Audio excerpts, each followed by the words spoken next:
Button clicked. Wow.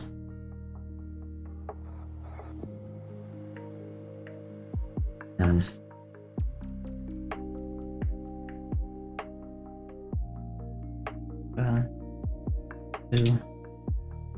doobie.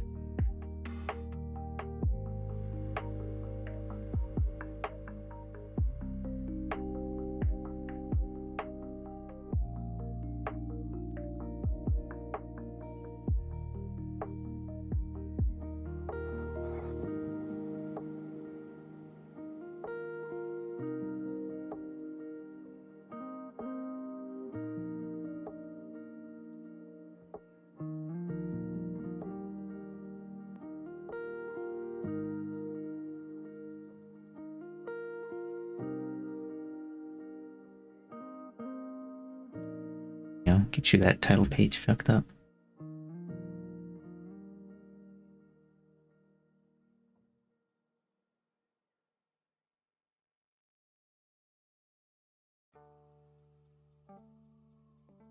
It would be uncouth of me to say I've never read a book before. No, it's just been a while since I read anything. Translated by I'm gonna mess up every name I read. Adaf Soif. Let me recalibrate the camera one more time.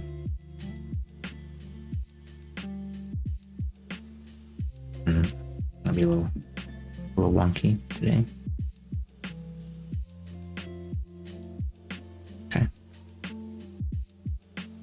And a forward that well, might as well read it. It's probably only gonna be like, it's like a couple pages.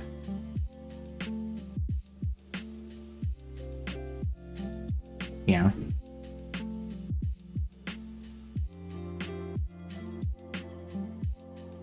Or, oh, I forgot to click that fucking thing. Where is it? Charity. Click the button. Game menu. Put the goal at. Put a goal of 800.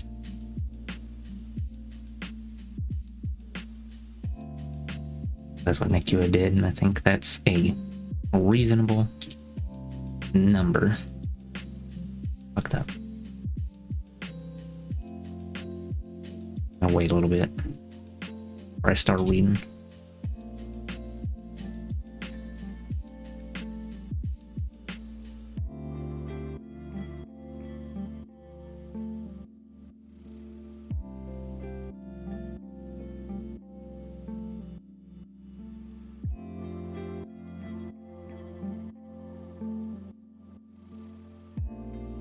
Wait for the ad break. Wow. Yeah. Alright. Let me make sure the button is there. The button clickable. Perchance. Alright. Yeah, it's there now. I had to refresh. Probably should have done that before I started the stream button. Fucked up. Okay. Yeah, well, this book is about a Palestinian who, they left Palestine to go study abroad or something, and then, they were not able to return because they're denied entry by, them occupiers. And then, so is it they're, or something like that. They were finally able to come back 30 years later. Okay, let's read the foreword by Edward W. Said. Fucked up. How many? 3 pages? 4 pages? Okay. This compact, intensely lyrical narrative of a return from protracted exile abroad to Ramallah on the West Bank in the summer of '96 is one of the finest existential accounts of Palestinian displacement that we now have. It is by Mourid Barghouti, a well-known poet who, as he says here and there in the book, is married to Radwa Ashur, the distinguished Egyptian academic and novelist.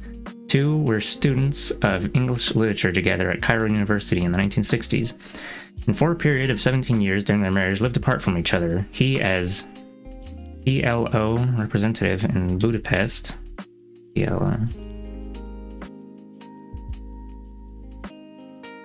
PLO.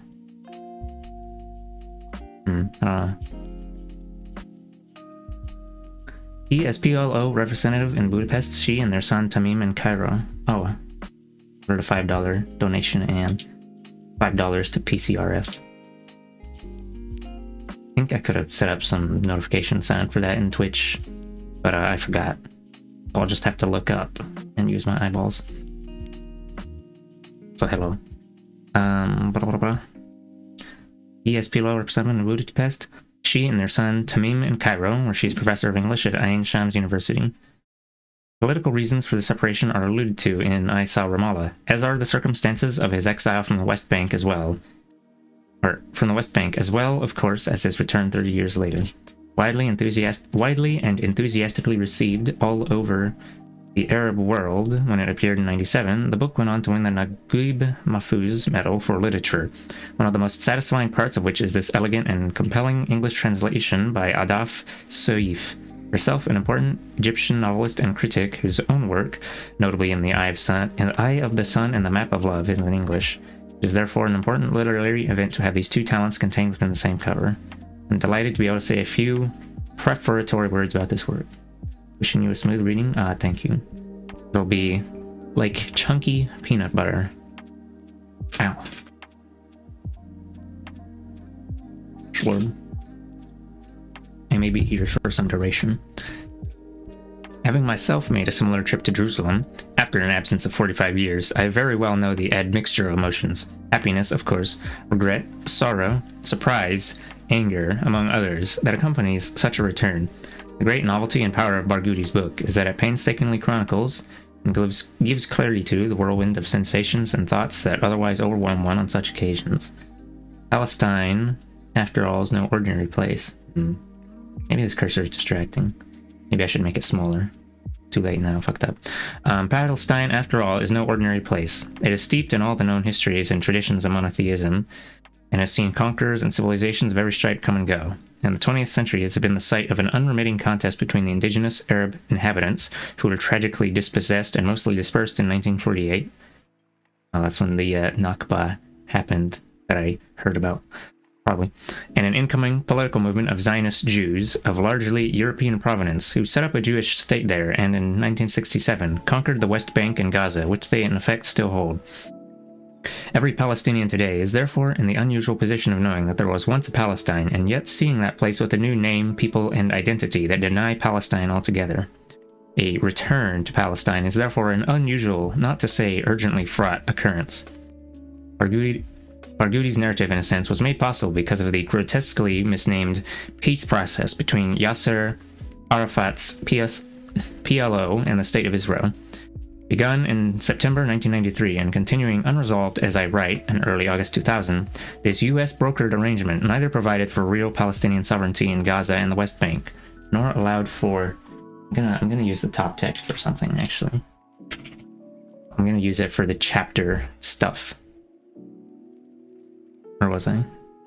This U.S. brokered arrangement neither provided for real Palestinian sovereignty in Gaza and the West Bank, nor allowed for peace and reconciliation between Jews and Arabs. But it did allow for the return of some Palestinians from the 1967 territories to their homes, and it is this happy fact that triggers the border scenes with which I Saw Ramallah opens. As Barghouti quickly discovers, the irony is that even though there are Palestinian officers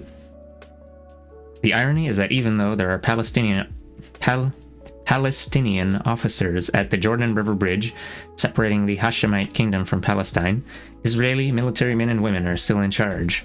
As he tersely notes, the others are still masters of the place, yet whereas he is a West Banker and can make the visit he so eloquently narrates here, the overwhelming majority of most Palestinians, about 3.5 million, are refugees from the 1948 territories and therefore cannot return under the present circumstances. Necessarily, there is a good deal of politics in Barghouti's book, but none of it is either abstract or ideologically driven. Whatever comes up about politics arises from the lived circumstances of Palestinian life, which, most often, is surrounded by restrictions having having to do with travel and residence. Both of these related matters, taken for granted by most people in the world who are citizens, have passports and can travel freely without thinking about who they are all the time, are extraordinarily charged for the stateless Palestinians, many of whom do in fact have passports, but nevertheless, like the millions of refugees all over the Arab world, Europe, Australia, North and South America, still bear the onus of being displaced and hence misplaced. Oh my god, cat is here and bonking me.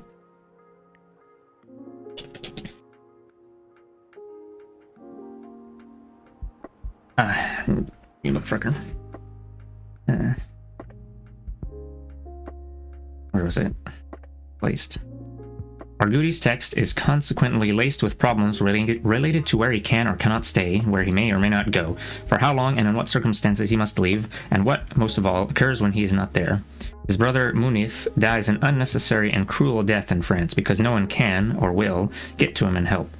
Major figures of cultural importance like the assassinated novelist Ghassan Kanafani and the cartoonist Naji al-Ali haunt the book as well, reminders that no matter how gifted and artistically endowed Palestinians are, they are still subject to sudden death and unexplained disappearance. Hence also the intermittently grieving, sorrowful tone of this book, otherwise so exuberant and celebratory. Hello, King Cole, welcome to here. I'm reading the book. Yucked up.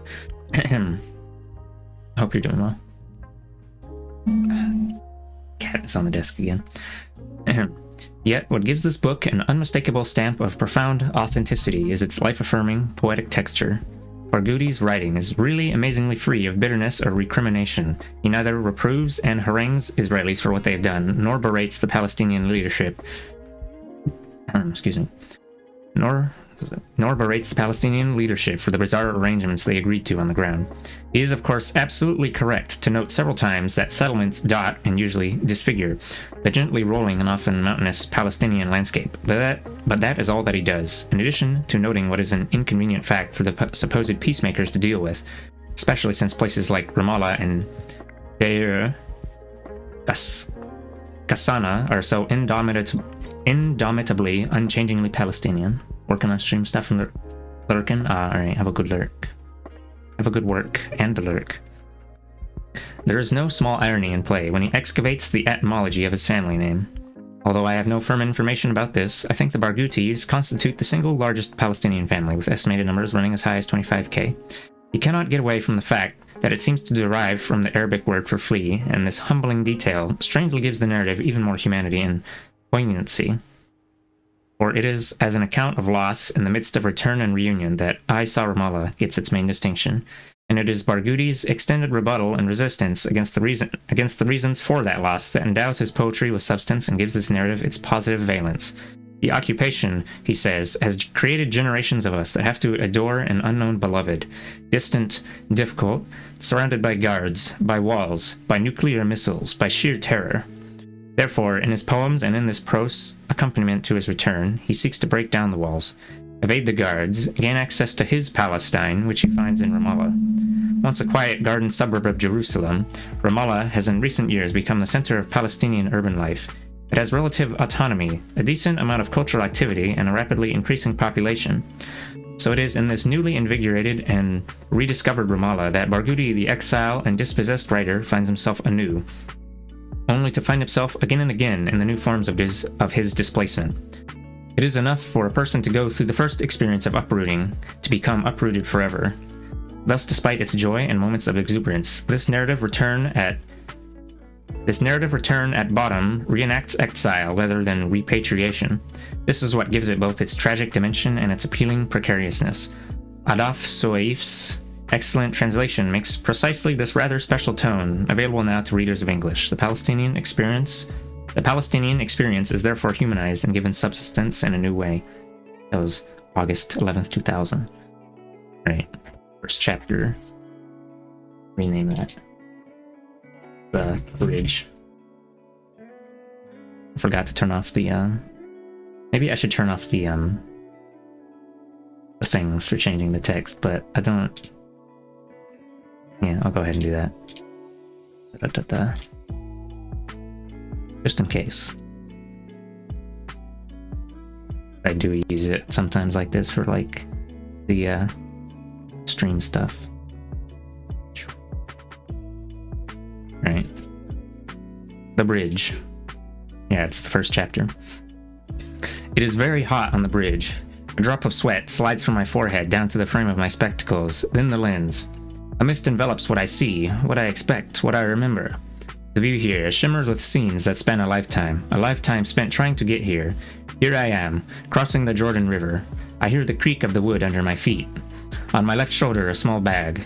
I walk westward in a normal manner, or rather, a manner that appears normal. Behind me, the world. Ahead of me, my world.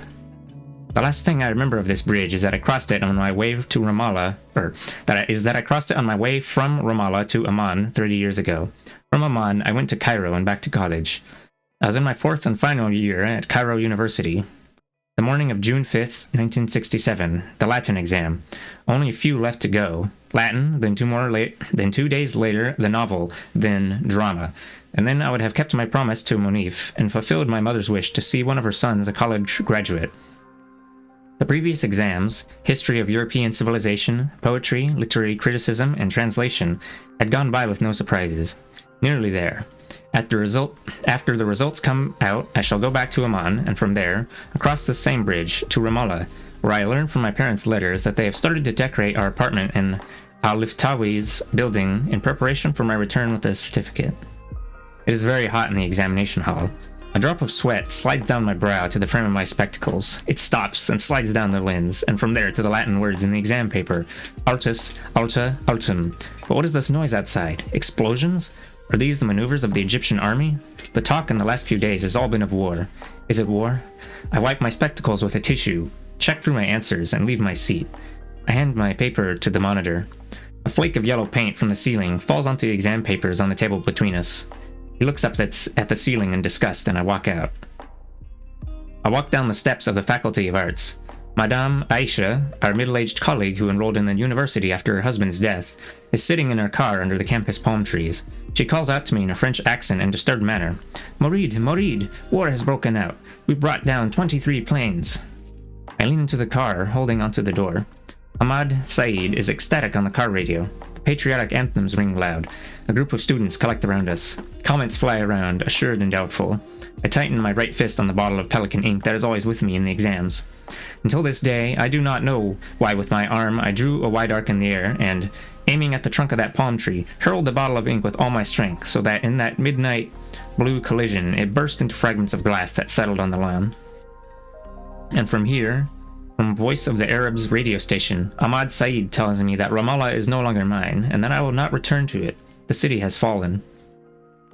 The examinations are suspended for weeks. The examinations resume. I graduate. I am awarded a BA from the Department of English Language and Literature, and I fail to find a wall on which to hang my certificate. Those who happened to be outside the homeland when war broke out try in every possible way to get a reunion permit. They try through the relatives in Palestine and through the Red Cross. Some, like my brother Majid, dare to take the risk of smuggling themselves in. Israel allows in hundreds of elderly people and forbids hundreds of thousands of young people to return. And the world finds a name for us. They called us Nazahin, the displaced ones. Displacement is like death. One thinks it happens only to other people. From the summer of '67, I became that displaced stranger, whom I had always thought was someone else. The stranger is the person who renews his residence permit. He fills out forms and buys the stamps for them. He has to constantly come up with evidence and proofs. He is the one who is always asked, "And where are you from, brother?" Or he's asked, "Are summers hot in your country?" He does not care for the details that concern the people of the country where he finds himself, or for their domestic policy. But he is the first to feel its consequences. He may not rejoice in what makes them happy, but he is always afraid when they are afraid. He is always the infiltrating element in demonstrations, even if he never left his house that day. He is the one whose relationship with places is distorted. He gets attached to them and repulsed by them at the same time. He's the one who cannot tell his story in a continuous narrative and lives hours in every moment. Every moment for him has its passing immortality. His memory resists ordering. He lives essentially in that hidden silent spot within himself. He is careful of his mystery and dislikes those who probe into it. He lives the details of another life that does not interest those around him, and when he speaks, he screens those details rather than declare them. He loves the ringing of the telephone, yet fears it. The stranger is told by kind people, "You are in your second home here and among your kin." He is despised for being a stranger, or sympathized with for being a stranger. The second is harder to bear than the first. At noon on that Monday, I was struck by displacement. Was I mature enough to realize that there were strangers like me, living in their own capitals, their countries unoccupied by foreign forces? Did Abu Hayyan al-Tawhidi look into the future and write, in his distant past, our current estrangement in the second half of the 20th century? Is this second half longer than the first? I do not know. But I do know that the stranger can never go back to what he was. Even if he returns, it is over. A person gets displacement as he gets asthma, and there is no cure for either. And a poet is worse off, because poetry itself is an estrangement. Where does asthma come into it? Is it the coughing fit I had while waiting those long hours on the Jordanian bank before the other side, as they're called by the Palestinian police, would permit my feet to touch this boundary between two times? I had arrived from Amman to this Jordanian side of the bridge. My brother, Allah, drove me. His wife, Alham, and my mother were with us. We left our house in Shmaysani at 9:15 in the morning and got here before 10. This was the farthest point they were allowed to reach. I said goodbye, and they turned back to Amman. I sat in a waiting room, set up exactly at the end of the bridge. I asked the Jordanian officer about the next step. "You wait here till we receive a signal from them, then you cross the bridge." I waited a while in the room before I realized it was going to be a long wait. I went to the door and stood looking at the river. I was not surprised by its narrowness. The Jordan was always a very thin river. This is how we knew it in childhood. The surprise was that after these long years, it had become a river without water, almost without water. Nature had colluded with Israel in stealing its water. It used to have a voice. Now it was a silent river, a river like a parked car. The other bank displays itself clearly to the eye, and the eye sees what it sees. Friends who had crossed the river after a long absence told me they had wept here. I did not weep.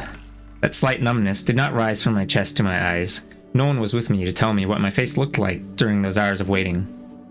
I looked at the body of the bridge. Will I really cross it? Will there be some last-minute problem? Will they send me back? Will they invent a procedural error? Shall I actually walk on that other bank, on those hills displaying themselves in front of me? There is no topological difference between this Jordanian land I stand on and that Palestinian land on the other side of the bridge. That, then, is the occupied territory. Toward the end of 1979, I was at a conference of the Union of Arab Writers in Damascus. Our hosts took us to visit the city of Quneitra. I don't know. A convoy of cars took us on the short journey, and we saw the destruction visited by the Israelis on the city. We stood by the barbed wires behind which flew the Israeli flag. I stretched my hand across the wire and took hold of a shrub growing wild on the occupied side of the Golan. I shook the shrub and said to Hussein Murua, who stood next to me, "Here is the occupied territory, Abu Nizar. I can hold it with my hand."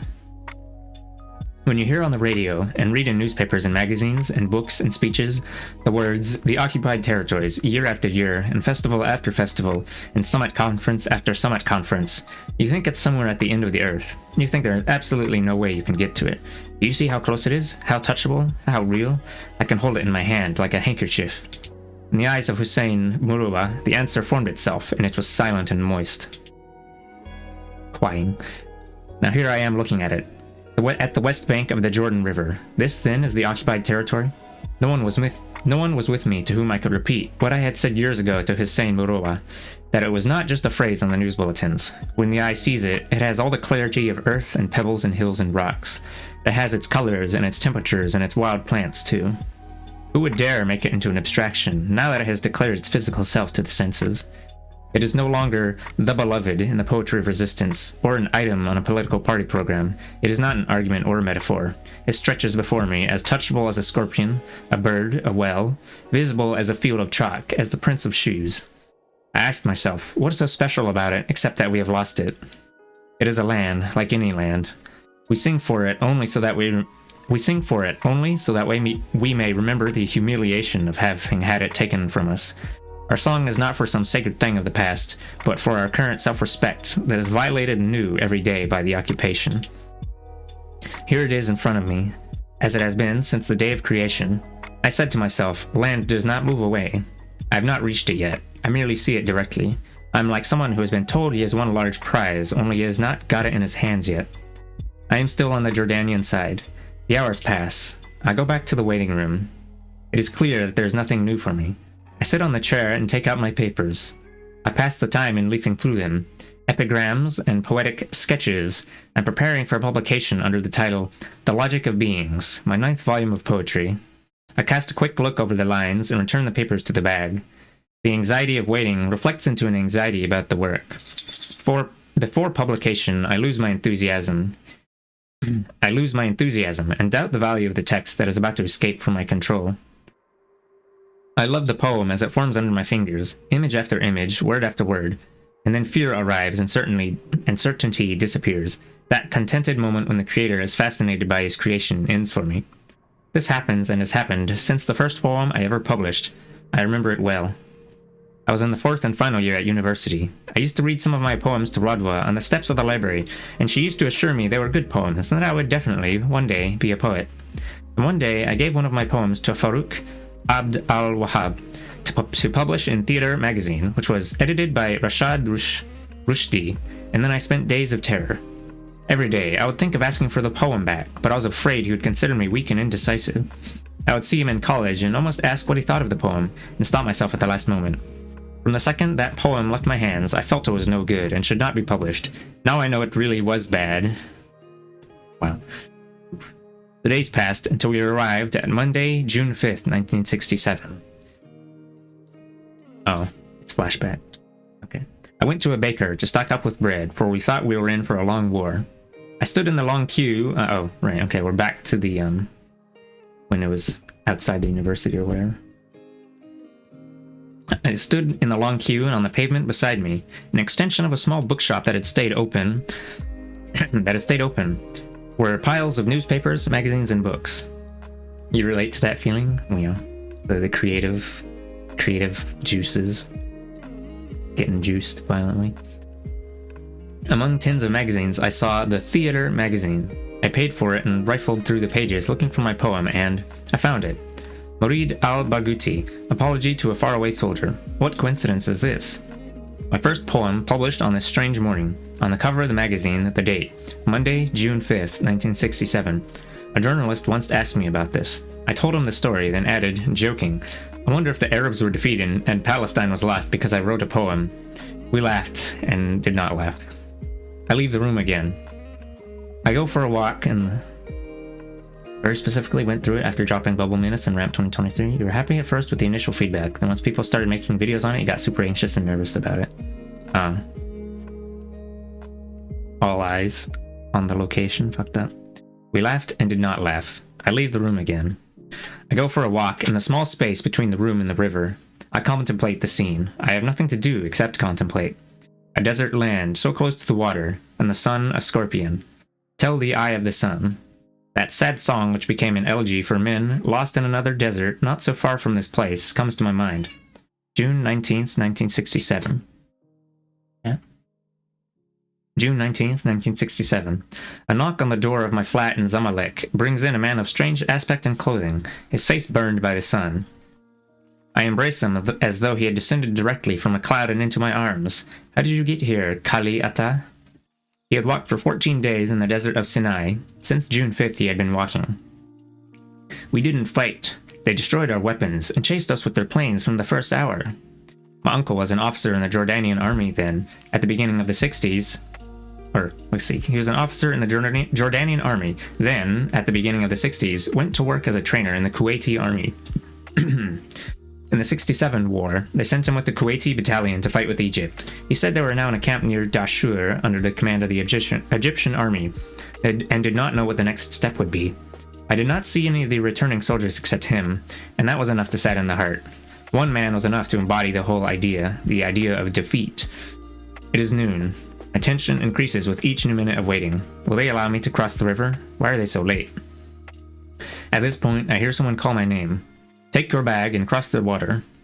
At last, here I am, walking with my small bag across the bridge, a bridge no longer than a few meters of wood and 30 years of exile. How was this piece of dark wood able to distance a whole nation from its dreams? to prevent entire generations from taking their coffee in homes that were theirs? How did it deliver how did it deliver us to all this patience and all that death? How was it able to scatter us among exiles and tents and political parties and frightened whispers? I do not thank you, you short, unimportant bridge. You are not a sea or an ocean that we might find our excuses in your terrors. You are not a mountain range, inhabited by wild beasts and fantastical monsters, that we might summon our instincts to protect us from you. I would have thanked you, Bridge, if you would have been on another planet, at a spot the old Mercedes could not reach in 30 minutes. I would have thanked you had you been made by volcanoes and their thick orange terror, but you were made by miserable carpenters, who held their nails in the corners of their mouths and their cigarettes behind their ears. I do not say thank you, little bridge. Should I be ashamed in front of you, or should you be ashamed in front of me?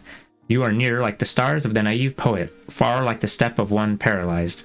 What embarrassment is this? I do not forgive you, and you do not forgive me. The sound of the wood under my feet.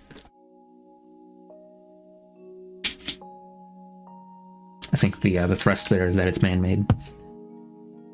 Beirut calls it the Bridge of Return. The Jordanians call it the King Hussein Bridge. The Palestinian Authority calls it Al-Karama Crossing. The common people and the bus and taxi drivers call it the Alinbi Bridge. My mother, and before her my grandfather, and my father and my uncle's wife, Talal, call it simply the bridge. Now I cross it for the first time since 30 summers.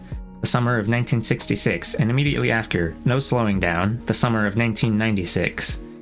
30-year jump. Here, on these prohibited wooden planks, I walk and chatter my whole life to myself. I chatter my life without a sound and without a pause. Moving images appear and disappear without coherence, scenes from an untidy life, a memory that bangs backward and forward like a shuttle. Images shape themselves and resist the editing that would give them final form. Their form is their chaos. A distant childhood, the faces of friends and enemies. I am the person, coming from the continents of others, from their languages and their borders. The person with spectacles on his eyes and a small bag on his shoulder. And these are the planks of the bridge. These are my steps on them. Here I am, walking toward the land of the poem. A visitor? A refugee? A citizen? A guest? I do not know. Is this a political moment, or an emotional one, or social? A practical moment? A surreal one?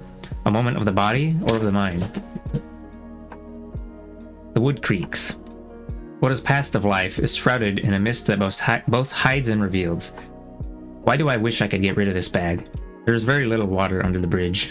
Water without water. As though the water apologized for its presence on this boundary between two histories, two faiths, two tragedies. The scene is of rock, chalk, military, desert, painful as a toothache. The Jordanian flag is here, red, white, black, and green, the colors of the Arab revolt. After a few meters, there is the Israeli flag in the blue of the Nile and the Euphrates, with the Star of David between them. One gust of wind moves both flags.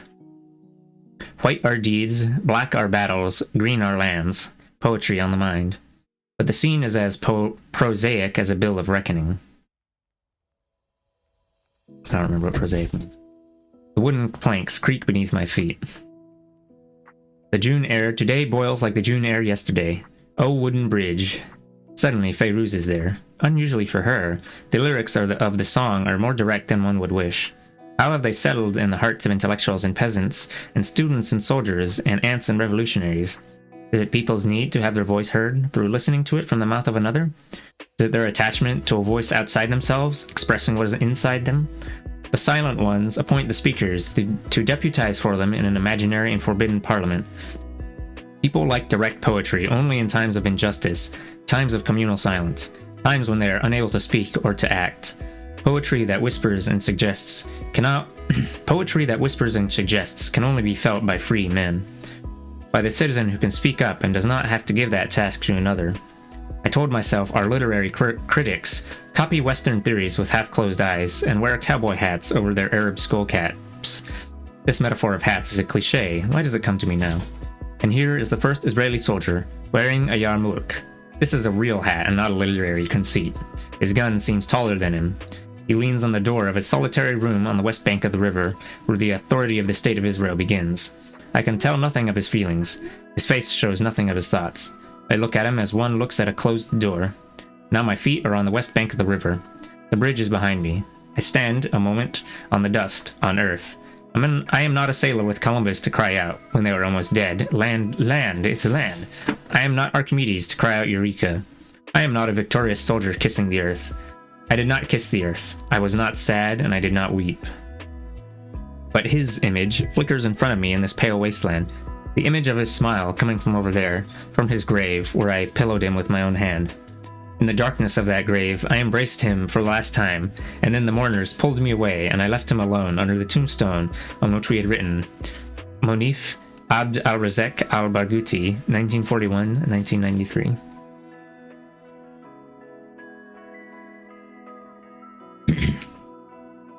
I walked a few steps. I looked at the face of the soldier. For a moment he seemed a mere employee, bored and discontented. No, he is tense and alert. Or is this my own state I project onto him? Again, no. It is a routine stance he takes every day as he sees thousands of Palestinians like me passing with their bags for a summer visit or leaving for Amman to get on with their lives. But my situation is different. I said to myself, why does everyone in the world think that his particular situation is different? Does a man want to be different even in loss? Is it an egotism that we cannot shake free of? Is it justified, since I am passing through here for the first time in 30 years? Those who lived under the occupation were able to come and go across this bridge. So were the exiles who carried visiting permits or reunion permits. For 30 years, I failed to get either. How would he know this, and why do I want him to know? Last time, my spectacles were not so thick, and my hair was completely black. My memories were lighter, and my memory was better. Last time, I was a boy. This time, I am a father. The father of a boy who is as old as I was the last time I passed through here. Last time I passed through here, I was leaving my country to go to a distant university. Now, I have left my son behind at that same university. Last time, no one argued my right to Ramallah. Now I ask what I can do to preserve my son's right to see it. Shall I have him taken off the registers of the refugees and the displaced? He never moved and never sought refuge. All he did was get born outside the homeland. And now I pass from my exile to their homeland? My homeland? The West Bank and Gaza? The occupied territories? The areas? Judea and Samaria? The autonomous government? Israel? Palestine? Is there any other country in the world that so perplexes you with its names? Last time I was clear and things were clear. Now I am ambiguous and vague. Everything is ambiguous and vague. This soldier with the yarmulke is not vague. At least his gun is very shiny. His gun is my personal history. It is the history of my estrangement. His gun took from us the land of the poem, and left us with the poem of the land. In his hand he holds earth, and in our hands we hold a mirage. But he is vague in another way. Did his parents come from Sachsenhausen or from Dachau? Or is he a settler newly arrived from Brooklyn? From Central Europe, North Africa, Latin America? Is he a dissident Russian immigrant? Or was he born here and found himself here without ever wondering why he was here? Has he killed any of us in the wars of his state, or in our continuous uprisings against his state? Can he develop an appetite for killing, or is he performing a military duty he cannot avoid? Is there anyone who has tested his humanity? His own individual humanity? I know everything about the inhumanity of his job. He is a soldier of occupation, and in any case, his situation is different from mine, especially at this moment. Can he notice my humanity? The humanity of the Palestinians who pass under the shadow of his shining gun every day? We are here on the same bit of land, but he has no bag in his hand, and he stands between two Israeli flags that fly freely in the air and in international legitimacy. Wait to hear till the car comes. He said it in Arabic. Where will the car take me? To the border post. All the procedures are there. I waited. Oh, hello, welcome to here. I'm having an acceptable day. I hope you're also having a above average day. I waited.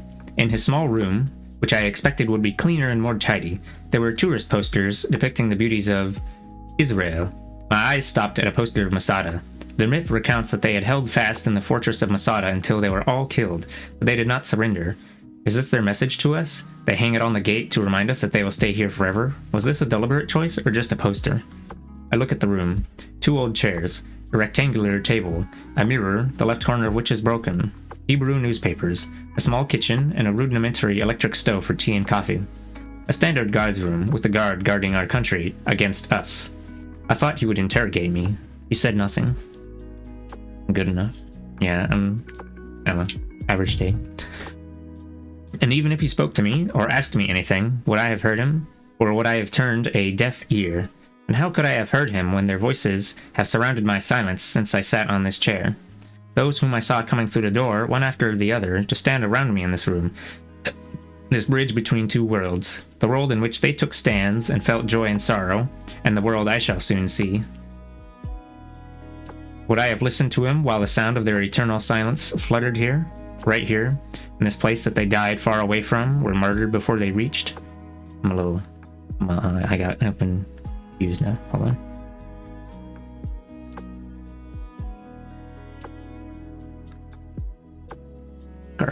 Oh.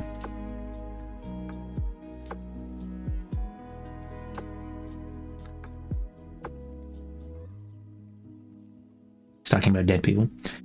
Next sentence. The dead do not knock on the door. Enter my grandmother, the poet who lost her eyesight in old age, and who improvised her verses, sad or happy, at the weddings and funerals of the village. I hear her whispered prayers at dawn, prayers I never found in poetry or in prose. They were unique to her.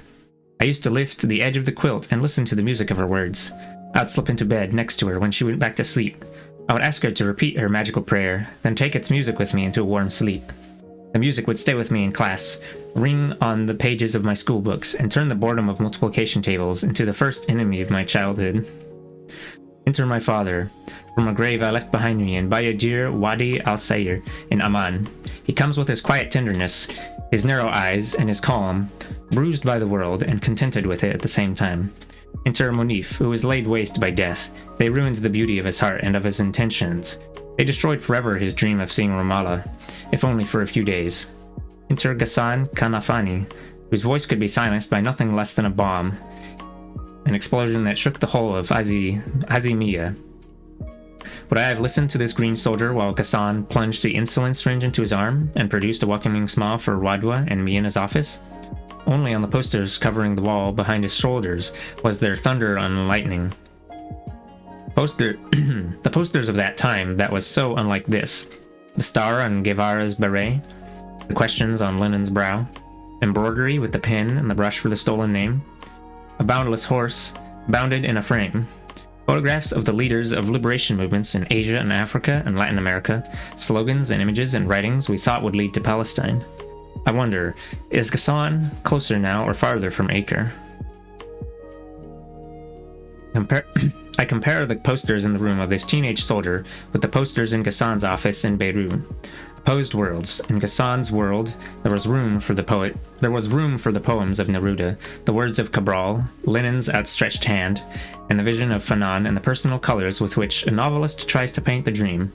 In navy blue and apricot and orange, and with everything the rainbow may suggest, to a narrow gloomy sky full of omens of disaster and loss.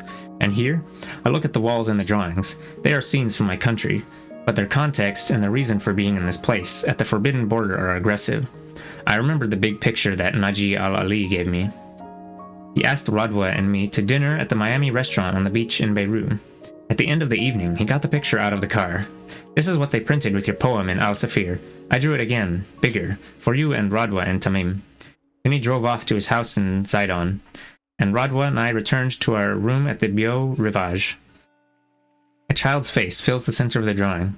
Her braids stick out horizontally, one to the right, the other to the left. The braids have turned into barbed wire, reaching to the edges of the drawing, against a very dark sky. Enter Naji al-Ali from his old death, his death that is still fresh. This is the smile in his eyes, and this is his thin body. I listened to the cry that broke from my chest as I stood in front of his grave in a London suburb. I whispered as I looked at the mound of dust. One word. No. I said it in a whisper. Nobody heard it, not even 9-year-old Usama, who stood in front of me, my arm around his shoulders, both of us staring at his father's grave. But I could not regain the silence. That no refused to end. It grew. It rose. I am wailing, one long continuous wail. I cannot pluck it back from the air.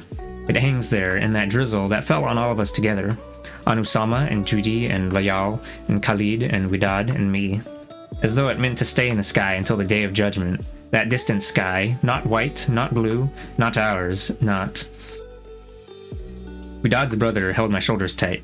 I heard him say, "For God's sake, Marid, calm down, my brother. Calm down, so that we can stay on our feet." I pulled myself back from the wail that had turned into a semi-swoon. I closed my mouth with my hand, and after a while I found myself saying, my voice weak, He's the one who's standing, not us. We returned from his grave to his house in Wimbledon. His family insisted that I should stay in his room. I slept among his unfinished drawings, his sketches. I saw his chair and his desk raised on a wooden platform he had made himself. A platform that raised his desk so that it was on a level with the window, looking out on the gardens and skies. The window had no curtains. The glass faced the world unprotected. Widad said she had made a curtain for it, but Naji had taken it down because he loves space and felt that the curtain stifled him. The darkness of his grave leapt to my ear as I heard her describe his love of space. In that room of his, I spent a week with the family. At a small desk on his blank paper, with one of his pens, I wrote something about him, about his life and his drawings and his death. A poem I named The Wolf Ate Him Up, the title of one of his most famous drawings. I read it later at the opening of an exhibition of his works, organized by the Iraqi artist Dia al-Adzawi and other friends in one of London's galleries. At the door of the gallery, 3 young men lined up to greet the guests, arriving for the memorial service in the exhibition. Khalid, son of the martyr Naji al-Ali. Faiz, son of the martyr Ghassan Kanafani. Hani, son of the martyr Wadi Haddad. All in the full bloom of youth. My mouth was dry as I embraced them at the entrance to the gallery. What funerals brought forward these high shoulders and these alert, intelligent eyes? What ruins did their childhood mature in, to merge now to manhood, unlicensed by the murderers? Khalid presented his 2 friends to me, and I greeted them. I wanted to hear their voices, their tones. They seemed to me that night as though they were in a scene in a novel, rather than in real life. I said to myself as I watched them stand in a row to receive the guests.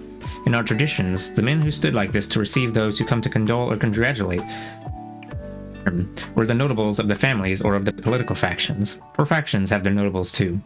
Today, these young men put forward their new definition, fresh and wonderful, of notable, that word which, before them, I could not stand. I went back to Budapest, trembling at the shape of our days to come, leaving under the distant British earth one of the bravest artists in the whole of Palestinian history. Their faces swam around me as though they were icons of Andrei Rublev, glimmering in dark temples in the 13th century. The armed guard's room was not dark, neither was the emptiness outside his room. I have never felt a day as hot as this, or as at the beginning of a fever creeping up on me. Abu Salma entered, and so did Mu'in and Kamal, and with them the poetry of their hearts that were bigger than their papers. Munif and Naji came back a second time, and a third, and tension once again filled the room. Faces, fantasies, voices appear and disappear. I look at the glance, I call to the voice, completely with you, completely alone. May your...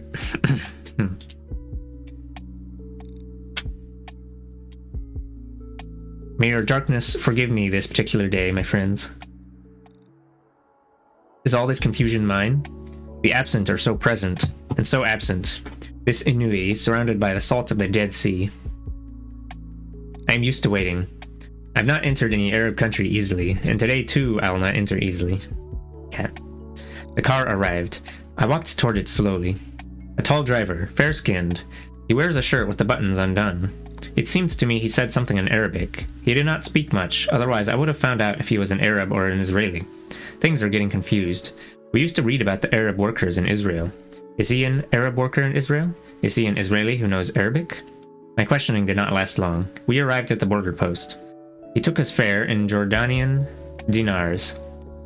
I entered a large hall, like the arrivals hall in an airport, and here I saw the Palestinian police and the Israeli police. A row of windows to deal with people going to the West Bank and those going to Gaza. So many people. The hall led to a narrow electronic gate. The Israeli police asked me to put any metal objects, watch, keys, and some coins into a plastic dish. I passed through the gate and found myself facing an armed Israeli officer.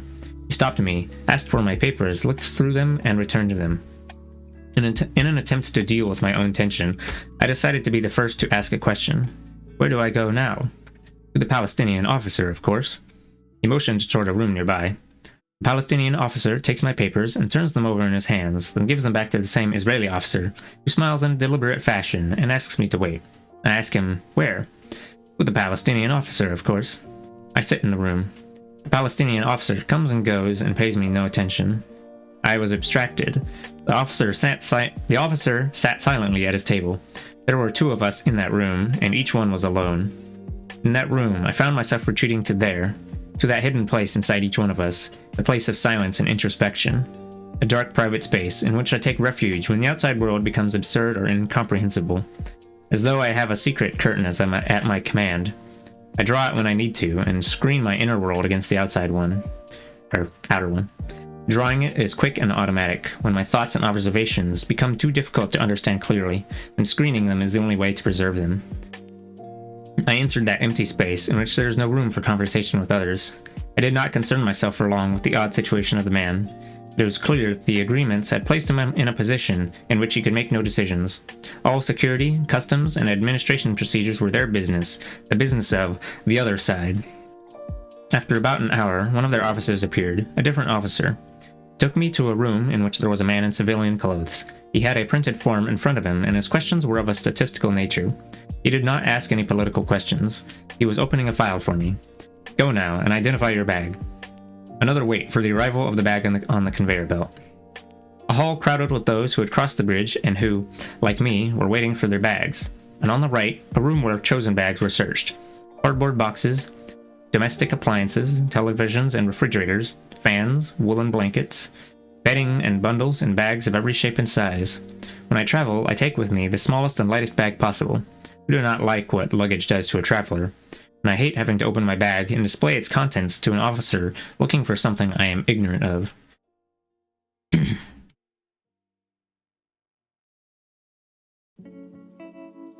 Israeli men and women wearing nylon gloves and searching the contents of the bags filling the room, the owners of the bags waiting for their possessions.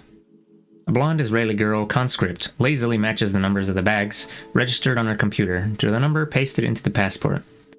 I give her my passport, pointing out that all I have is one bag, and that I can see it among the bags in the middle of the hall. Yet she asks me to wait.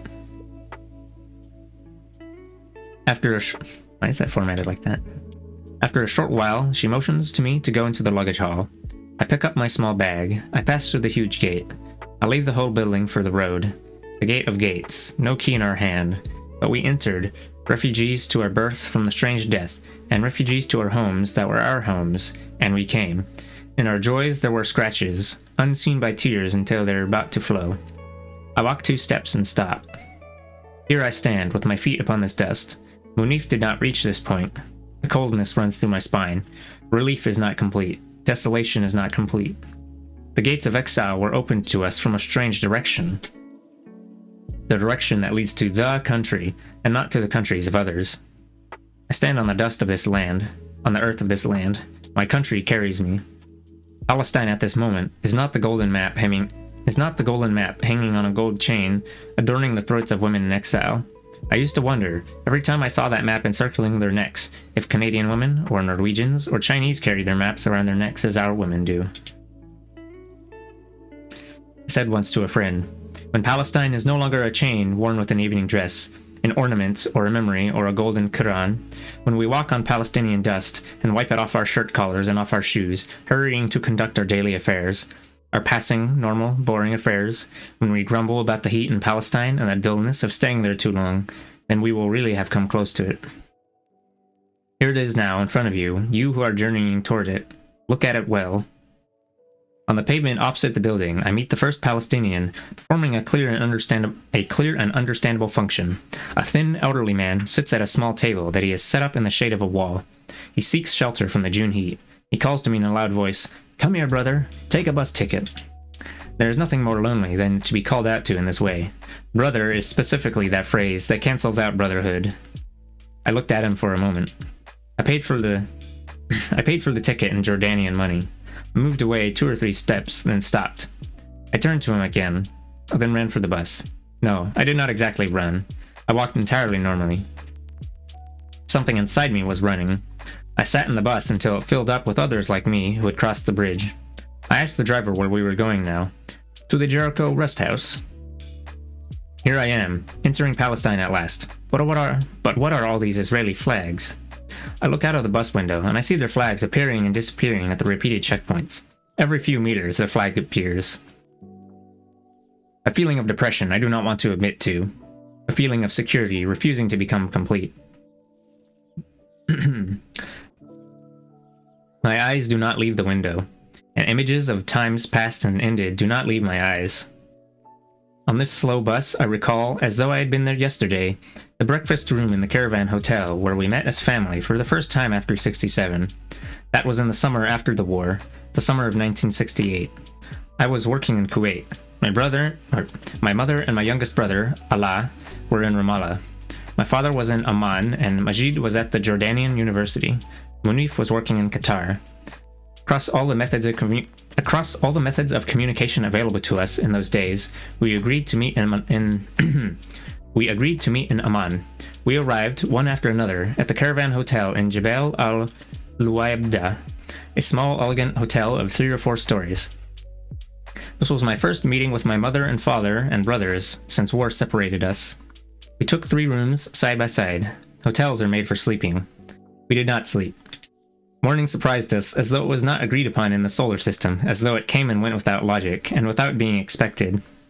I have never tasted a breakfast like the breakfasts of that summer. Wonderful to start your... hello, Umber. Welcome to here.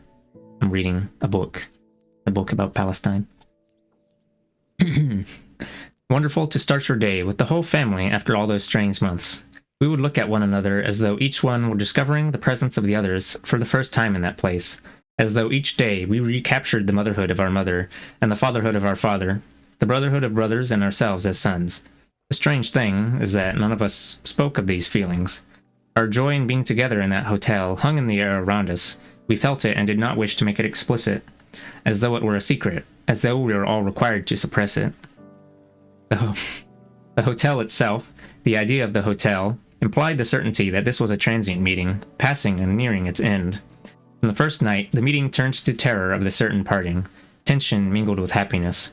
We could not agree if we should order the salad with olive oil or without. One wanted it chopped small, the other large. The greatest tension showed when we were trying to decide on small expeditions.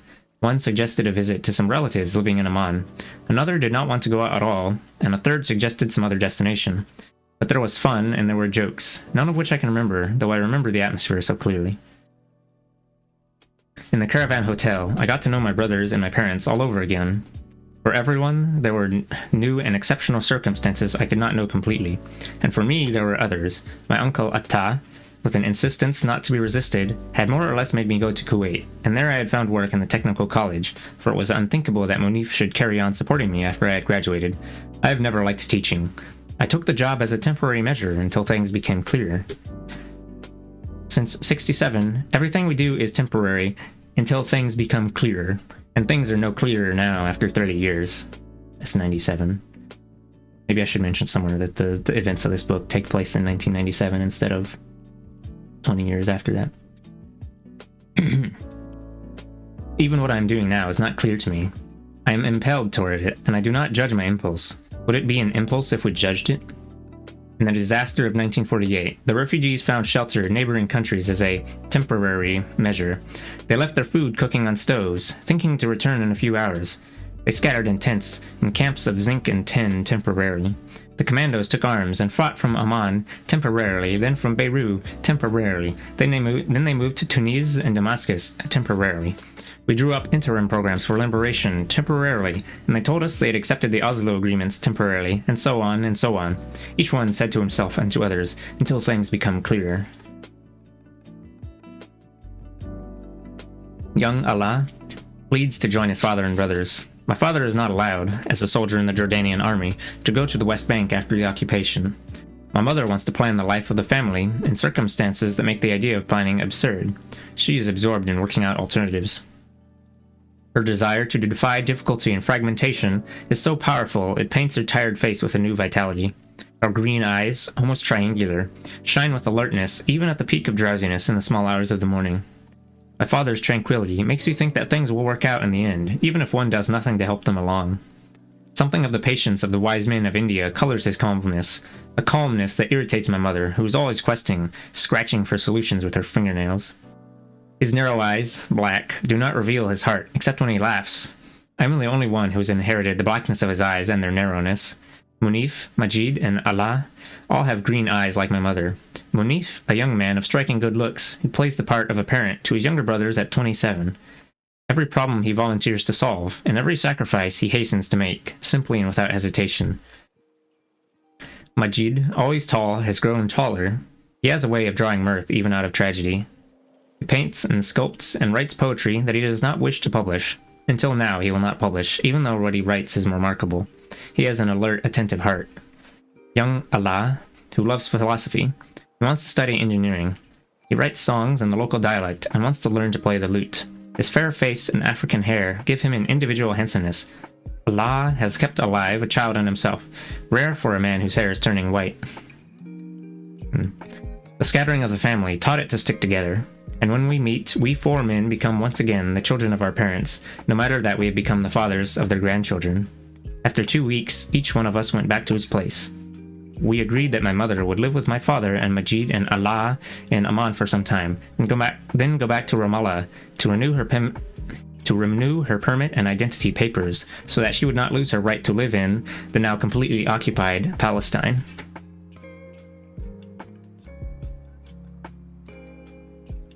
The right to citizenship, even under occupation, was something to be held on to, whatever the circumstances.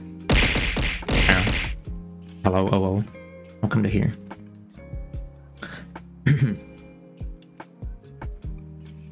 I'm having to stop and drink water like every 5 minutes. Okay. The right to citizenship, even under occupation, was something to be held on to, whatever the circumstances. My mother still carries her identity card, and she is still a citizen of the occupied territories, but I never allowed her to get a reunion permit for Monif or for me. Hydration is good? Oh, it's because it's making my throat rustled, and I have to gently caress it to get it back to shape. They never allowed her to get a reunion permit for Manif or for me. We did not meet as a whole family again until 10 years later in Doha, when we visited Monif before he left Qatar for France. I was surprised by the bus stopping, as though it had arrived ahead of time. The porters were yelling under the windows. I remembered how short the distances were in Palestine. I took my bag and got off the bus. This is the Jericho Rest House. Here, the arrivals are distributed to the different towns. Here, there are only Palestinian flags.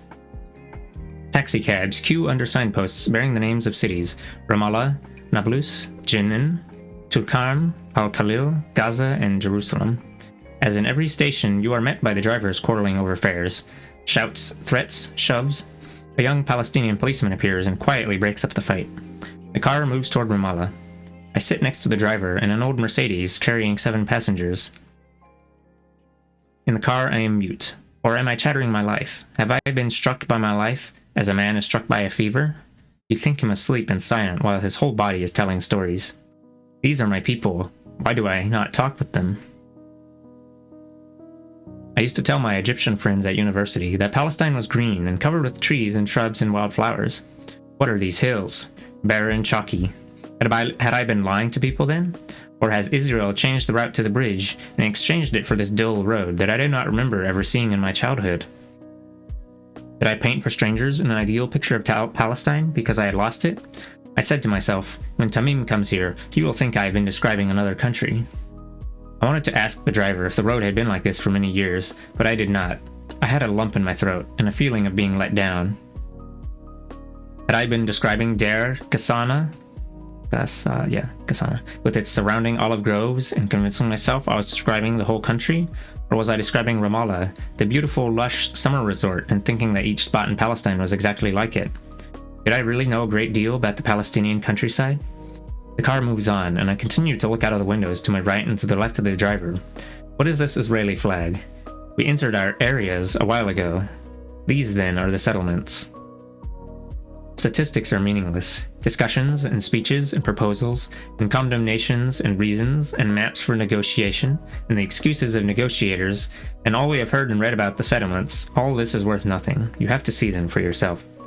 Buildings of white stone, standing together on a stepped incline, one behind the other in neat rows, solid where they stand. Some are apartment blocks and some are houses with tiled roofs. This is what the eyes see from a distance. I wonder what their lives look like on the inside. Who lives in this settlement?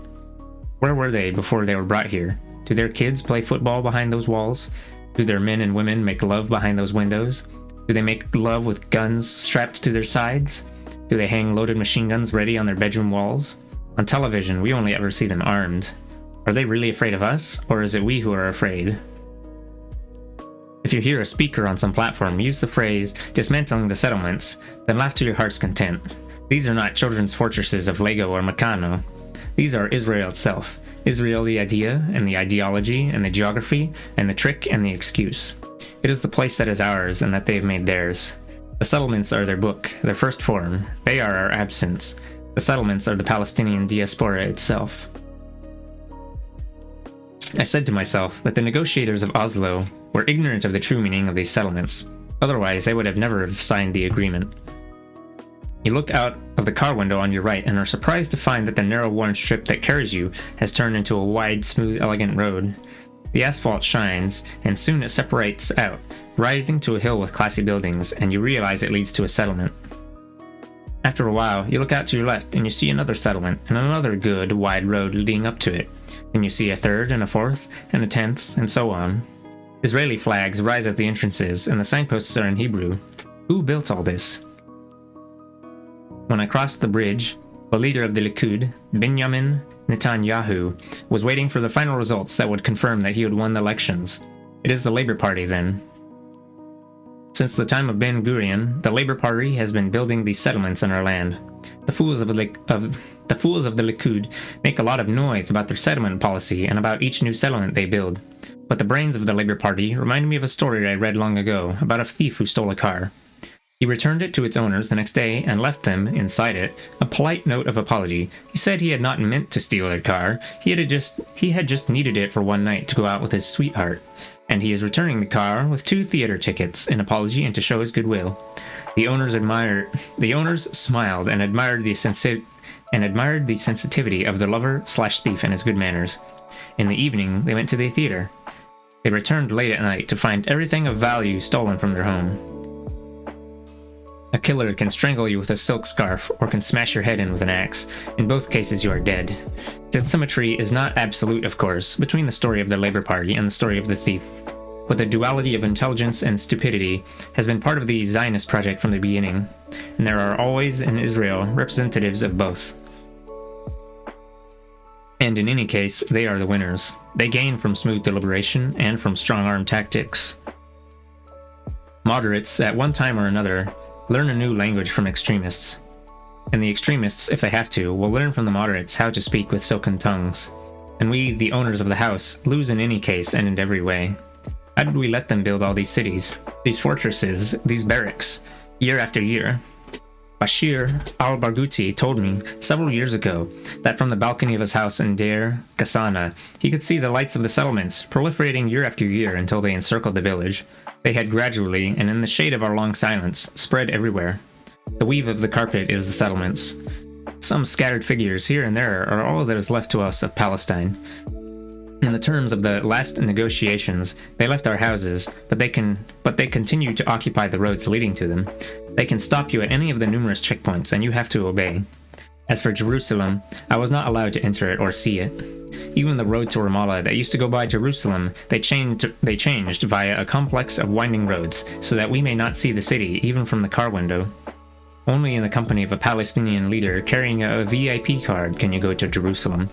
And nobody with a VIP card issued by the Israelis will take you to visit Jerusalem unless you are a VIP for him. I found no one to take me to Jerusalem. When we arrived at Al-Sharafa Square, I asked the driver if he knew the house of Dr. Hilmi al-Mutadi. He said, "But he died years ago." I know. I did not know, but Abu Hazim had described his house to me as opposite the house of Dr. Hilmi al-Mutadi. I added, "I'm going to a house nearby." Abu Hazim used to live, like us, in the Liftawi building, but he had moved, and in spite of the careful directions he had given me, and before me, Monif, I was so distracted and tense that I could not remember what he had said, and I had arrived in Ramallah after dark. The driver said, "I know his clinic at Al-Manara, but I don't know the house." The lady sitting in the back asked me exactly which house I was looking for. The house of Mughira al-Barghouti, Abu Hazim. She asked me the name of his wife. I said, Fadwa al-Barghouti. She works in the Inash al-Usra Society. She said she knew her and had worked with her, but she did not know the house. Another passenger from the back seat said to the driver, Try taking the next left. Try taking the next left, then asked, I think the doctor's house is close to here. I think my mouth's getting tired. I'm starting to trip on words more. Maybe I'll just read a little slower. The driver turned left and then stopped in the hope that a passerby could tell us the way. It was 8:30 p.m., but the moment he stopped, I heard voices calling, Amu Murid, come up, we're here. In a second, they were around me. Where's your father? Fadwa said that the moment he had seen one of the bridge cars stopping with the luggage on top, he had gone to the phone to call my mother in Amman. I knew that my mother would have spent the whole day by the phone until she heard that I had arrived safely. The experience of getting Monif back from the bridge is still constantly with her, and when she said goodbye to me on the bridge, her face was a mixture of hope and despair. I knew also that Radwa and Tamim in Cairo had been waiting since noon for me to contact them from Ramallah. We've all been on the balconies since noon. And our daughter Abir said, Watchtowers, father and mother on the first floor balconies, Sam and I on the second. Praise God for your safe arrival. Abu Hazim went for me with open arms. He went for me with his white hair and outstretched arms, a running cross, a happy cross running toward me. Our shoulders met 2/3 of the way to his house. I called my mother and Allah and Alham in Amman, and Radwa and Tamim in Cairo. I'm in Ramallah. And on Abu Hazim's balcony, there it was in its black frame, hanging on the wall, the first thing my eyes fell upon, Munif's photograph. Yeah.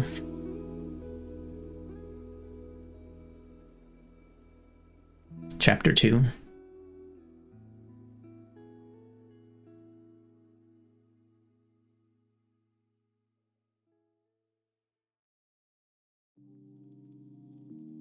Should I? Oh my god, I'll just have the title of the chapter. No chapter number. I'm gonna stop for at least 30 seconds to sip.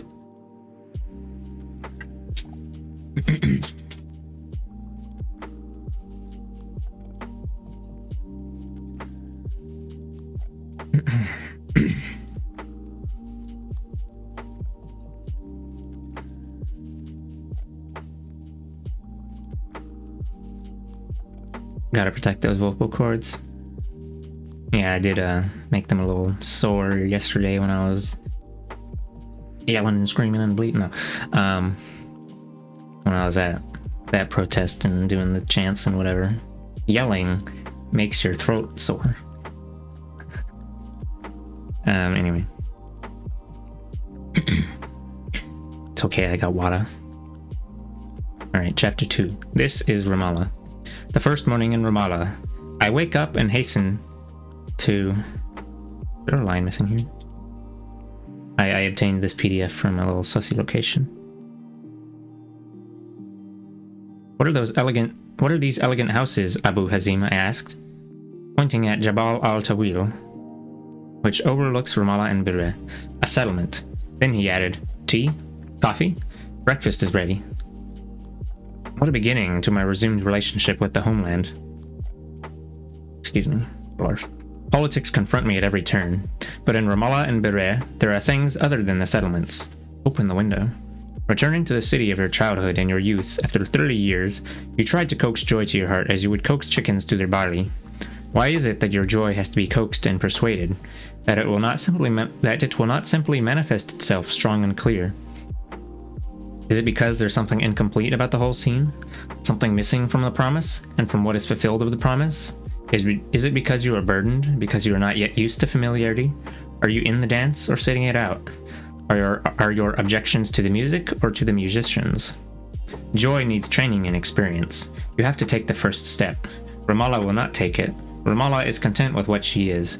She knows what she has lived through. The near ones are near, and the far ones are far. She has gone her way, sometimes as her people willed, and more often as her enemies willed. She has suffered, and she has endured. Is she waiting to rest her head on your shoulder, or is it you who seeks refuge in her strength? A confused meeting. It is unclear who is giving and who is taking. You used to say that to your woman. Love is the confusion of roles between the giver and the taker. So we are speaking of love. Very well then.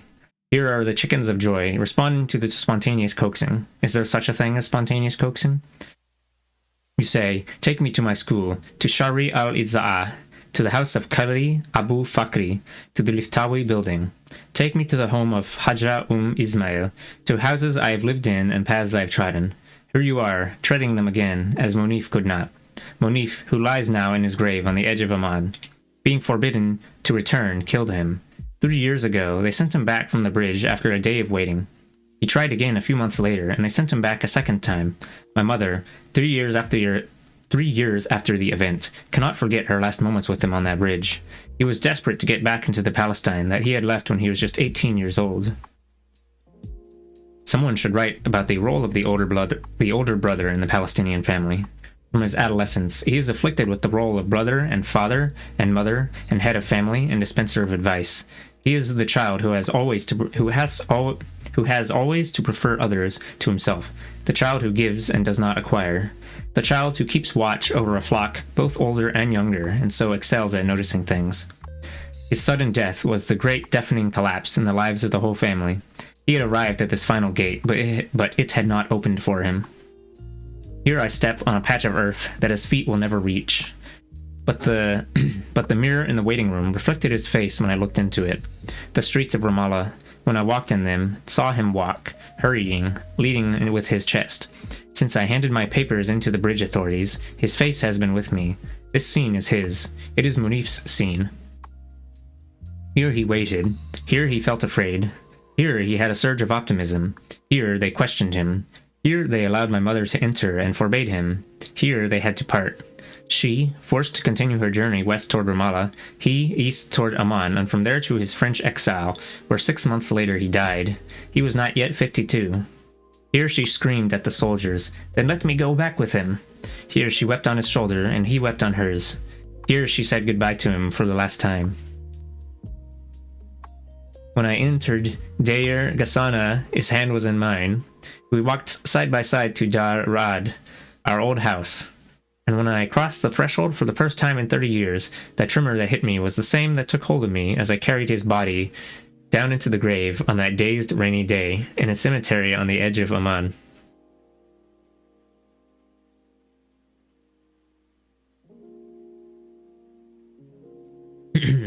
I have not been to Deir Ghassana yet. They are preparing a meeting with the townspeople and a poetry reading. I'm in Ramallah. Oh, hello, Vidya. Thank you for the water. I actually just took a drink right there when I paused. It was a convenient pause because I read words that made me sad. I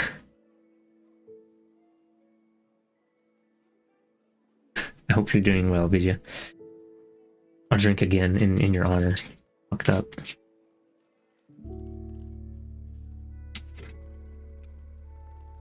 Let's see. I have not been to Deir Ghassana yet. They're preparing a meeting with the townspeople and a poetry reading. I am in Ramallah. I entered by night. The road was long. In 1967, I started walking. From dawn yesterday to dawn today, I have not stopped walking. Here, the obstinate spring does not want to surrender to the shy, hesitant summer at the usual time. Spring shoves forward with its shoulders, its colors, with the chill, dew-laden gasp in its air, with its green, deliberately kept light, just short of the completion required by summer. You know, I am going to add a little number to the thing on top, because I need some context to what that means. The chaos of cities, the quiet of the wild open spaces, the slogans of the young people of the Intifada, the distinctive smell of primary school, the taste of chalk, the voice of Ustaz Ahmad Salih, Abd al-Hamid, and Ahmad Farhud, and the clever student who can tell the specification from the attribute from the circumstance, and how to describe this circumstance that we have not arrived at, and how to distinguish between ideologies and conflicting opinions and political theories on the one hand, and this green fig that covers a third of the hill next to Abu Hazim's house on the other. This window I'm looking out of is some 30 years away. 30 years and 9 volumes of verse. It is the distance of an eye from its tears under the willow of a distant graveyard. I look out of the window at my life, the only life that my mother gave me, at the life of those absent to the farthest point of absence. And why is it that in the window of joy I am overcome by the memory of elegies? If you don't know what an elegy is, it's a thing you read out when someone dies. I'm pretty sure. Something like that. Hello, Scoots. Hope you're good and not going to talk much. You're just going to listen respectfully. All right. Well, I'll have a good lurk. They are here. Do they look with me out of the window? Do they see what I see? Do I rejoice in what gives them joy? Make fun of what they mock? Object to what they object to? Can I write with their pens on their snow-white paper the things that come to my mind now that martyrs also are part of reality, and that the blood of the freedom... hold on. Can I write with their pens on their snow-white paper the things that come to my mind now that martyrs also are part of reality, and that the blood of the freedom fighters and the young people of the Intifada is also real? They are not invented by Walt Disney or born of the imagination of Al-Manfaluti. Living people grow old, but martyrs grow younger. Oh, eulogy? Maybe I'm thinking of something else. I'll look it up real quick. The one and only time I'm going to look up a word. Elegy is sometimes confused with eulogy. Elegy, a poem of serious reflection, typically a lament for the dead. Eulogy, a speech or piece of writing that praises someone or something highly, typically someone who's just died.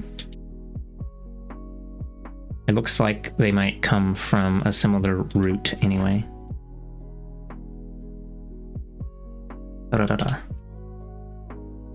Living people grow old, but martyrs grow younger.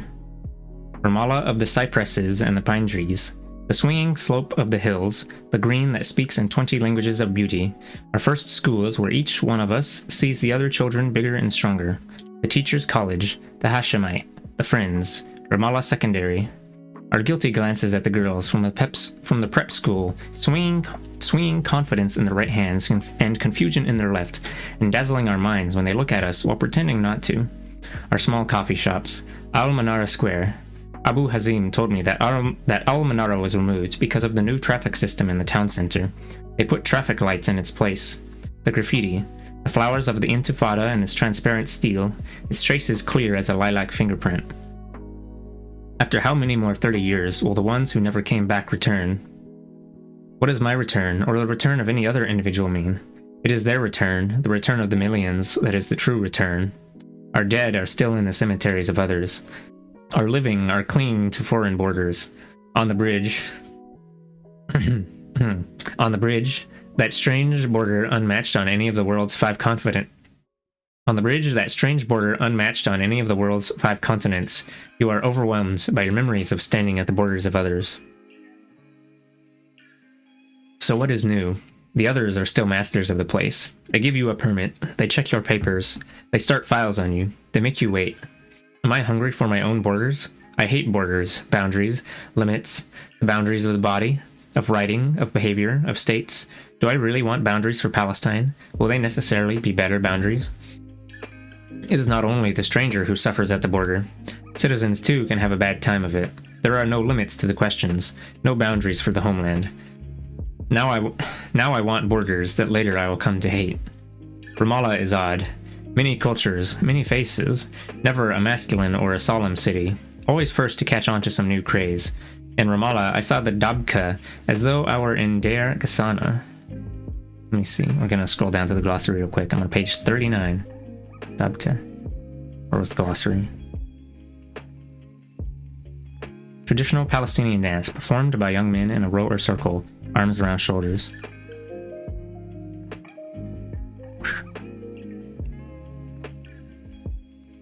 In Ramallah, I saw the Dabka as though I were in Deir Ghassana, and there, in my teenage years, I learned to tango.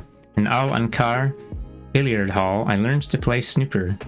In Ramallah, I started to try my hand at poetry, and in the Walid and Dunya and Jamil cinemas, I grew to love movies. In Ramallah, I grew used to celebrating Christmas and the New Year.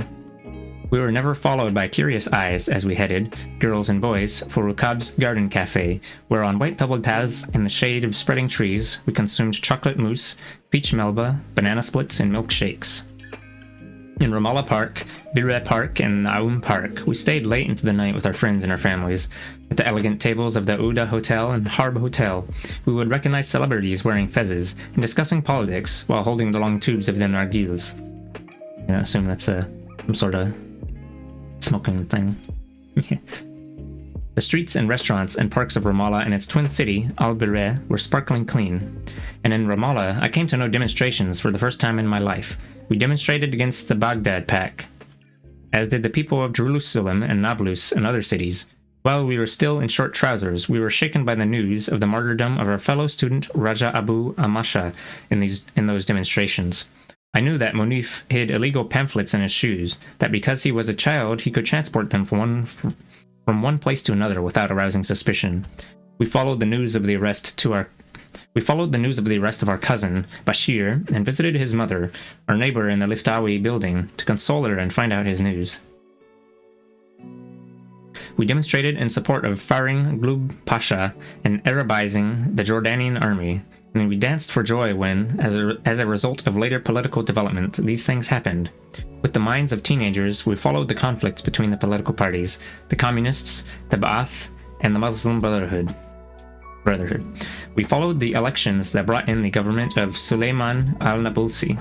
We listened in secret to the speeches of Gamal Abd al-Nasser on the Voice of the Arabs, in secret because listening to that station was enough to arouse suspicion and get you questioned. And in Ramallah, we rejoiced at Nasser's decision to nationalize the Suez Canal, and we followed the news of the war in Port Said and the city's resistance. And in Ramallah, we celebrated the union between Egypt and Syria and the birth of the United Arab Republic, and there we wept when the union was dissolved. In Ramallah, we were caressed by Al-Kahir and Al-Zafir missiles into dreams of power, and we heard for the first time of the socialist resolutions coming out of Egypt, and wondered, we young school children, about the meaning of the term. We woke up to the voice of Abu al-Habayib, the newspaper seller, who, summer or winter, never took off the British Army overcoat that was too long for him, so that it's him dragged on all the streets of Rafala. Al-Difa, Al-Jihad, Philistine, AW, 3 newspapers. That must be maybe this was like a scan or something. All 3 newspapers stopped coming out later. As for Abu al-Habayib, it was his fate to be killed by shrapnel in front of our house, the Liftawi building. They found his body on that grim morning in June 1967, his face in his long coat, covered by the newspapers whose names he had spent his life announcing in the streets. Where had Abu al-Habayib come from? Where were his people? Everybody knew him, and nobody knew him. He was hit by shrapnel after he had been hit by displacement in the Ramallah that he had never left. Was he a citizen or a stranger? Who could explain the difference to you, newspaper seller? And what killed you, the shrapnel or the headlines? How can we explain today, now that we have grown older and wiser, that we on the West Bank treated our people as refugees? Yes, our own people, banished by Israel from their coastal cities and villages in 1948. Our people who had to move from one part of the homeland to another and came to live in our cities and towns. We called them refugees. We called them immigrants. Who can apologize to them? Who can apologize to us? Who can explain this great confusion to whom? Even in a small village like Dair Gassana, we heard in our childhood words like immigrants and refugees. We were familiar with these words, comfortable using it. How is it that we did not ask ourselves then about their meaning? How is it that the adults did not scold us for using them? The wish to count the faults of the victim has woken in me once again. It is not enough to register the faults of others, the occupier, the colonialist, the imperialist, and so on.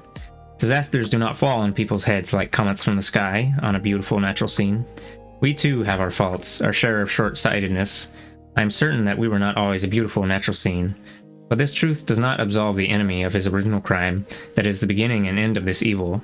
I know that it is the easiest thing to stare at the faults of others, and that if you look for faults... I know that it is the easiest thing to stare at the faults of others, and that if you look for faults, you see little else. I assume it means your own faults. Which is why, after each setback that befalls us, I look for our faults too, the faults of our song. I ask if my attachment to the homeland can reach a sophistication that is reflected in my song for it. Does a poet live in space or in time? Our homeland is the shape of the time we spent in it. Perhaps I am ill-intentioned. I only believed a little of what Nazim Hikmat had to say. My troubles in exile were no worse than the troubles of my friends in their homelands. I cannot stand a fraudulent yearning. Am I uncomfortable with the concept of singing for a concept? Is that why I look at a poem as structure rather than song? I cannot even speak to a girlfriend with common and expected romanticism, and I generally do not make friends with men or women who do not take the first steps toward me. I can easily turn my back on a relationship if I find it tiresome. A tiresome friend is full of reproaches, full of blame, wanting an explanation for the inexplicable, wanting to understand everything. If he forgives you for a mistake, he makes you feel he's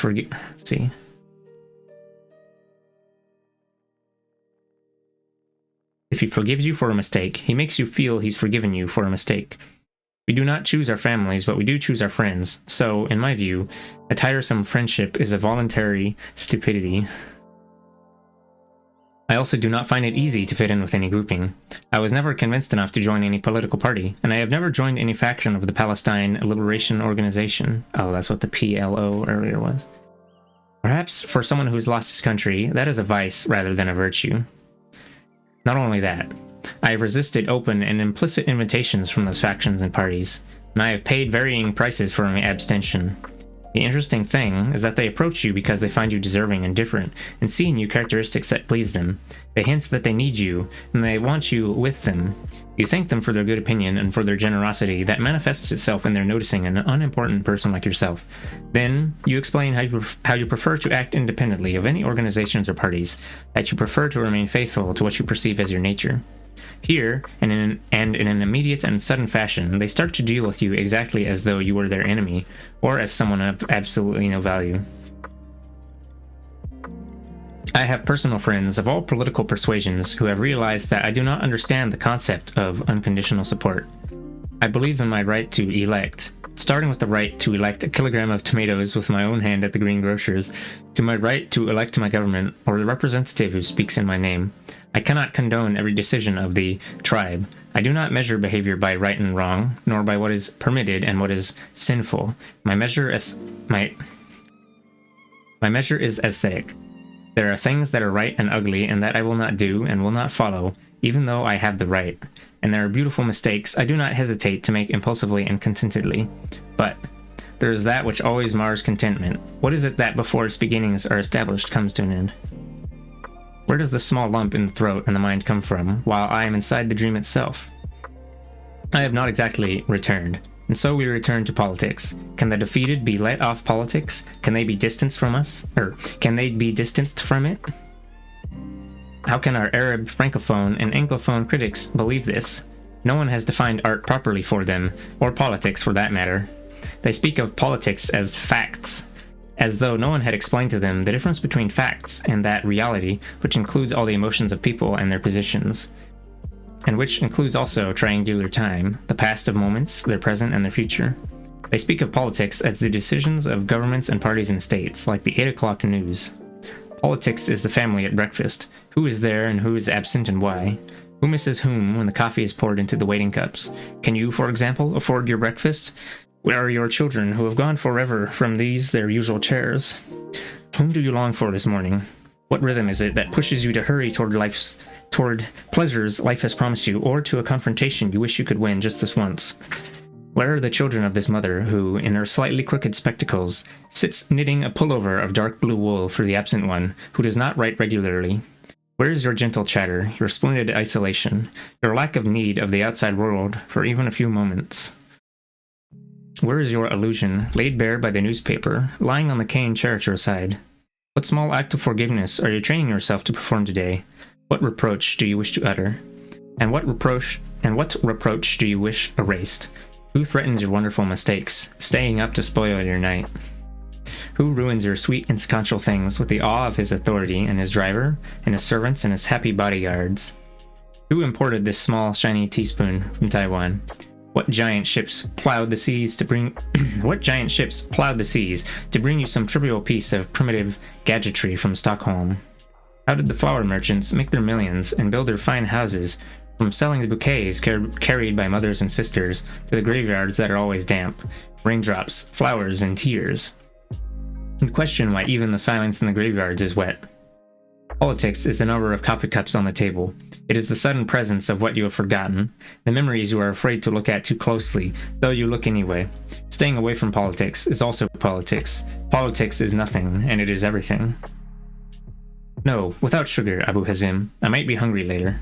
3 years ago, he said to Munif, "The veranda is ready to receive you, Abu Ghassan." He swore he would not allow Munif or me to stay anywhere but at his house if we were ever permitted to visit the homeland. Here is Munif's photograph in its black frame hanging on the veranda. I think of Ghassan and Gada and Gadir, Munif's children who are still displaced by his absence from them and their absence from here. Will they accept my care for them after him? Is there a place in their lives for an uncle who writes poetry? How well do they know me, I wonder? They will propose the place that they wish me and Majid. They will propose the place that they wish me and Majid and Allah and my mother to occupy in their lives. Life has taught me that we have to love people in the way that they want us to love them. I said to them, as soon as I could say anything after the death of their father, think of me as a dictionary in your house that you pick up when you need it.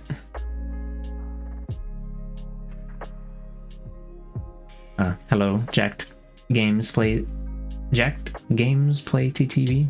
Hello, welcome here. I'm doing a book reading. Very fucked up. I hope you're doing good. Let's see. I asked Fadwa what time she went to work. She said she was on holiday for a week. I realized she had done this for me, and I was touched by the generous gesture.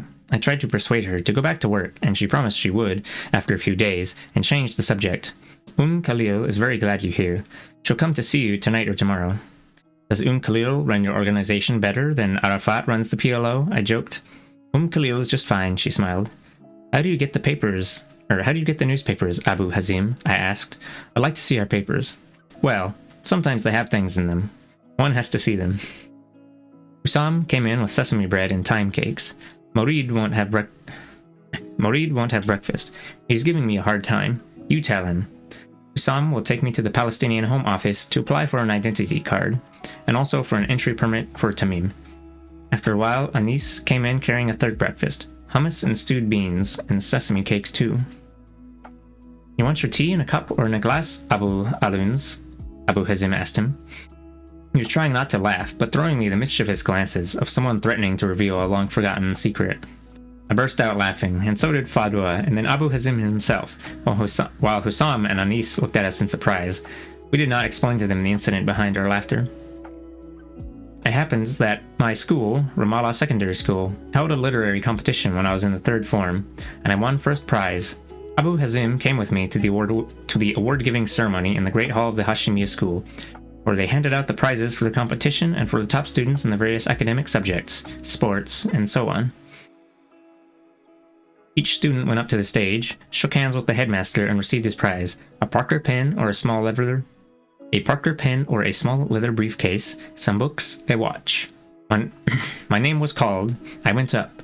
The headmaster shook my hand, but instead of handing me my prize, he pointed to a large cardboard box on the stage. As I went to the box, Abu Hazim shot up from the auditorium and clambered up onto the stage to help me carry this unexpected burden. Outside, it was raining hard, and Abu Hazim, proud and compassionate, insisted on carrying the box all the way to our home in the Liftawi building. We arrived home with our clothes dripping wet and started to guess at what this strange box might hold. It was a tea set, 48 pieces of fine china cups and saucers and pots, all decorated with fine hand drawings. Many times after this, Abu Hazim visited us.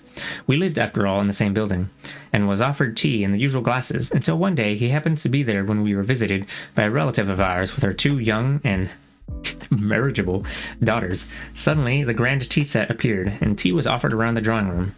Here Abu Hazim refused it and said, "A glass is good enough for me." He carried on, "I carry it on my shoulder while God's rain is spilling down on us, and it never leaves its cupboard except to honor those who deserve it. I put my trust in God." From that day on, the appearance of the tea set was a sure indicator of a guest's standing with my mother. With the repeated geographic scattering after the war, my mother did not manage to keep her historic tea set. You just beat the boss event in Bloons TD6, now it's time to tackle the elite version. Well, have fun with that, I guess.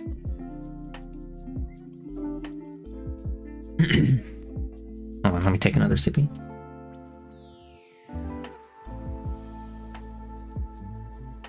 The tea set has been displaced. Very sad. Fucked up. Anis and Hussam and I went off to the Palestinian Home Office building to put in an application for a reunion identity card, which would give me the right to citizenship. 30 years overdue. Anis drove on to his job in the Ministry of Planning and International Cooperation in Al-Ram, between Ramallah and Jerusalem, and left me with Hussam, my guide to everywhere in Ramallah. We went in to see the official in charge, and I could not believe my eyes. It was Abu Saji, my good friend from the time of Beirut, open-faced and cool, generous and helpful and gallant. We embraced like two lost people who had given up hope, and now found each other, and found that they were well. I'm convinced they know their job now. Now that I know they've chosen you to deal with people, Abu Saji. I meant it. I gave him my documents. Tamim's birth certificate was necessary to get him a permit to enter Palestine. I did not have the certificate with me. I have to ask Radwa to send it. A day or two and everything would be ready. We left the building. Here my mother stood for as long as the sun was in the sky to get pieces of paper from the Israeli military governor. A new permit each time to visit her sons in Doha, Cairo, Beirut, Paris, or Budapest, or her brother in Kuwait, or to meet everyone in a hotel in Amman, if everyone was able to get into Amman. Here she put in requests for a reunion, and requests... That's a little bit louder. Like that. What was I? Here she put in requests for a reunion and requests for permits for us to visit her that were always refused. This is the location for the daily exhaustion and bitterness for thousands of Palestinians throughout the years that Ramallah was occupied. Their problems are still there, complex and difficult to solve, but now a smile meets them in the place that, since 1967, witnessed the constant attempts to humiliate them. True, life was not paradise before Israeli occupation. We managed our affairs in our own way. People say this, and then someone adds, "But the occupation," and he falls silent. Occupation prevents you from managing your affairs in your own way. It interferes in every aspect of life and of death. It interferes with longing and anger and desire and walking in the street. It interferes with going anywhere and coming back, with going to market, the emergency hospital, the beach, the bedroom, or a distant capital. Everyone I spoke with here told me about their new favorite pastime of staying out late, an exaggerated staying up in the houses of relatives and friends. But things here are temporary. The sense of security is temporary. Israel closes down any area it chooses whenever it wants. It prevents people from entering or leaving until the reason for the closure is over. There are always reasons. Barricades are set up on the roads between cities. I heard the word masum here for the first time. A masum is a barrier in Hebrew. The newborn feeling of freedom is temporary. Discussions continue, and will continue for a while, on the question of the resident and the repatriated. The system of relationships between the new authority and the people is still to a large extent unwritten. The professors at Birzeit University tell me that until all the laws are in place to deal with all the human situations that take place within a framework of politics, economics, sociology, human rights, and individual rights, the arguments over the resident and the repatriated will continue. I wanted my first meeting here to be with them, to pay my respects to them, and through them to this university. The occupation punished it in every conceivable way, and in return, the university punished the occupation in every way it could. I went to listen, not to speak, to learn and remember and salute. I visited Birzeit University before I visited the village where I was born, Deir Gassana. I had met some of its students and teachers by chance in the various countries I lived in, but I had never stated my joy at their presence and their writings, and their hopeful and positive example of continuous work under pressure and in cruel circumstances.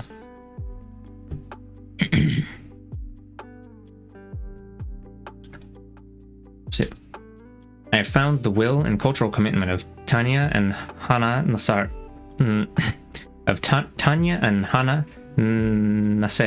Nasser remarkable, and loved them for it.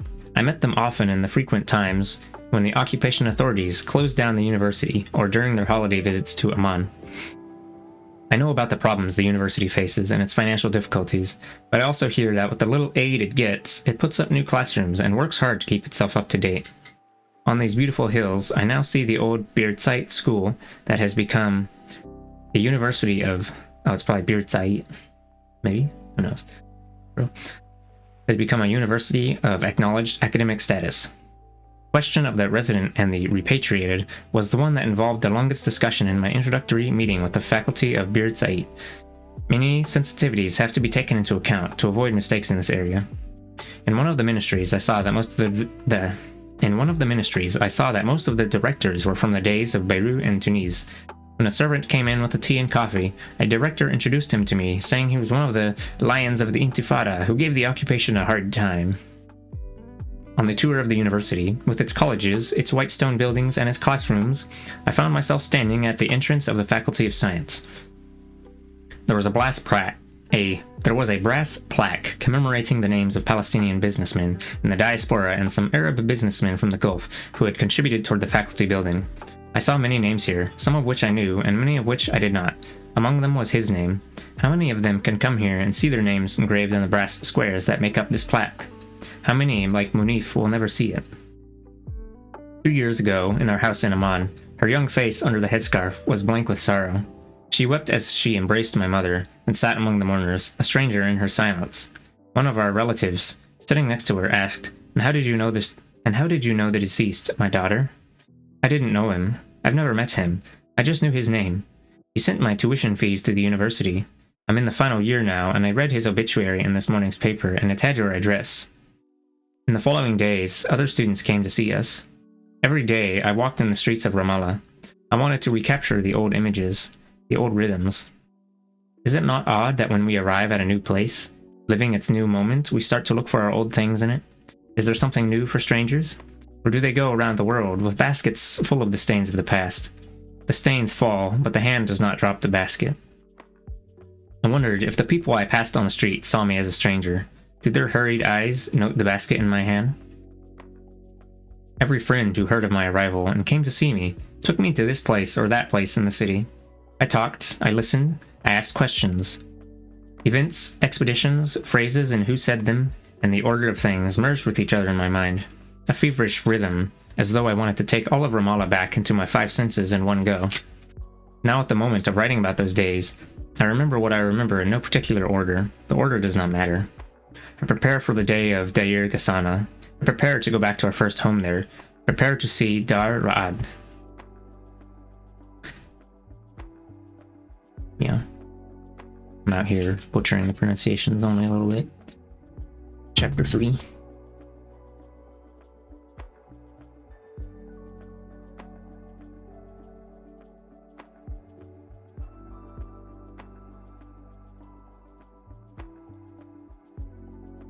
Hold on.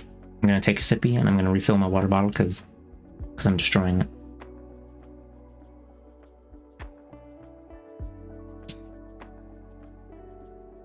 Hello, Hungamunga.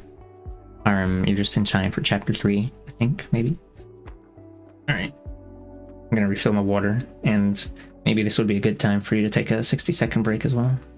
What am I reading? It says on the bottom, but I'm reading a book called I Saw Ramallah by Morid Barghouti.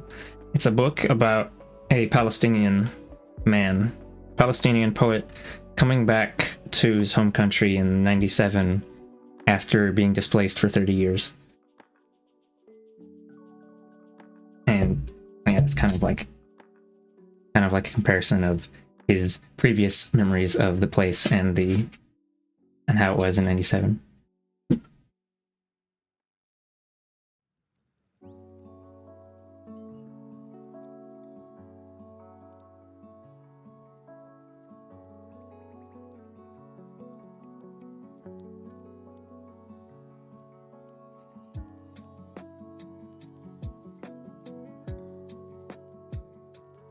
Anyway, I hope you're doing well, Hungamunga.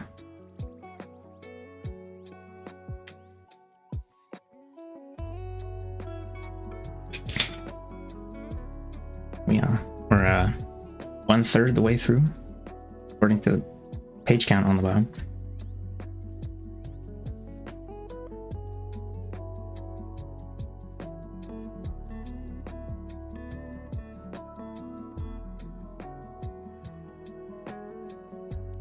I'm gonna do one more sip of water.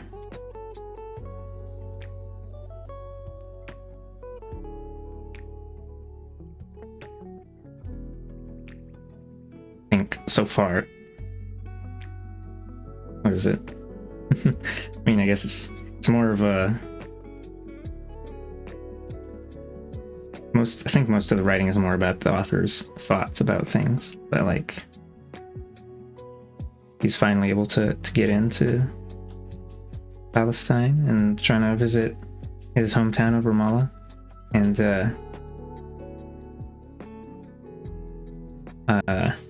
what is it, like a lot of his family members passed away by this point, I think, and or at least a decent few of them, and like I don't know, it's not like he remembered it, and the reminders of occupation very obvious. I think the main thing you're taking away from it so far is the stuff about the permits. It sounds so hecked up to get separated from people pretty much for the rest of one's life over denied permits. Yeah, they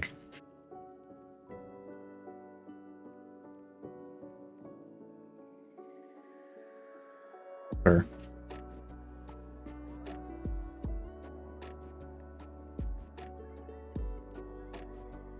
all right, I'm gonna go ahead and start reading again. Deir Ghasana.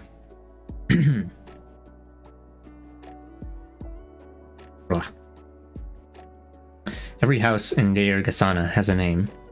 We never knew where the names of ours origin. Are some other memories this brings up for you? Don't you want to get too sad so you don't know? Okay.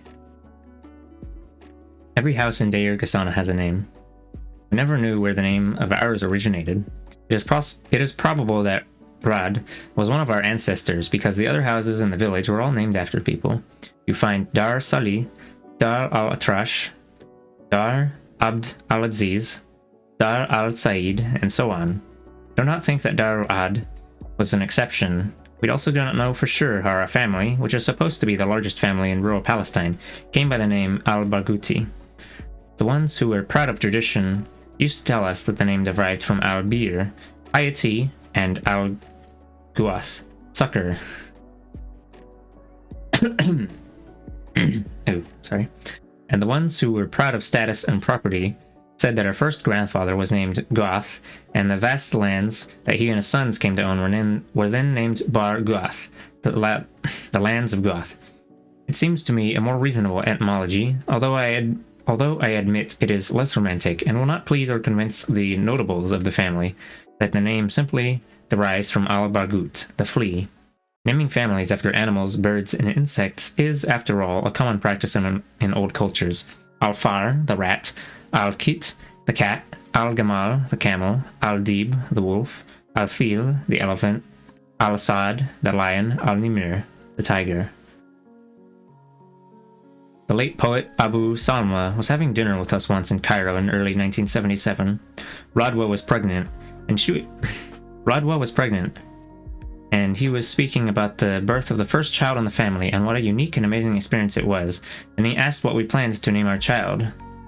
I wanted to tell him about the names that Radwa and I had thought of, but instead I said, suggest a name, an elegant, gentle, pleasant name, one for a girl and one for a boy, and I promise you will use it. He thought and thought, then turned to me, and his eyes lit up with a mischievous smile as he said, and where will I get you an elegant, gentle, pleasant name, Morid, if you're going to follow it with al-Barghouti? My fortunes with this name varied from one country to another, and they were not always negative. When I worked in the World Federation of Democratic Youth in Budapest, and my job entailed a lot of traveling, I was happy for my Spanish and Italian friends to call me al-Barghutito. I used to say to myself, where are you, Abu Salma, to see the name you didn't like? I even told some of my friends the story of the name, but only after I got to know them really well. One summer, when we held a conference for the Federation in Havana, Lila, a Hungarian friend who spoke 5 languages and had spent her childhood in that city, took me to the Bodeguito Cafe, a small, popular downtown cafe where they served mojito. What is mojito, Lila? It's Hemingway's favorite drink. He used to come and drink it here. And what's this chair hanging from the ceiling above our heads? She stood up, straightened the collar of her red shirt, and declaimed, "It is the chair that Hemingway used to sit on when he came to the Bodeguito to drink mojito. Then along comes Al Bargutito, whom Lila has invited out to have a nice time, and he gives her a headache with all his questions." "Bravo!" I applauded, then asked, "But in the end, isn't Al Barguti a lovely name?" "Don't be too happy," she said. "I asked Salim al-Tamimi what it meant, and he said it wasn't much better than mosquito." The Bargutis did not allow their daughters to marry outside the family, which is why, as time went on, the family grew and grew.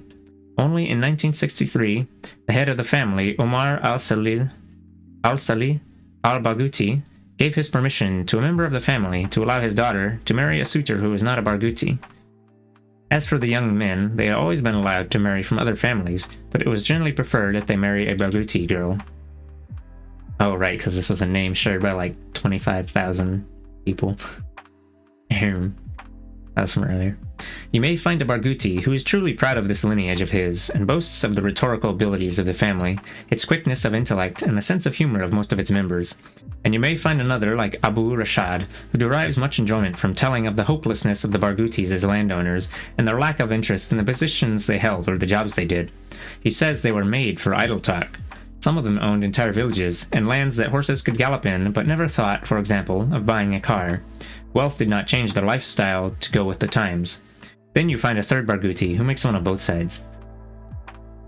The Bargutis live in 7 neighboring hillside villages called the villages of Bani Zaid, and at their center is Dair Ghasana. Went to Dar Ra'ad, a big house with a large square courtyard, 3 sides of which are bordered by rooms. The 4th is part of the wall of the mosque in the village square. If you look down at the house from above, you will see the cement domes that form the ceilings of the rooms surrounding the courtyard.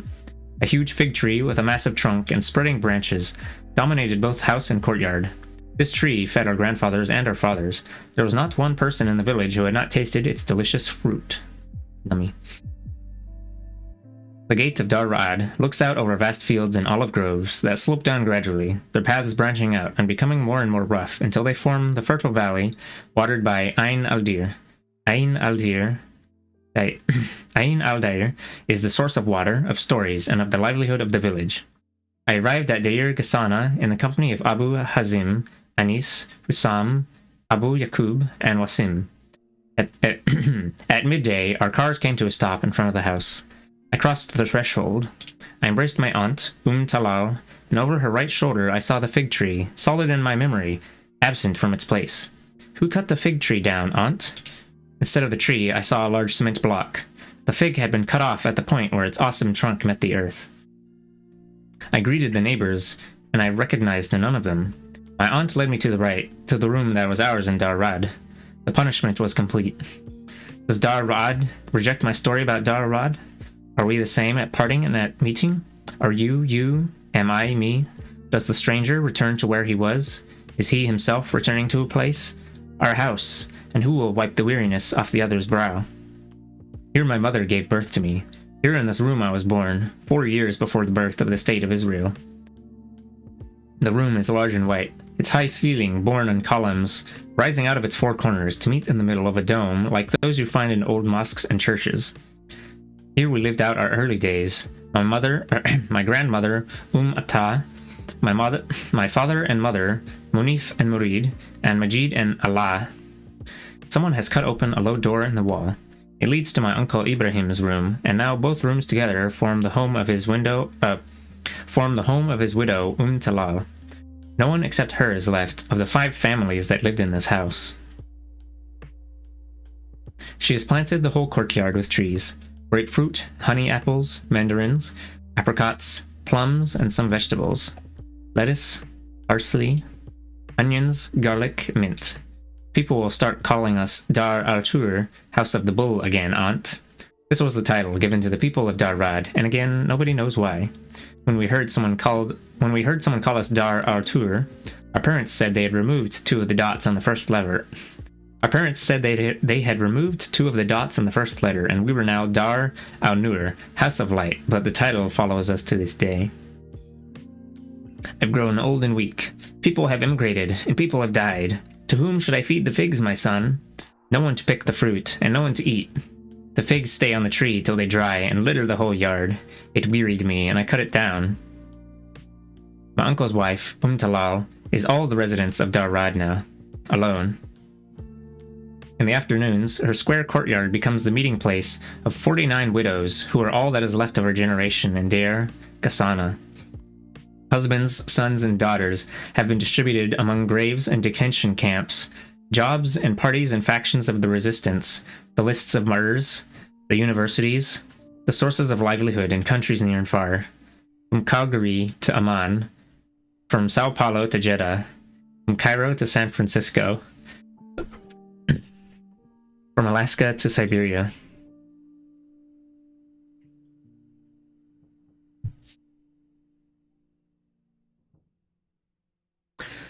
Some never leave their prayer mats, and some never leave their whiskey.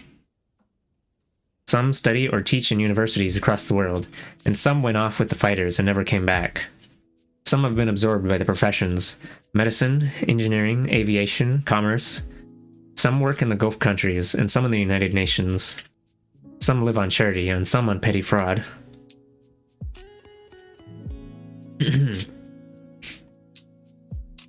Everybody's income here is from the olive and its oil. People who can still work in the fields. Men and women together, as they have always done. But the work of sons or grandsons or husbands in the Gulf is the most important source of income. Expatriates send remittances to the village with travelers who hold identity cards or reunion permits and can come and go, or through banks in Ramallah and Amman. When thousands of Palestinians were thrown out of Kuwait after the Gulf War, the economic situation of many families in the village was affected. Hold on, I'm gonna blow my nose a little bit. Or just wipe my nose.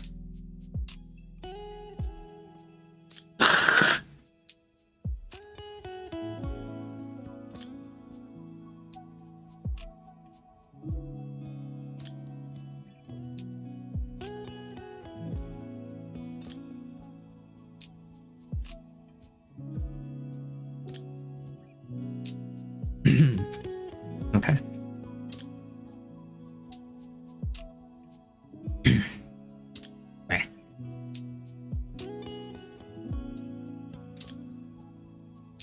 Right. Rayyan ibn Ahmad, who owned a small bookshop in Kuwait that he had named Maktabat al-Rabi, Spring Bookshop, came back to Deir Ghassana to breed sheep. Some returned to build a house on a piece of land they owned here and live on their savings. People from the village who worked in Kuwait, in both the private and public sector, had set up the Deir Ghassana Fund, from which they helped those in most need. The fund stopped when everyone had to leave.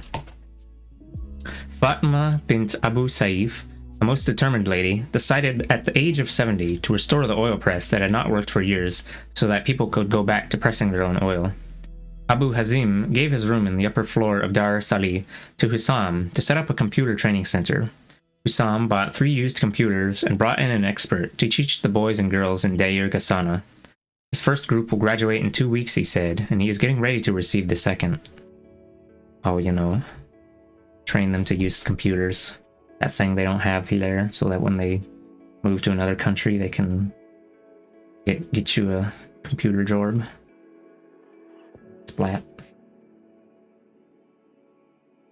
Well, they had that money to get computers. They didn't have to draw the Windows UI on a chalkboard. Explodes. The people are forbidden to build or work on the outskirts of the village, or in any areas that Israel considers part of its security arrangements. After 67, my discovery that I had to buy olive oil was truly painful. From the day we knew anything, we knew that olives and oil were there in our houses. Nobody from the village ever bought oil or olives. The village sells oil and olives to Ramallah, to Amman, to the Gulf. But for their own table, its peoples bring the olives in from the fields, and the oil in from the press to the storeroom, and the barrels that are never empty from season to season. For the Palestinian, olive oil is the gift of the traveler, the comfort of the bride, the reward of autumn, the boast of the storeroom, the wealth of the family across centuries. In Cairo, I would not let olive oil into my house because I refused to buy it by the kilogram. We weighed our oil in jars. It looked ridiculous in small green bottles like Coca-Cola. But when absence grew long, and going back to Deir Ghasana became impossible, I exercised the first simple and serious humiliation when I put my hand in my pocket in a grocer's shop and bought my first kilogram of olive oil. It was as though I had confronted myself then with the fact that Deir Ghasana had become distant.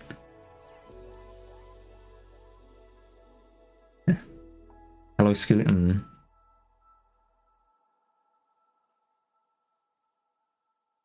How am I today? I'm doing all right. I hope you're doing good as well. I'm reading a book, doing a book reading right now.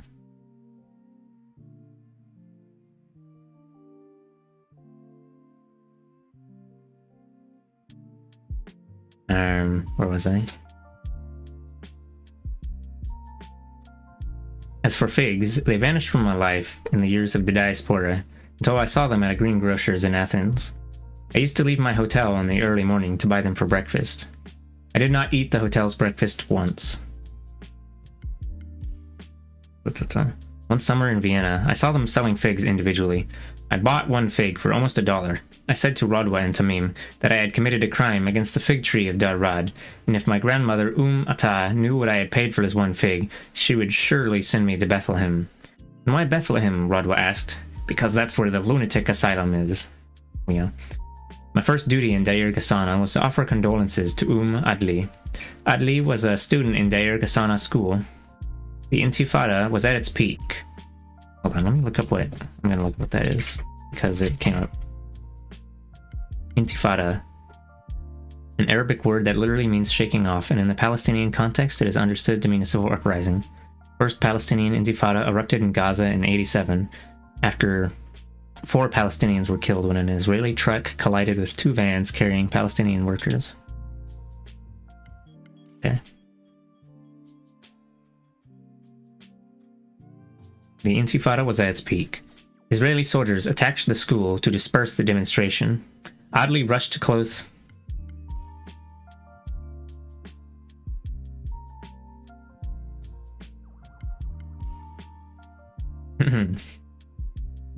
Adli rushed to close the school gates. His arms...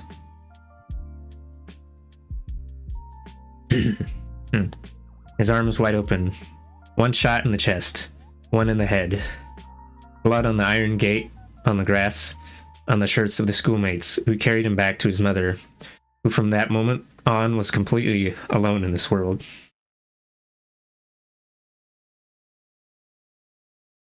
Years ago, she had lost father, mother, and husband. She lived for Adli, her only son, and Adli was murdered at the school gate. In Dar...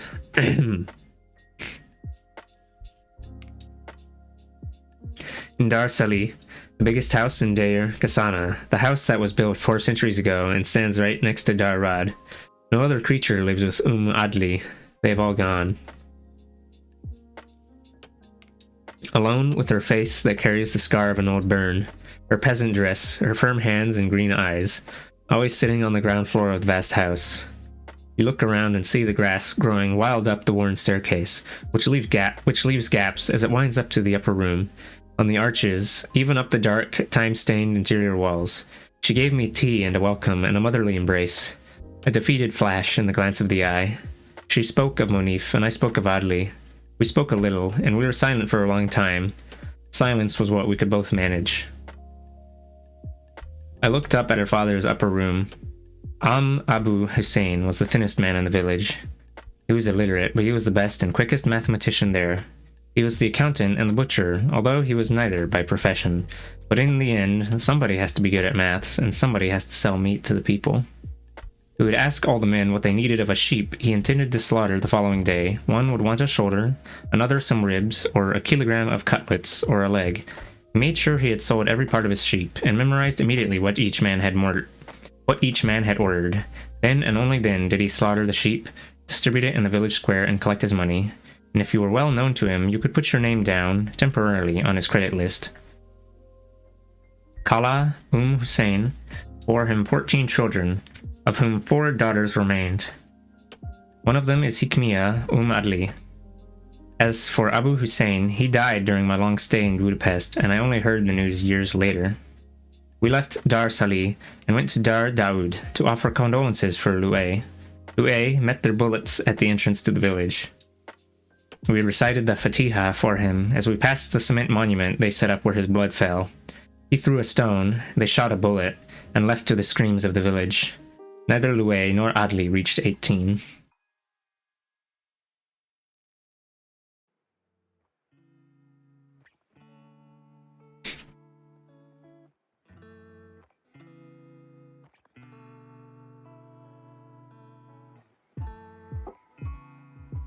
Now it is time for the meeting in the village square. They expect me to do a poetry reading for the people of Deir Ghasana.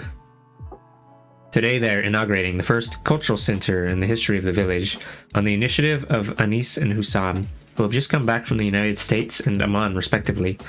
They have invited the people of the neighboring villages of Bani Zaid. I have completely forgotten what the road to Deir Ghasana looks like. I no longer remember the names of the villages on both sides of the 27 kilometers that separate it from Ramallah. Embarrassment taught me to lie. Each time Hussam asked me about a house, a landmark, a road, an event, I quickly replied, I know. The truth is, I did not know, and no longer knew. I'm gonna blow my nose real quick.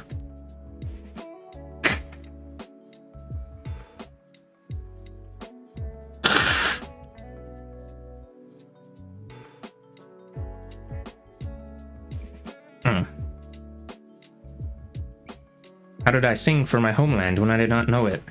Should I be praised or blamed for my songs? Did I lie a little?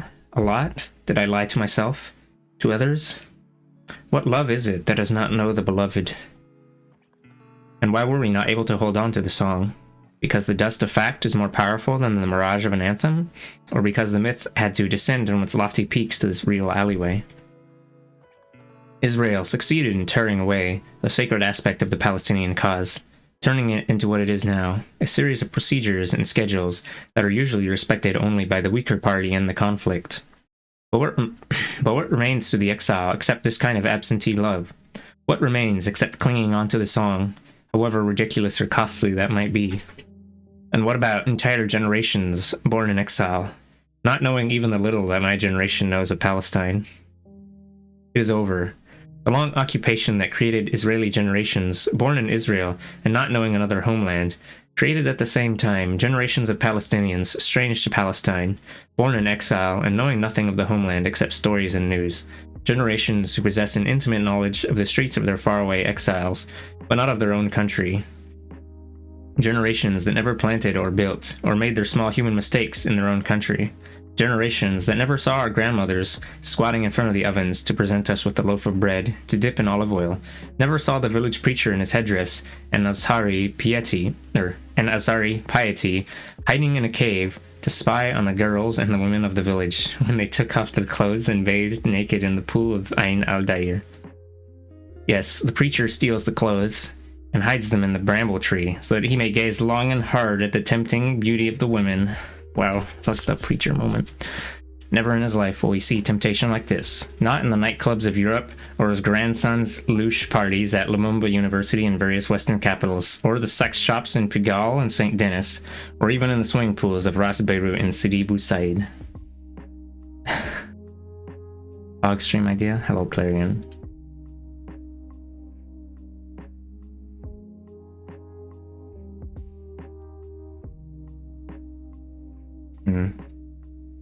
Yeah, we're on chapter 3 out of 9. Welcome to here.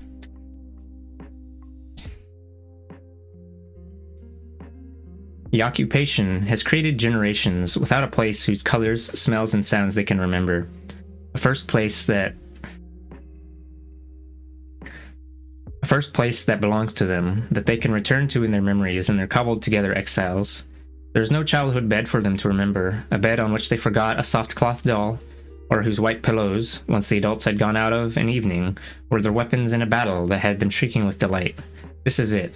The occupation has created generations of us that have to adore an unknown beloved, distant, difficult, surrounded by guards, by walls, by nuclear missiles, by sheer terror.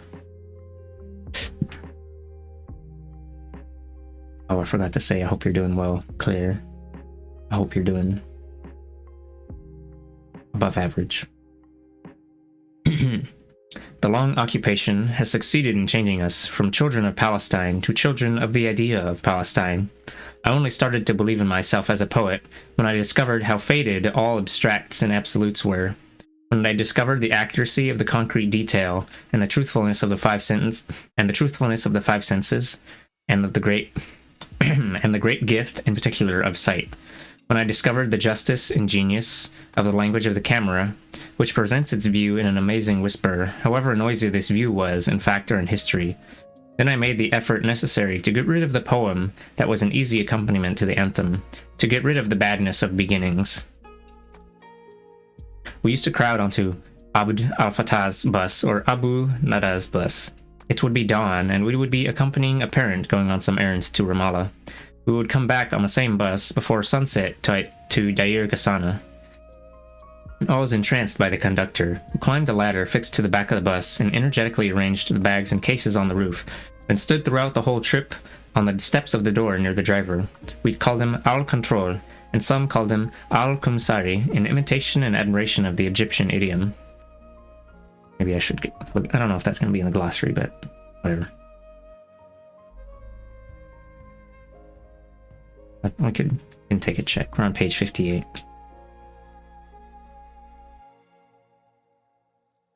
Not there. Fucked up.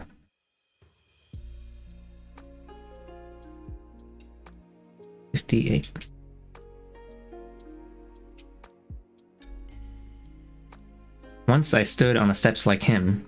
The wind that came from the hills and the freshly reaped fields swept straight into my lungs and made my white summer shirt swell and flap. From that moment on, my dream was to become a bus conductor. The joy of those few minutes on the steps of the bus was never repeated, but I envied the conductor for a long time. Sitting or standing in the crowded bus, I could never fill my eyes enough with the fields of olives fleeting by, revealing small villages scattered over hilltops of varying heights. I could not recall every detail of the road from Deir Ghasana to Ramallah. All I could remember was that the traveler had to pass by both Bir Zayit and Al-Naba Saleh Wood. Bir Zayit School became an important university. As for the small wood that was known for the density of its trees, Bassam told me that it had been turned into a large Israeli settlement named Halmish. Israel took over the wood and large tracts of the lands surrounding it. It built houses and brought in settlers. The road leading to the wood, like all roads leading to settlements, is closed to Palestinians and for the use of the Israelis alone. We passed the woods and entered the village of Beit Rima, the last place on the road before Deir Ghasana. Hussam stopped the car and said, "Get down and look at Deir Ghasana from here. You can see it all at the top of the mountain. Look, as though it were on a postcard." Villages are not defined by their houses, but by their surroundings. Fields, springs, caves, paths, mountains, and inherited stories, changing from one generation to the next, but somehow remaining as fixed as a book. Deir Ghasana has all these, but, oddly, it is defined only by its houses. Stones that do not resemble the stones of the pyramids, but manage to remind you of them, that do not resemble the stones of the walls of Jerusalem, but are chiseled from the same quarries. Thick, dark, dull stones. Houses that have the air of fortresses without being fortresses, that hint at romance but are far from romantic. Practical houses inhabited by rich and by poor, by the clever and the idiotic, the illiterate and the educated. Houses that are hundreds of years old. Their entrances are vast arches. The roofs are domed. Muhammad al-Abrash used to tether his camel under the gateway arch of Dar Salih, and the large beast would look puny. Houses on the hilltop. Houses on my mind. I entered them all in my childhood. I remember the cement domes, the thick walls with moss growing in their cracks. I remember how close together they were, and I remember every detail of the arches traced by the roofs in the high blue of summer. Morid, I burned it down, but it came back and grew again. Would you believe it? Hussam pointed at a palm tree growing out of the wall of his second-story room in Dar Salih. A palm tree spilling her young fronds into the air over the fields. A palm tree, man. Would you believe it? Plants that grow in the stone and live for hundreds of years. Decaying houses, but their closeness to each other, seen from here, gives an impression of solidity and strength. We came closer. We passed the school. The first thing you see when we passed the school. The first thing you see when you enter Dair Ghassana. It was built in the 1920s, and every child in all the villages of Bani Zaid studied in it. They walked tens of kilometers to get to it. They rode donkeys. Teachers and students crossed the valleys in the floods of winter. Nobody in the whole of Europe would have believed me if I had told them that the teachers, parents, cleaners, headmaster, and hundreds of children at my school, I, the individual, the stranger who leaned toward silence and solitude, all belonged to the same family and carried the name Barghouti. Here I was given religious instruction by Ustaz Abd al-Muti al-Salil al-Barghouti. In primary school, we did not know that he had been a communist when Lenin was alive, and that he had been jailed for this in the late 20s and early 30s. This same Mr. Abd al-Muti was a relative of ours and the father of Fadwa, Abu Hazim's wife, and her brother Hussam. This, then, is Dair Ghassana, which is recorded in my birth certificate and which fills the gaps for place of birth on every one of the passports I have carried through my many places of exile. And next to it always the date of birth, 8th July, 1944. Dair Ghassana, which was recorded in the Foreign Student Archives of Cairo University and in the Foreign Prisoners Bureau and the Khalifa Department of Deportations, recorded in foreign languages on the entry visas to faraway capitals. The name I pronounced every time I was asked, "And where are you from, brother?" Most were not content with my answer, but had to hear the word Ramallah, the name of a place they already knew. Now Dair Ghassana is about to leave its place on the documents and become real.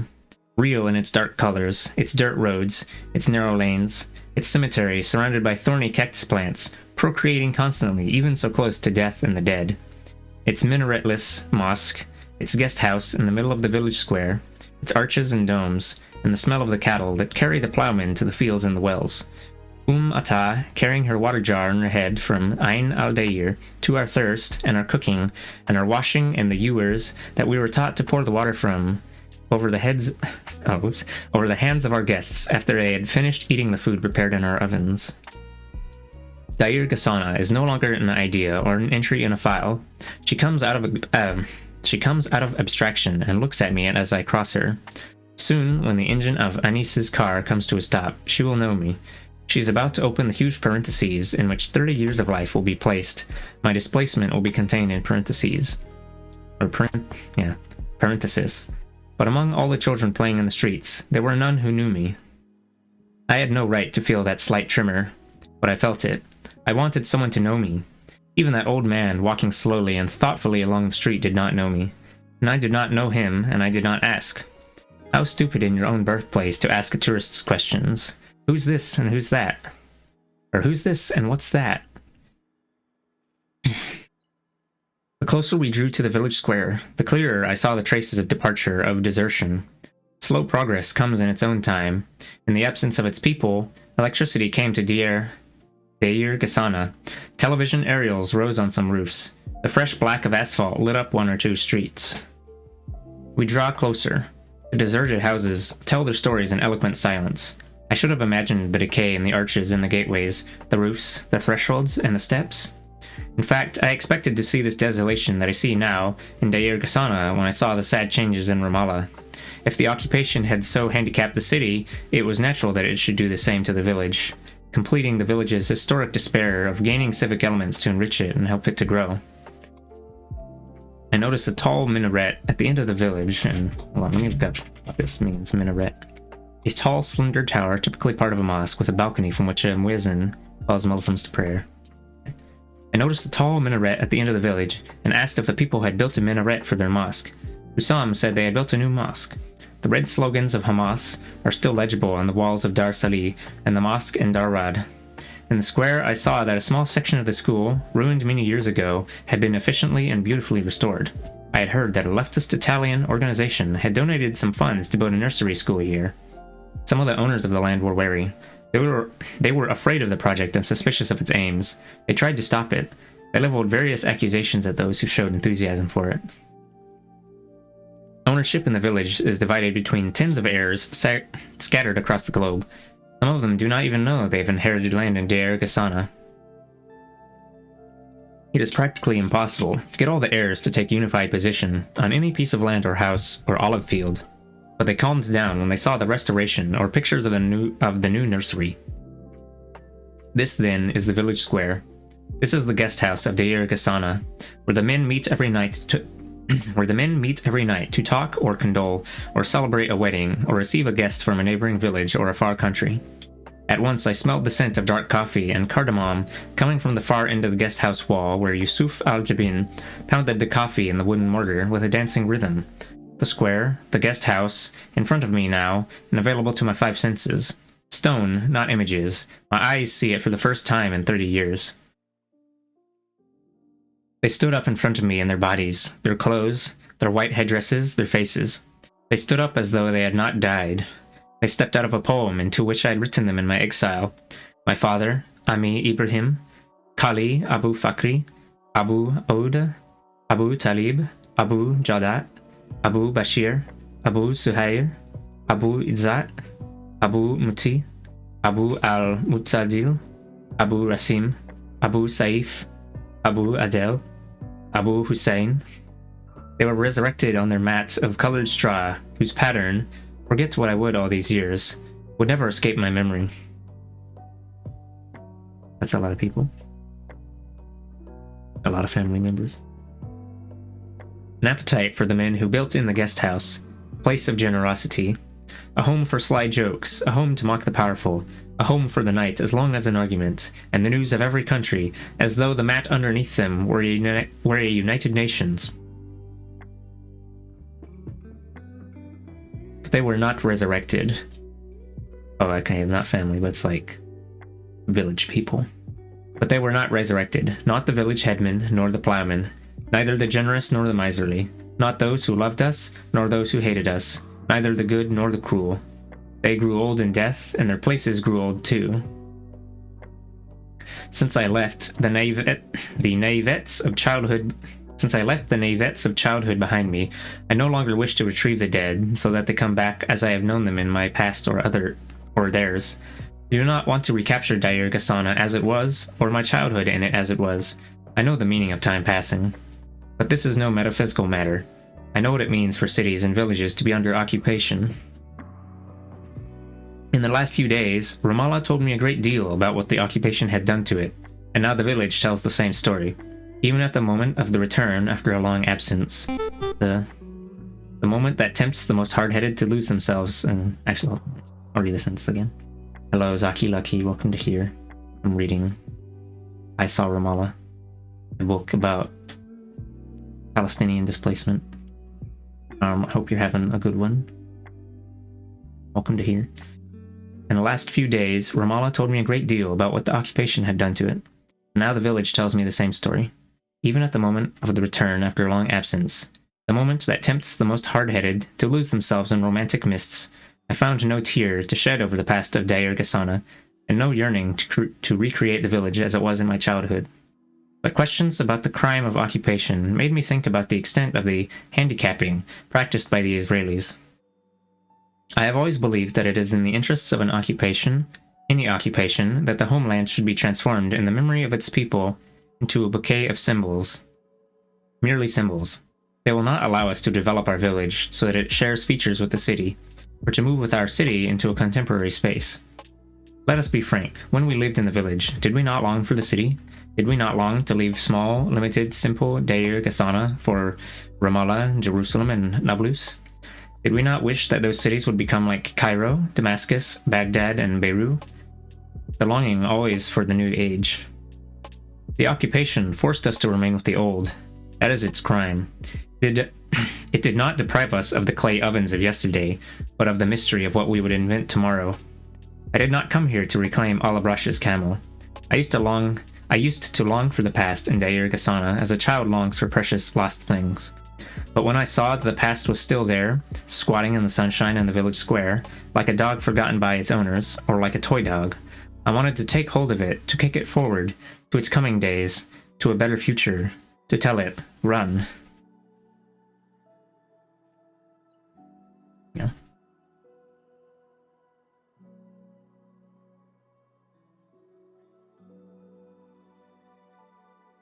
Did I? Oh my god, I spelled that wrong. Put a C instead of a G.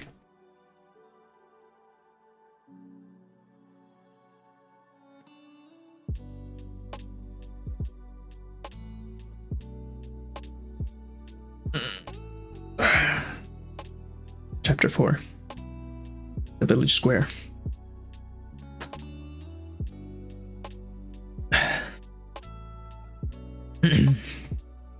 Alright. Take a sippy and I'll start reading again.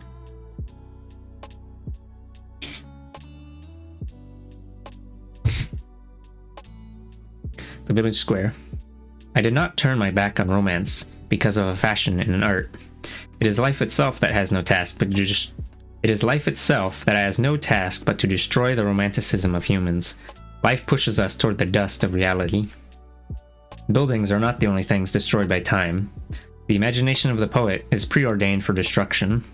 Suddenly, my imagination collapses like a building.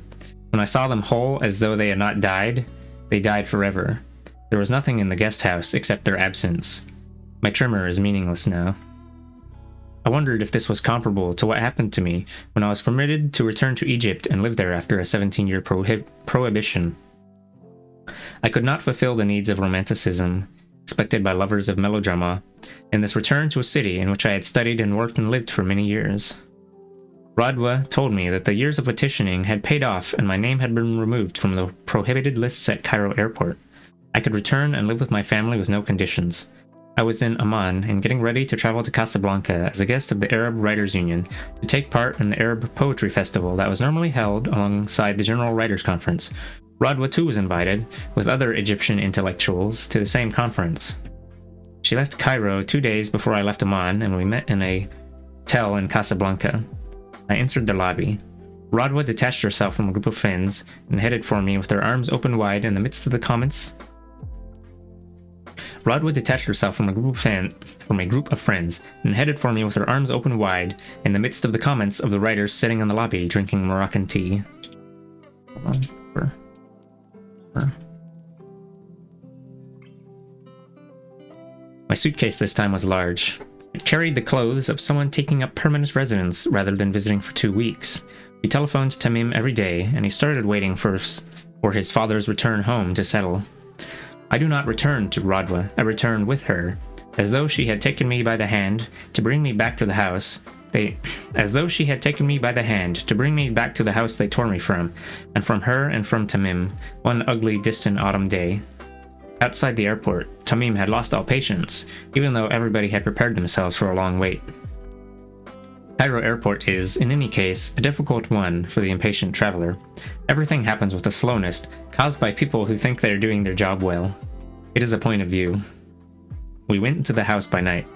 A strange thing, all returns happen at night, and weddings and worry and pleasure, and arrests and deaths and the greatest joys. Night is a thesis of contraries. We did not sleep at all.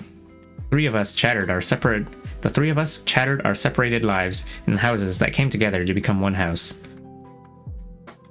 As the days passed, I began to understand. You do not rejoice immediately when life presses a button that turns the wheel of events in your favor. You do not arrive unchanged at the moment of joy dreamt of for so long across the years. The years are on your shoulders. They do their slow work without ringing any bells for you.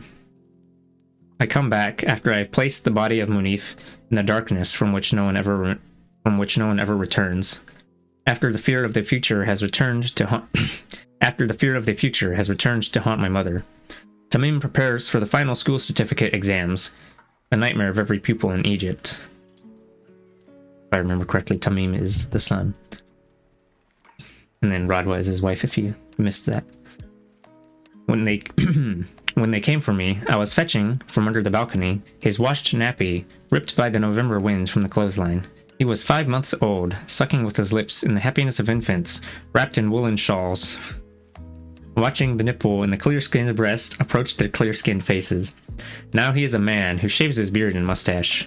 3 years ago, we bought him a shaving kit and clothes only one size smaller than my own.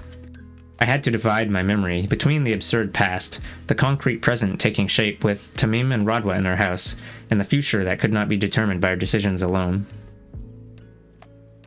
In dividing the memory between an old weariness and a newfound comfort was impossible. Memory is not a geometric shape drawn with instruments, mathematical decisions and a calculator, an area of glorious joy next to an area of pain.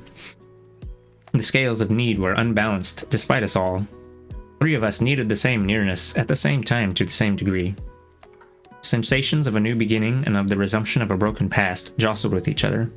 The clarity of the return to the house was crowded by the uncertainty of the common future of the family and those close to it in faraway places.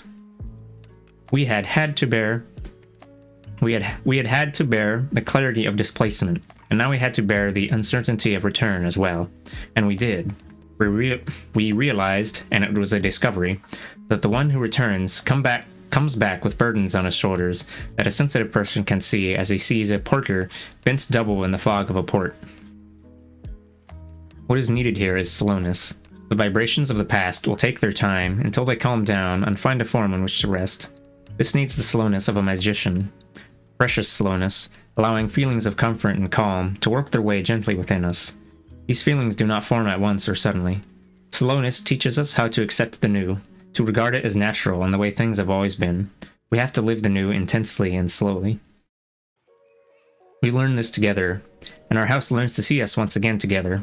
It gets used to our repeated mornings with crumpled night clothes and half-closed eyes, looking for the slippers, and discovering that one of us has to go out now at once to buy some coffee because we ran out last night and we did not notice. Rodwa waited 17 years for me to come back to our house, and when I came back, I brought all those 17 years with me. And there were 17 years with her too. From the time I was deported, every time I was permitted to come back to Cairo, I would spend as long as possible inside the house. I would look at the house, look at the brown sofa next to the bookshelves, at the curtains with their abstract pattern, at the small desk by the window, at the rough drafts and the missing sentences. Each temporary return completed the other half of a sentence. For all displacement is a semi-sentence, a semi-everything. They snatch you from your place suddenly, in a second, but you return very slowly. You watch yourself returning in silence. Always in silence. Your times in the faraway places watch too. They are curious. What will the stranger do with the reclaimed place, and what will the place do with the returned stranger? As for the relationship with the city, that is a different story. In Cairo, the world had sorted itself out without me in my long absence. Friendships had gone their own improvised way. Some landmarks remained in place, but not in exactly the same place. Coffee shop had closed down. Friends had adopted a new one. Groups had formed and so had enmities. Positions, ambitions, and loyalties had been realigned. People's daily schedules had been designed, and it was difficult for a newcomer to find a place in them. The friends of the past were living lives dictated by necessities and choices about which I knew nothing. The fortunes of those who start out with you on the same road turn in contradictory ways. One becomes a man of influence, another loses his talent, and other talents are invented for him. One becomes an editor-in-chief, another works abroad, a third has forgotten you, and the fourth you have forgotten. In 1973, Rodwa told me she was going to study for her PhD at the University of Massachusetts. I liked the idea. She went, and I remained in our home in Mohandesin for almost 2 years. The house was always crowded with friends who had already established a presence on the cultural scene, or who were still feeling their way into film or theater or music, but primarily poetry. My first collection of poems had appeared at the beginning of 1972, and I was in touch with an entire generation of intellectuals. When I returned to Cairo, that community had scattered. Death or different destinies meant that I no longer met up with that early 70s group except by accident. When you meet friends from the past, you find that everything is different. One day I joked to a Hungarian friend who used to help with the printing of the Federation magazine in Budapest. All my girlfriends have left me, Zusa. What should I do to get them back? I will always remember her reply. We have a proverb in Hungary. It says, "A dish of cabbages can be heated when it grows cold, but it will never taste the same." Taste of those early days has been lost. I do not particularly like cabbages, nor do I like talking about human relationships in terms of food, but folk consciousness everywhere is brilliant at summarizing the human condition. The impossibility of feeling absolute joy in the thing found after losing it was exemplified in my return to Cairo. I was surprised that my imagination carried on working, even though I was acutely conscious that I walked on the land that had occupied my imagination for many years. What is it that was lost in this that I have found? A specific look of the sidewalks I trod? A rhythm? A type of sunrise and sunset? Footsteps I waited to hear and heard one desolate night? Wisps of fog that formed themselves into a shape that pleased me one early morning? A row of trees down the center of some road? It was always the same problem. The problem of stitching two times together. It cannot be done. Time is not a length of calico. Time is a mist that never stops moving. Say you are romantic. Time will coldly discipline you. Time makes us real with realism. This is the grave of Kali Abu Fakri. Here the king lies under the dust, a giant with a gentle voice. In his features, a mixture of De Gaulle and Anthony Quinn. Ever since I knew him, he smoked a pipe. He stuffed it with the worst kinds of tobacco, which he called Heisha. He was the only one among the villagers who smoked a pipe. He could be proud of a new garment for only one day, because the next day it would have a charred hole from the pipe that never left the corner of his mouth. He surprised me once by saying, "Your uncle went to Port Said, boy." "And why did you go to Port Said?" He answered as though I had asked the most stupid question, "So that I would go to Port Said." One night he set off with his gun for Al-Bitara, his olive grove outside Deir Ghassana, because he had heard there were thieves there stripping the olives. He came back with a bandaged index finger because he had shot himself. He lived on his income from the olive seasons. Most of the year, there was not a piaster in his pocket. What is this? Piaster? A monetary unit of several Middle Eastern countries equal to 1/100th of a pound.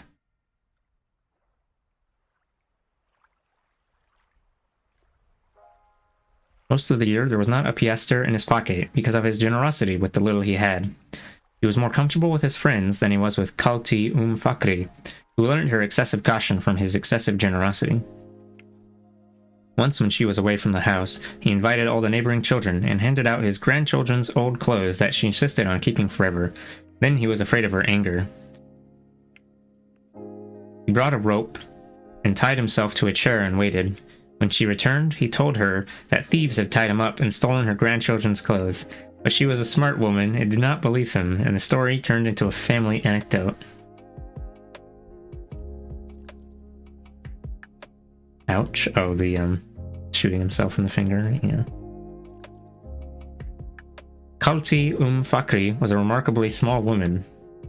You noticed it particularly when she... Oh. Hold on. Yeah, the, When I saw a rope and chair, I thought something different at first, but no, he pretended that thieves took the clothes. Well, why would thieves want clothing? Yucked up. Khalti Fakri was a remarkably small woman. You noticed it particularly when she walked next to him. When they crossed the bridge together coming back from Amman, the Israeli soldier finished Abu Fakri's papers first. When he did not move, and the soldier tried to move him along, he said he would wait for his wife. Pointing at Fakri, the Israeli looked at the giant Abu Fakri, then at his wife. He asked in broken Arabic, "How many year you with Madame?" 50 years, Khawaja. The Israeli smiled. "Donkey. You see, Fakri, he knows me."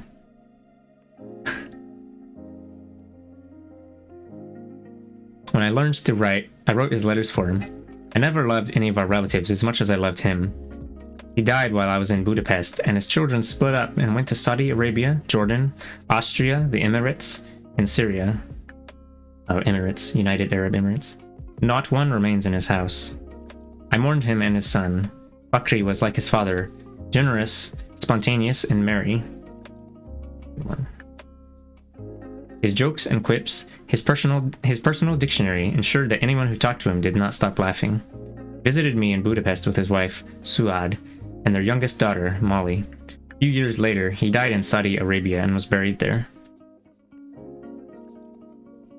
Here is the shop of Yusuf al-Jabin, peasant, a barber, and a great dancer of the Dabka. The wall it shared with the guest house has collapsed, and its roof has fallen in. Its entrance is blocked with rubble. We come closer. The almond field owned by Nazmi, who could not bear to see one of us children get away with a single almond from the huge trees, has become a cemetery. I beg her forgiveness for the image of her that crept into my Qasidat al-Shahawat, poem of appetites.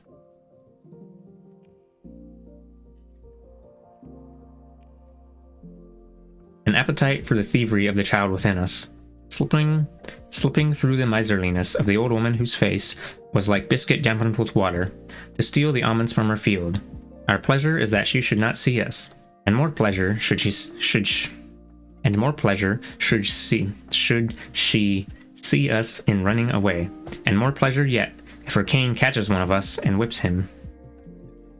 After lunch, Anis suggested we rest for a while in his house. We entered the large, many-roomed house through the ruined gateway, the debris like a small hill impeding the entrance. Oh, yeah, I think a lot of the people mentioned here are like, they're like parents or uncles and aunts of people. So like, by the time that this book was written, they already died of old age or something. That's probably what happened with this person they mentioned. Old age or sickness.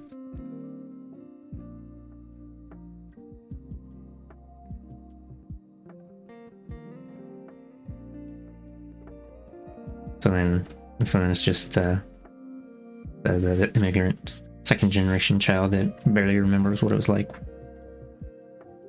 back there. Shahima and Zaglula are the only women here. They are both over 70. They've never married. They're both short, but Zaglula is a little shorter than Shahima. On their faces, the wrinkles are almost identical. They live in this vast ruin entirely alone, and neither of them will speak to the other. For years now, they have been in a permanent state of feud and mutual boycott.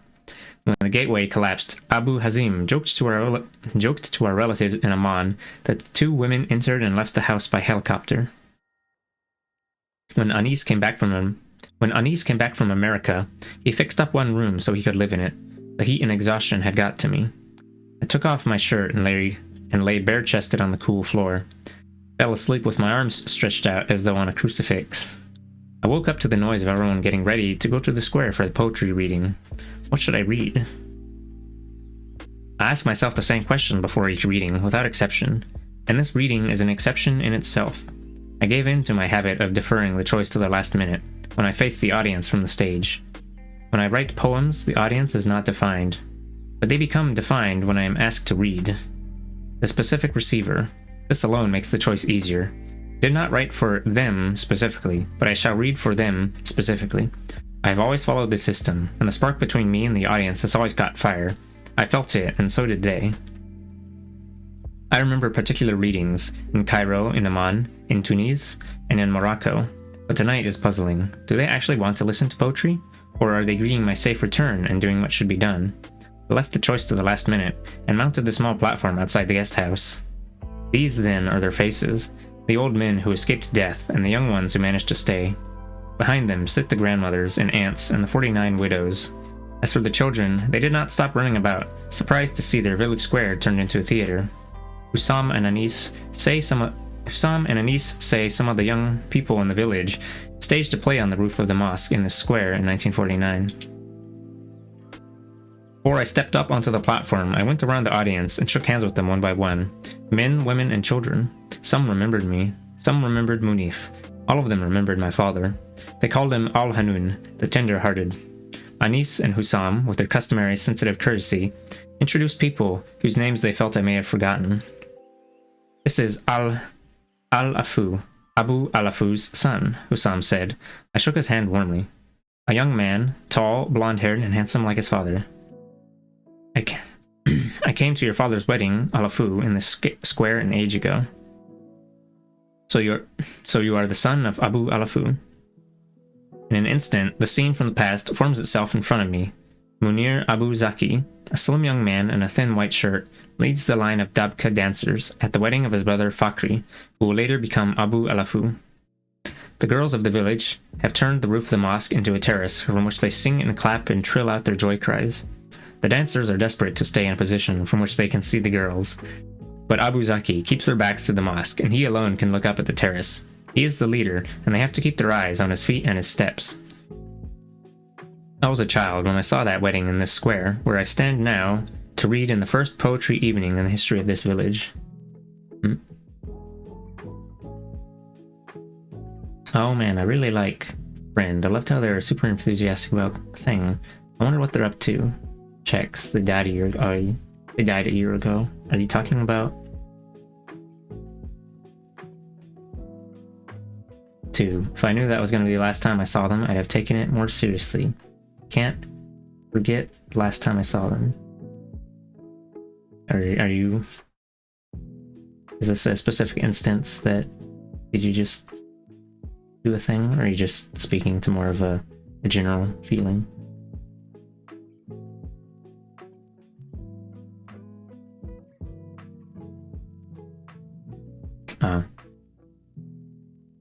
Wait.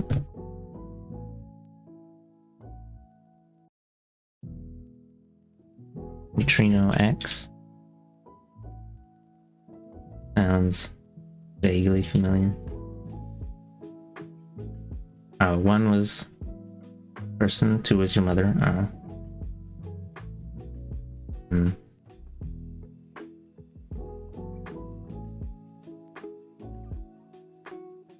Sorry if I'm bringing up feelings.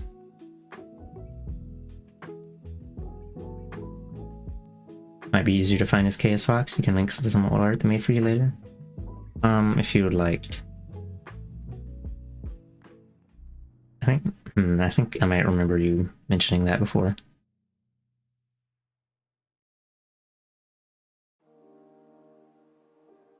It's all good. This is just part of life, but the story hits because it's stuff you relate to.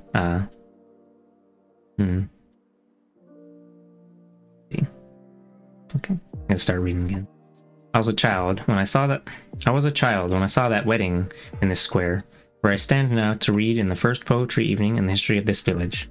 I do not know how or why Abu Zaki's dance stayed in my memory all these long years when all the dancers have scattered. Abu Zaki went to Sharjah and Abu Alafu died, and events threw me from Deir Ghassana to Ramallah to Cairo to Kuwait, Beirut, and Budapest. And in Budapest I put the whole scene into a poem, a wink. I stood in the square in Deir Ghassana. Behind me, the wall of the guest house. To my left, Dar Sali. To my right, the wall of the mosque. In front of me, the wall of our house, Dar Rad. Munif's body fills the place. Not a goal. Munif's body fills the place. Not a ghost or a memory. He himself, with his height, his glasses, his fair face, and his smooth hair, in this ruined square for which he had commissioned studies and plans for restoration, he wanted to turn it into an open-air theater, into artists' workshops. He wanted to build a nursery school and an agricultural college here. He had plans to bring the arches and the domes and the gateways back to their former glory. I remember, if I remember right, and for your reminder, I think Munif is his brother that died.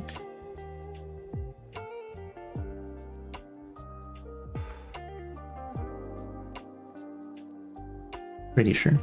75% sure. Okay. I was with him once in the French village of Ivoire, and I was taken with its age, its flowers, its rich cultural life. He said, Deir Ghassana, if we look after it, can be like Ivoire and better. Yes, everything around me, everything within me dictated that I should begin with my elegy for him. I wanted to bring him back here, carried on my language. I wanted him with me. A motherly man, whose motherliness shaded his mother to see her smile, who feared that in the wool of her coat there might be one sad thread, who dared to bend his cypress height, who dared to send this trimmer into the air around his shoulders, who dared to kill beauty's last cry for help. I read Bab al-Amud and other short poems. My audience was moved. They laughed. They were saddened. My sense of them was powerful and all-enveloping. The slogans of the Intifada, although its actions had ceased because of Oslo, covered the walls of the mosque and of Darrad, covered everything that could be written on by chalk or paint. Most of them the slogans of Hamas. The mind moved toward the catastrophes of politics and politicians. But this is a poetry reading. Let the thoughts form. warm and subtle in the heart with the rest of the bitter rubble. These people need no more bitterness. Let there be in your poems an indication, however faint, that in the end life goes on with the living. I reminded the people of the wedding of Abu Alafu. I dedicated the poem to Munir Abu Zaki, wherever he may be, and read. A wink of her eye at... Oh, this is a long one. A wink of her eye at the wedding, and the boy went mad, as though parents and the night, and the shoulders of the young men taking refuge from sorrow, and the dabka and the aunts and the headmen had all become nothing. He alone is the leader of the dance, and his waving handkerchief the whole night shakes, and the girl who singled him out for that pure light, she alone is the village. He stretched his right hand as far as it would go. He shook out the handkerchief twice and thrice. He let the jinn ride on his shoulders, then threw them off and bowed. He let the jinn ride on his knee, then threw them off and straightened. A foot he planted in the earth for a second. The other, thrown up like a hammer, then settled like a stake. If he almost fell at the clap of a hand, he was held up by the pull of the flute. Catches the dark like desire from the towers of night, exact as the light of her eyes. The chest and its hair sweat with his swaying left and light. Swaying right and left. And the sweat of the back falls perpendicular. The heart's shyness hid all that was in it, and the white shirt, wet from the shoulders to the leather belt, showed a spine where you could count the discs. Another wink even if I die here. Another wink even if I wait forever. I'm gonna look up what the Oslo Agreement is.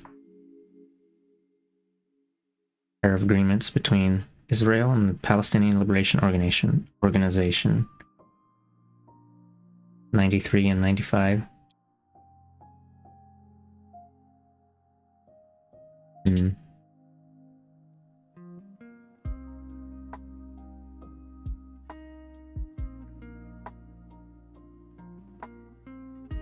I'm gonna assume that whatever they agreed on is no longer...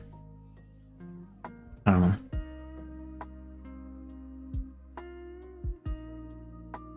There are moments when poetry is subjected to a sudden test, when it is read to an audience that is not particularly concerned with literature or poetry. I had this experience twice in the last few years. Oh, hello Nekua. Welcome to here. I hope you are feeling like a stable collection of molecules. Yeah. Oh, thank you for the water. Fucked up.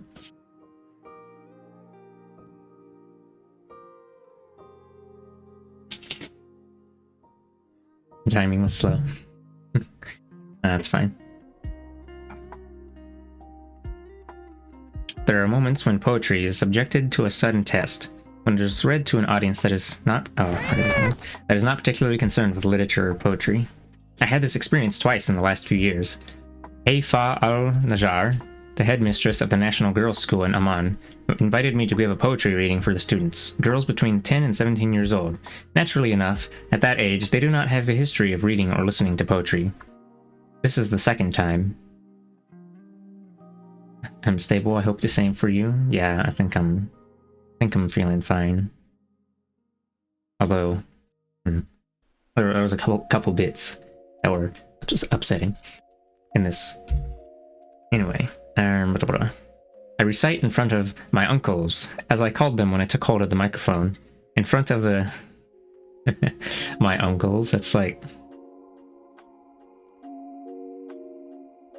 in Chinese. You also refer to people that aren't actually related to. They refer to them as brothers and sisters and aunts and uncles.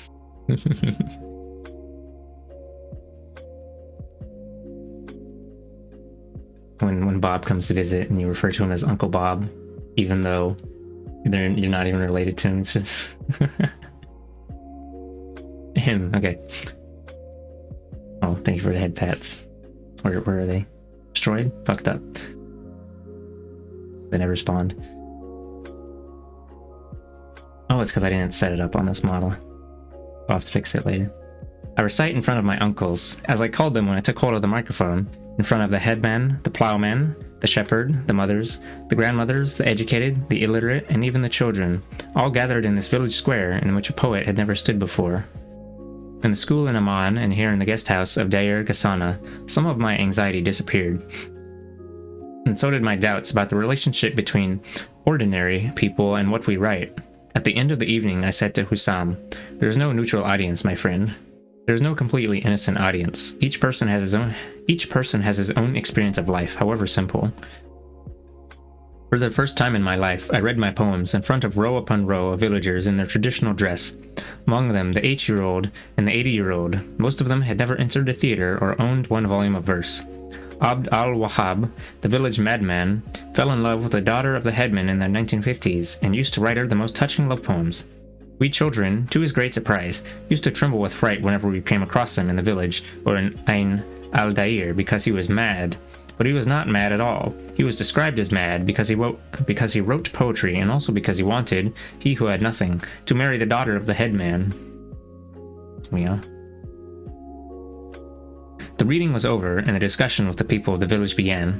Questions about displacement, estrangement, returning, and the political situation. But the question I still remember came from a lady in the back row. She said, What is the most beautiful thing you saw since you returned to the homeland?" I replied quickly and truthfully, "Your faces." I climbed down from the platform, my feelings a mixture of happiness and mysterious sorrow, and I found myself surrounded by children. They held out their pencils, their school copybooks, pages torn from their school copybooks, for me to sign. They pushed forward, their eyes full of that enchanting childish mixture of shyness and mischief.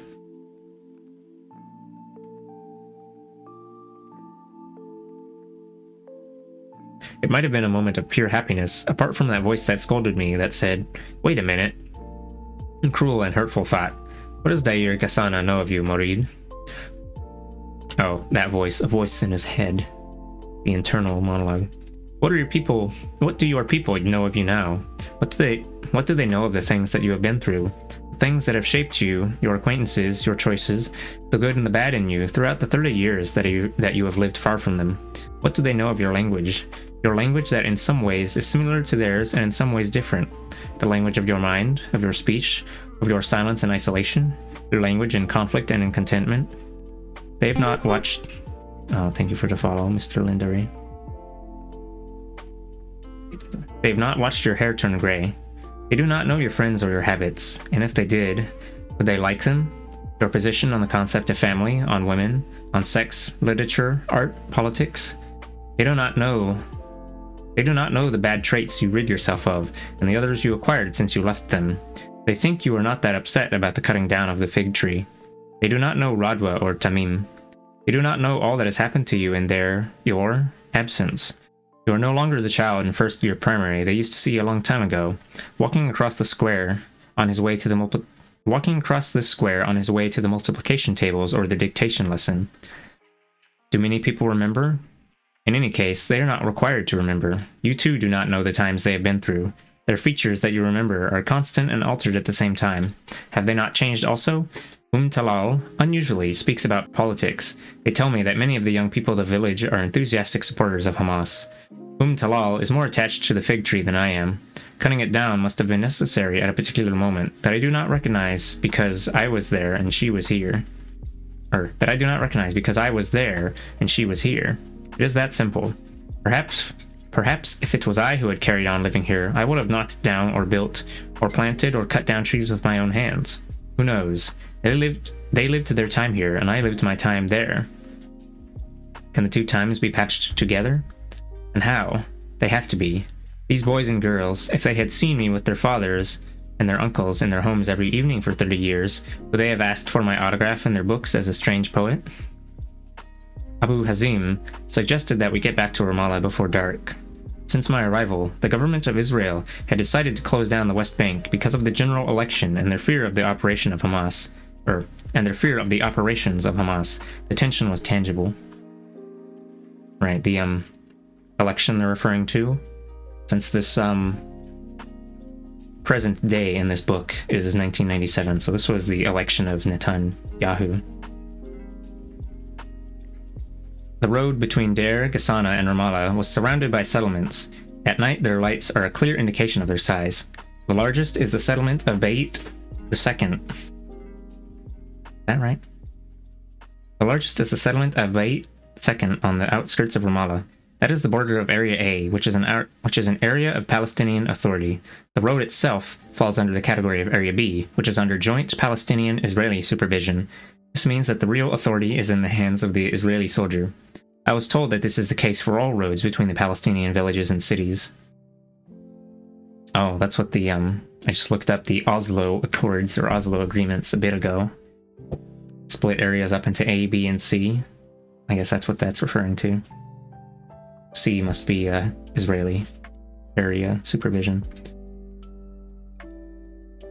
It was not possible to go to Ain al-Dair, the kingdom of Ami Abu Muti, who spent 80 years sowing and watering and cutting canals and dividing the slope of the hill into graded ledges, permitting the water to settle and preventing the soil from sliding away. From the beginning of the century until his death a few years ago, he had been harvesting the olives in sacks and carrying them to Abu Saif's press. At Ain al-Dair, he grew every plant that would grow in the climate of this land: honey apples, figs of every kind, kodari, sawadi, bayadi, kurtmani, safari, zuraki, and hamadi, oranges, lemons, grapefruit, pomegranates, quince, mulberries, onions, garlic, parsley, lettuce, peppers of every kind and color, sweet yams, cauliflower, cabbage, mulukia, and spinach. What is that? Mulukia, a dish made from the leaves of Corcoris olitorius, French, and spinach. He did not respect the wild herbs that grew without his personal care, such as mallow, sage, chamomile, murrar, and kufaish, even though he used to try to teach me their strange names and stranger properties in the treatment of diseases. He was a master of water. He was able, an illiterate man who had never left the village, to irrigate the entire mountain or the entire valley with the least amount of water, not wasting a drop, as though he were the most resourceful agricultural engineer. He was a man of small size whom his son, Muti, described one day as having stayed the size of an orange, despite all the food that he planted and cared for. Ain al-Dair is ruined, my son, said Talal.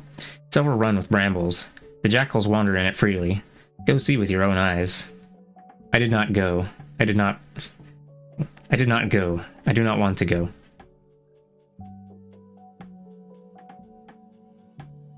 My head on the pillow in Abu Hazim's house. Another home for the traveler, another pillow for the head. My relationship with place is in truth a relationship with time. I move in patches of time. Some I have lost and some I possess for a while, and then I lose, because I'm always without a place. I try to regain a personal time that has passed. Nothing that is absent ever comes back complete. Nothing is recaptured as it was. Ain al-Dair is not a place, it is a time. Evidence of the last rain that we can see on our shoes, even though our eyes tell us it is dried. The thorns of the brambles trained our hands and our sides to bleed early when we were children returning home at sunset to our mothers. Do I want to scramble through brambles now? No, what I want is the time of scrambling. Ain al-Dair is specifically the time of Murid as a child, and Amrini, Ibrahim, a peasant and a hunter. His traps drew the birds from 4 green hills to flutter in the end between his exultant fingers in the game of sky and earth. He used to talk to me a lot about the stupidity of birds who would see the grain of wheat but not the trap. And when he was satisfied that I had seen their stupidity with my ear and my eye, he would add the sentence that I did not understand when I was 5 or 6 years old. People, young men, are like birds. Many of them see the bait and don't see the trap. Darad is not a place. It too is a time. Darad is the old house they used to live in, because every house had a name. A time of waking up with early prayers, to taste the figs picked by the light of the dawn, figs washed by the dew and pecked by the energetic birds. Nobody can tell when fruit is ripe as well as a bird can. Birds are not really that stupid. It is the time of the jar of olive oil that has arrived this minute from Abu Saif's press to the hot bread in my hand before I set off for school. It is that sudden, innocent contact with the breast of the neighbor's daughter while we play. That contact that means you can never go back to your first innocence. This is it. You now know, even if only in the rush of play, the feel of the breast of a female. He who knows is not innocent. The places we desire are only times, but conflict is over. The places we desire are only times, but conflict is over place. The whole story is about place. They prevent you from owning it, and so they take from your life what they take. When a journalist asked me what longing meant for me, I said something close to this. It is the breaking of will. It has nothing to do with the mellowness of memory and remembering. Because of the many places that the circumstances of the diaspora made us live in, and because we so often had to leave them, our places lost their meaning and their concreteness. As though the stranger prefers the fragile relationship and gets edgy if he feels it becoming strong. The vagrant holds on to nothing. The one whose will is broken lives in his own internal rhythm. Places for him are a means of transport to other places, to other conditions, as though they were wine or shoes. Life does not allow us to consider repeated uprootings as tragic, for there is an aspect to them that reminds us of farce, and it will not allow us to get used to them as repeated jokes, because there is always a tragic side to them. Life teaches us to be content with the only fate proposed to us. It tames us. It teaches us to get used to things. The person on a swing gets used to moving in two opposing directions. The swing of life carries its rider no further than its two extremes, farce and tragedy. The world swings on, a light mist hiding the two horizons. In Cairo, on the morning of that dark historic Id, there were 6 plainclothes policemen. When Tamim's nappy, still damp, fell off the line and I went out to fetch it, I saw them, 6 agents in a car belonging to the State Security Service. I said to Radwa, "They have arrived." Oh, that's when he got deported. Fact. Yeah. Deported from Cairo.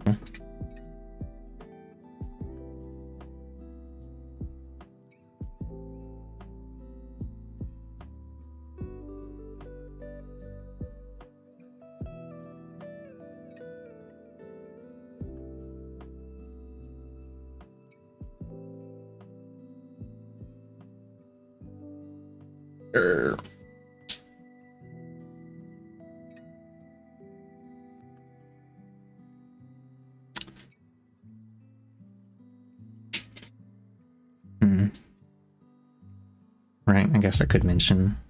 I have a message I pinned up here, which was it's a little thing that has links to like links to contact politicians and to check if there's protests near you.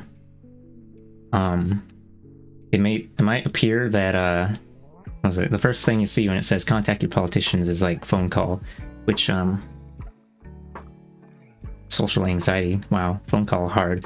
But it also has an option to email them there, and I believe the website it links you to will have a preset message you can use. Alternatively, for the phone call, maybe phone calls are maybe they're worth more points. I'm sure there's probably a script you can read too. But yeah, if even I don't know, if I remember right, or from the pattern I've seen, there's protests being held in places, probably like weekly or bi-weekly. If you don't see it on the list there, if you don't see one on that list nearby your area, you could probably you could check online anyway, since, you know, for it to be on there, someone has to tell them that it's there, because actually the protest I went to yesterday wasn't on that list, so I typed in the information and the Instagram link for it, and then it got added like the next day. Yeah. Also, I have that donation thing set up, but I don't really expect anyone to be donating, TBH. Especially since the kind of people that hang around this circle, I think some people here also you know, chill in Nekua and Sussy chat, and they probably already donated some chunks of money. If you don't have money to donate, that's fine. I just set it up for PCRF, Palestinian Children Relief Fund, but I did see a thing recently from like, what's the US CPR, United States, something for Palestinian something. I guess there is some, what is it? All the money that you send to these charities may not necessarily make its way into Gaza because of the whole thing with aid being restricted. So they little, when you send an email with this thing, then you can choose to be on their mailing list, and they sent a thing like what was it? saying that it might be a good idea, or not, it might be good idea. It's like, since aid will not be able to make its way in, then like it would be a good idea to instead send money to like, what is it? Palestinian legal, like people outside of Palestine who are being people outside Palestine that the legal system is being used against them to like,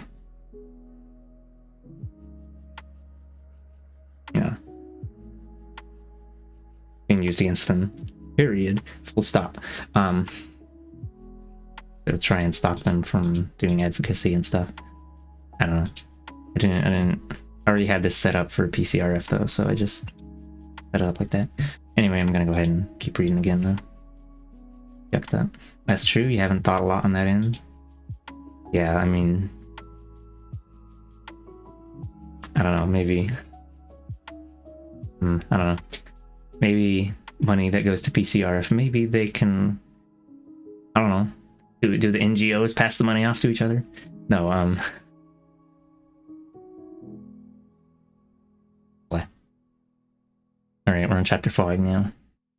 Chapter 5 out of 9, page 79, 157.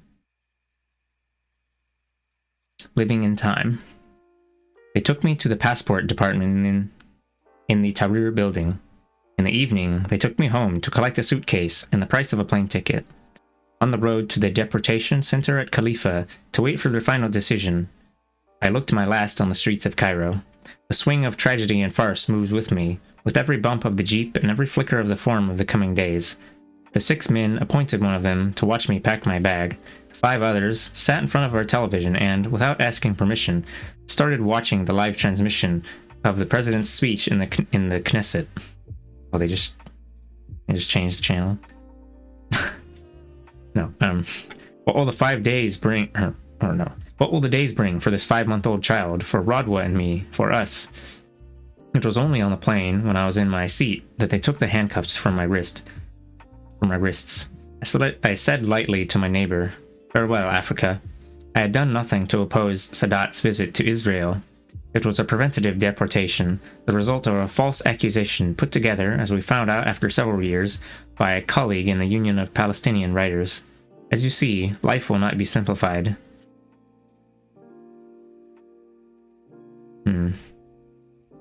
From Baghdad, to Beirut, to Budapest, to Amman, to Cairo again. It was impossible to hold on to a particular location. My will clashed with the will of the owner of a place. It was always my will that was exposed to breaking. I do not live in a place, I live in a time, in the components of my psyche, in a sensitivity special to me. I am a child of mountains and stability. Since the Jews of the 20th century remembered their holy book, I have been afflicted by a Bedouin traveling, and I am not a Bedouin. I have never been able to collect my own library. Bedouin. Oh, nomadic Arab of the desert. I have never been able to collect my own library. I have moved between houses and furnished apartments and become used to the passing and the temporary. I have tamed myself to the feeling that the coffee pot is not mine. My coffee cups belong to the owner or are left behind by the previous tenant. Even breaking a cup acquires another meaning. Coincidence of estate agents alone is what chooses the color of my bed linen, the color of my curtains, the color of my cooking pots. I do not choose. Chance chooses. Several times I have given up all the geraniums that I grew on the changing balconies. I choose my ceramic pots for my houseplants, my yucca, my syngonium, my dracena, my schlafera, my bear's foot, my fern. I arrange them and look after them and wash them leaf by leaf in beer. I dip a piece of cotton wool in the beer, which is better and cheaper than chemicals. I hold the leaf in my left palm and wipe its surface gently with my right, until it gives off that wonderful shine that brings to my mind the final bar of a symphony. I move from leaf to leaf and from one plant to the other with the same care. I turn on the music for them and let it play constantly while I'm out of the house. Well, playing music for the plants. I start my day by touching their leaves and branches and checking the dampness of the soil. I watch the degrees by which they turn toward the sunshine coming in through the window or the balcony. I move them from their places to let them turn their shaded side to the sunlight. Sometimes I support some of their branches with special sticks. Sometimes I tie them to transparent threads that prefigure the way the plant would want to grow. I give them light and air and friendship, and then I leave. I always leave. I give up the possessions of displacement in a routine way without emotion, except when I am distributing my houseplants among friends in the country that leaves me or that I leave. I think your grandmother also used to do that for her plants.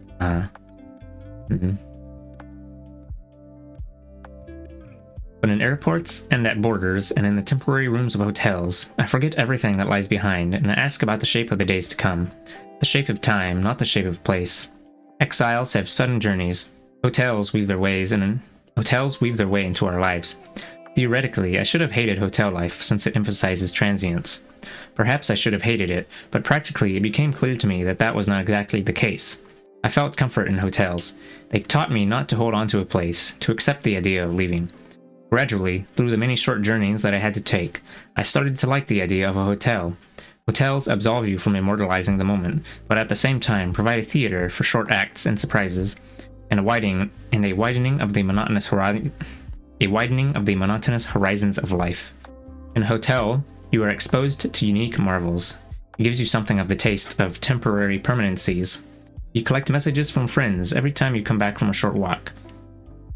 It constructs for you, immediately, a small community of friends in the new city you have just arrived at, something like a family of those who care for you for a few days or for a few hours in the day. In the hotel, there is no neighbor to watch what you do all the time. There are no traps of social obligation.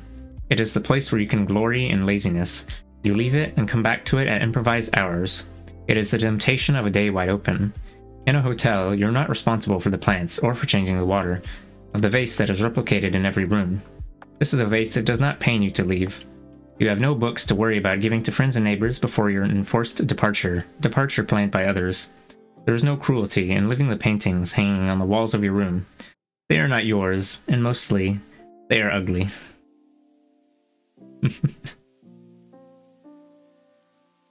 I contemplated the guest house on whose platform I stood. This is my first place. The faces of its men and their voices. Oh, we're back to I forgot the name of it. We're back to being in the village. I contemplated the guest house on whose platform I stood. This is my first place. The faces of its men and their voices come back to me. Or is it my imagination borrowing them from their long death? They appear and disappear in front of me with the real characteristics and those that had been stuck onto them by the tongues and stories that the Barghoutis are supposed to be masters of. The late poet Abd al-Rahim Omar says that in Ramallah there are Muslims, Christians, and Barghoutis. The older folk tell the tales of the guest house to their children, generation after generation. Their tales are clothed in exaggerations and additions, depending on the sense of humor of the teller. Some came to me from my father, and some from Abu Hazim, but most are stored in their original form, in the memories of Abu Kifa and al-Mutadel. Abu Kifa's main targets are an uncle of his called Sami, and another uncle, Majid. As for al-Mutadel, because of his intelligence, he was allowed to sit with the adults from an early age, and later he spent all of his vacations from his work in Saudi Arabia at the guest house. Here is Abu Uda, sitting at the farthest corner of the mat. The distance from the center of the mat depends on the wealth of the sitter. Suddenly, one summer evening, Abu Uda says, Do you know how people distinguish between a stupid man and a clever one? How, Abu Tunub? It is said that he was given this name because of his early pressure on his father to let him get married. A tunub for them is a long penis. A stupid man has a broad beard. Nobody commented, but the headman, sitting in the center of the guest house, lifted his right hand slowly to feel his beard, and all the men burst out laughing.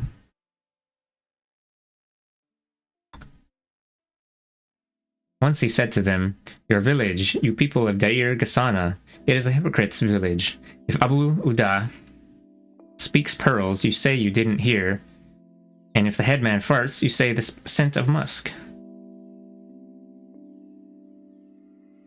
And here is Bismarck, the father of al-Mutadel,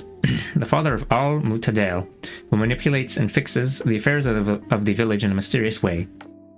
His nickname reflects not just his machinations, but the attitude of the villagers who gave it to him. The nicknames the village gave to people quickly replaced the real names. One of the cleverest similes I heard during this visit concerned two friends who were always together. It was said that they were like Kleenex. He pulled out one tissue, the other appeared immediately. Here is Abu Zuhair, Here is Abu Zuhair, the most cunning man in Dair Ghassana, who got his son Zuhair married to a girl and then married... What? Who got his son Zuhair married to a girl and then married her sister himself when he was 70 and fathered the martyr Adli. Oh. Adli is someone who was described as being... They died before they hit 18. They got shot. That's why they're a martyr. And here is Abu Saif, awesome and huge, the biggest landowner in this village and its surroundings. The Israelis built a settlement on his land in the village of Malabis and named it Bata Tikva. He is the owner of the olive press in Dair Ghassana. He married a girl from Damascus 60 years younger than himself, and she bore him a son a few months before he died. Here is Abu Jadat, old, generous, always sleepy, and Abu Talab, who lent money with interest, and Abu Muti, in his everlasting silence, as though this transient life did not concern him, although it did concern him. I asked his wife, Hakima, for news of one of our relatives in Kuwait. She said, in a tone full of pride, "Praise be to God. His position is high, high. May God be pleased with him. Refrigerators, washing machines, air conditioning units, video recorders, radios, cars. With one stroke of the screwdriver, he fixes them all." And here is Kali Abu Fakri, telling of his days in the Turkish army and in the Red Belt Brigade, and is traveling with Fakri because of his job. He used to go to the butcher in Ramallah and breakfast in the early morning on kebab and liver. He had the most beautiful smile despite his gold teeth, because his smile was formed essentially in his eyes. These are the images in the memory, but they are not the only images. The camera set up from this angle brings out their beautiful side. When it is moved to another angle, it would bring out less attractive features in them, and in their time that has passed but has not passed. From among these men, who are the ornaments of the guest house, a group rose one winter morning to lead two small girls in 4th year primary across the square and into the mosque, and asked them to recite a chapter from the Quran. The children hesitated and stammered. "What do they teach you then at school?" "Dictation and mathematics and drawings and songs." They took them back to her house and the house of the headman, for one of them was the daughter of the headman, and the other was Sakina Mahmud Ali al-Barghouti, who would later become my mother. Abu Muti, Abu al-Mutadal, Abu Zuhair, and others announced a decision that my mother will never forget. She tells us the story in its most minute detail, and she is angry and defeated as though she lives the moment again every time she tells it. The girls' school in Dair Ghassana only went up to 4th year primary. This was not because it was difficult to add new classes to the school, nor was it because of the scarcity of women teachers in Palestine. It was because the girls, after 4th year primary, became, in the view of the village, women who should be stored in their homes to wait for marriage, and they should stop going out, even if only to school. That year, the headmaster of the Friends School for Girls in Ramallah came to the village and decided to give a scholarship to the two top girls in 4th year primary to carry on studying for their secondary school certificate at his school in Ramallah. He said they would live as boarders in the residence for girl students, and the school would give them every care and all the expenses that they needed. The men in the guest house went crazy. "This is a missionary school and will ruin the girls' minds. The teachers, even in the village, don't ask the girls to learn the Quran by heart. So what do you think if they take them to Ramallah?" The two children, in their enthusiasm to continue their education, drove the guest house mad. Bismarck came up with the idea of examining the two girls in the Quran. "Listen, Ata, your daughter is forbidden to go to Ramallah, understood? Take her and store her at home. Your daughter has reached puberty and she's forbidden to carry on playing in the square, understood?" They did not intervene to prevent the daughter of the headman from continuing her education. Oh, only the one girl, not the other one. As for my mother, another child went in her stead, a child whose father was not bothered about the opposition of the village. Her name was Fazia. Adiba, the daughter of the headman, continued doing well and later obtained the secondary school certificate from the Friends School. She became a teacher, then the head of a distinguished school in Palestine, but Fazia was unhappy with her new situation and returned to the village after a while. The child Sakina, the daughter of Mahmud Ali al-Barghouti, was the only one who was deprived of her one chance of an education, because she was a fatherless child. Her father had died when she was 2 years old and left her mother, my grandmother, pregnant with a child who only saw the light after his father's death. Her dead husband's people wanted to throw her out of the house. Why should they look after a widow who had no money, but was burdened with a child and was carrying another?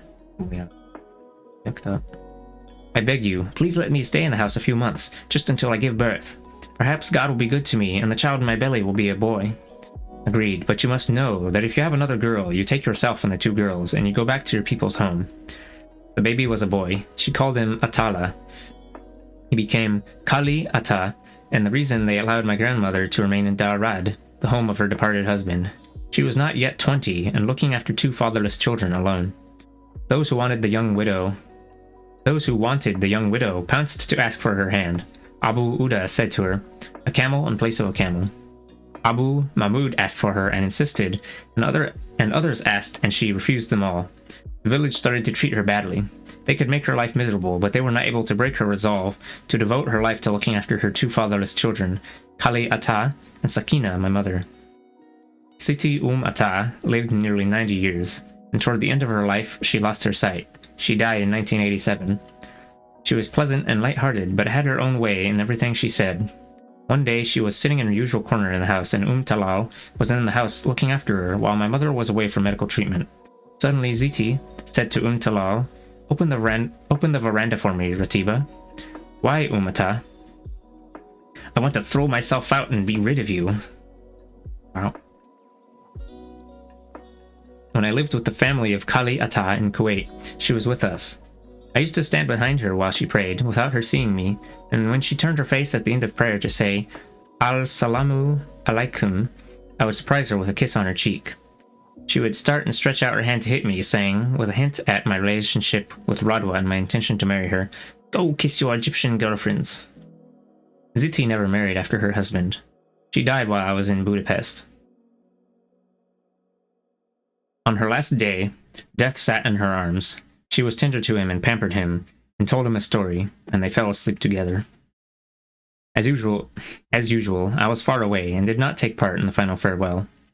This too is an image of the men of the guest house. It is our life and their lives, with the good and the bad. We have a right to live it and not defend it. Yes, this life that is sometimes cruel and is certainly not ideal. This is our image too. Ziti, who moved from Dar Abd al-Aziz to marry in Darad and be treated like a stranger, as a refugee from another people, another planet, even though the distance between the 2 houses was a row of almond trees not longer than 100 meters. This is our image too.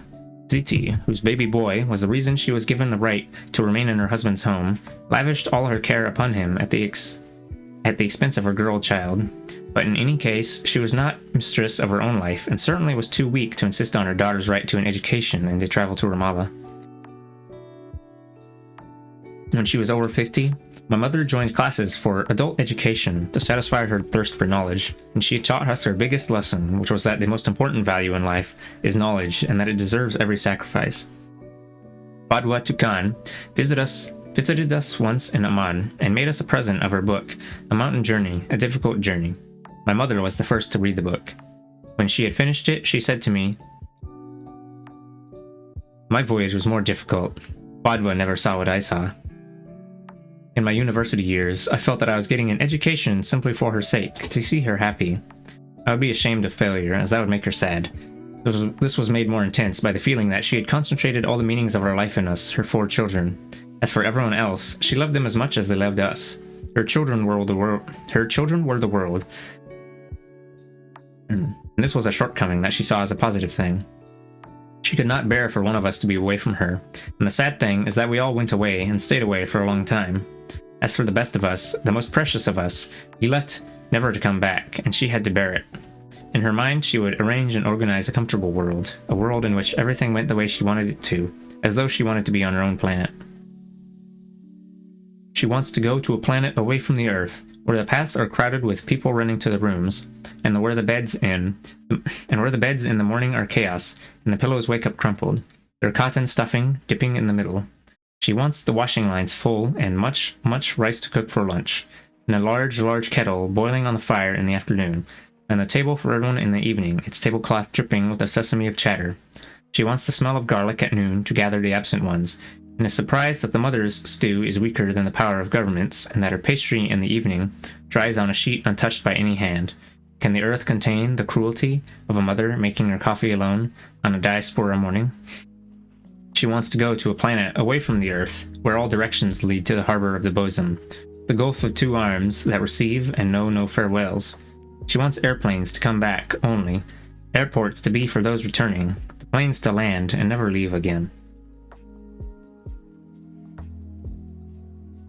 Love for her is work. Attention, that she should be attentive toward those whom she loves, should tire herself out for them, should do, with her own hands and her own effort, everything she can possibly do, from managing the house to managing life itself, from making pickles in season to sewing and embroidery, and using leftovers to make new and dazzling objects. She once turned herself into a designer and carpenter to refashion and upholster an old set of drawing room chairs and sofas. She supervised the building of a house with rooms for all her sons and their wives and children. She went over the blueprints with the architect, who told me that she had objected to the location of the kitchen in the drawings. The kitchen here will be dark. I want you to put it facing east, not west. He said, she was right. He said, she was right. We changed it. Every time I see those women who make a profession out of belonging to political parties, coming up with their well-rehearsed revolutionary phrases, my faith in the revolution of actual work, carried out by our mothers, deepens. A revolution realized every day, without fuss and without theorizing. The unpaid maternal labor explodes.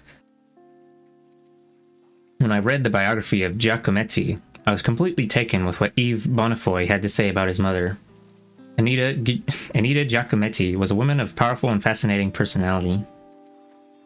She was the center, the vigilant and silent guardian who seemed to keep a tradition alive by her presence alone, the guardian of the family, the deep-rooted source of their strength, the one person who knew things, who could state facts and recognize values, who could tell what one ought to want and what one must decide. And she was also the person who unhesitatingly expressed opinions which were often orders, whether about daily duties or the great crises of life. My mother has several of these characteristics, as well as a kind of settled beauty, comfortable with its years, and a spontaneous and calm femininity, slightly hidden, even from herself. But her desire to throw her protection over everyone reflects her wish to keep us all children for as long as possible. Her obstinacy aroused our admiration sometimes, but sometimes made us wonder. My father handed the reins of the household to her. To her he left all crucial decisions. It was enough for him to agree. He was 15 years her senior, a man of so calm a character that it was difficult for him to keep up with her fiery rhythms and effervescent initiatives. His goodness led him to treat her always with pleasant affirmation. He believed that what was right was what she decided. He was justly called the tender-hearted, for he was gentle and, with his almost mystic patience, was content with life as it was. As for my mother, there were no limits to her ambition. What she could not achieve, she expected her sons to gain, and if not her sons, then her grandsons. She is utterly certain that, if one wills, one can. She is still, at over 75, a free spirit, rebelling against every restrictive social convention. She does not stop working in the house and its little garden. She plants and waters and sets up small walls.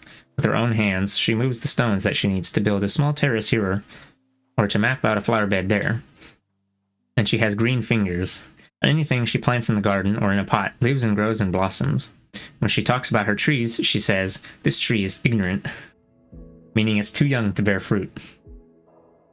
Or she says, "An idiot tree," when it's fully grown but shows no sign of fruit. When a guest visits, she gives him a cutting of basil, vine leaves, or gardenia, and when it wilts in his home, he brings it back for her to look after and treat, and sure enough it flourishes again. Ziti Atta had one sister, whom Kali Abu Fakri married. We grew up loving him because he stood by her and gave my mother and her brother all the tenderness of a father, without a father's wish for control. Ziti took her 2 children and moved in with her sister Fakri, and it was Abu Fakri who looked after both families and carried the responsibility for everyone, in good times and bad. They woke up in front of me, these people of Dair Ghassana, with their wonderful and wicked stories. They were the children of their characters and their time. I used to see them in the circle of the Dabka, their arms linked over each other's shoulders, waving their white kufiyas high in the air of the village square. Some were cool and some were tender, some were generous and some were miserly, yet they all danced to the husky song of the flute, happy to be marrying off a young man, or to receive a bride into the village, alike and parallel like the teeth of a comb. Let's see what kufiya. Oh, okay. A Palestinian scarf, designed to resemble a fishnet, symbolizing the livelihood of the Palestinian people. We had to wait a long time for life to teach us, on our long journey toward wisdom and sorrow, that even the teeth of a comb are not actually alike.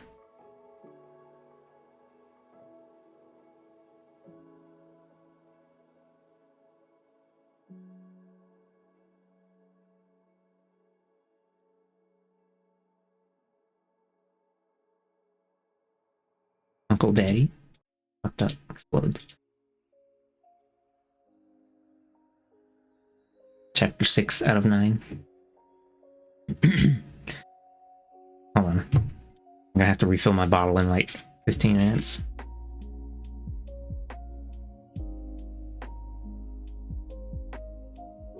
We don't know where all that moisture is going. TBH.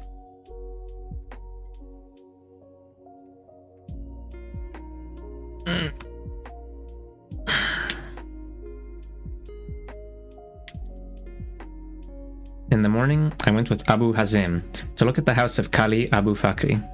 "What do you want?" a young man shouted from the balcony of a neighboring building. Abu Hazim answered, "This is the home of our relatives. We just wanted to look at it." "But we have an official rental contract," the young man said. "The 3 arched stories, the white stone, the small lemon orchard next to the house, its pretty iron gate covered with rust. It is clear that no hand has done anything to it since 1967. "Come inside," the young man said. We thanked him and left the place. That he should suspect our intentions is understandable. Everybody here fears for what they have. Many people have registered their possessions in the names of their relatives, so that the occupation cannot confiscate those possessions as belonging to absentees. This is how the Palestinian lands and homes, whose owners work in the diaspora, were saved. This is how the olive groves were maintained, and how the land was looked after and plowed and turned and combed and watered. If it had not been for the mutual trust between those who were there and those who were absent, Israel would have confiscated everything. But it must be said that some people behaved as though the return of the diaspora Palestinians were a miracle that would never happen. Some absent owners stopped following the affairs of their belongings, and some of the resident caretakers stopped paying the dues on the property left in their care. There are dazzling stories of the faithfulness and commitment of the caretakers to the rights of the absent owners, rights not registered in contracts or through powers of attorney. But there are also stories about residents who actually took possession of properties that they were holding in trust and refused to return them to their original owners. Life, as you see, will not be simplified. A few of the caretakers are afraid that the returning owners will ask for what was theirs before the occupation. It could be olives or homes, or flats that were let at very low rents, simply to keep someone in them as a kind of protection. Abu Bezil, who came with others to visit me, told me that he had registered his home and his land in the name of his sister while he was working in Saudi Arabia. When he managed to obtain the reunion permit and came back to Deir Ghassana, he found that his sister had registered the house and the land in the names of her sons. He had nowhere to live. Nobody will go to the courts of the occupation, whatever the reason and how big the loss. But these days, you can see members of a family holding things against each other. Since some people started returning to Palestine immediately after the Oslo Agreement, we've been hearing of cases similar to that of Abu Bazil. My friends and I agreed that it was tempting to write a comedy, about the changing fate of people we knew as a result of these new circumstances.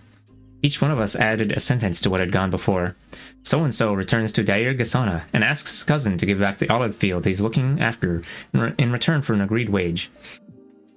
But the cousin who has tasted ownership for 30 years and enjoyed it says to him calmly, "You left nothing with me.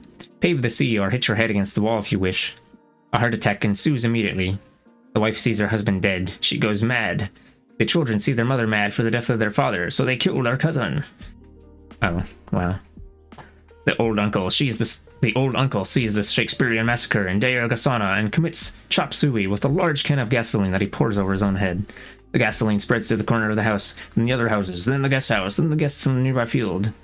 Deir Gasana burns, just like Paris is burning.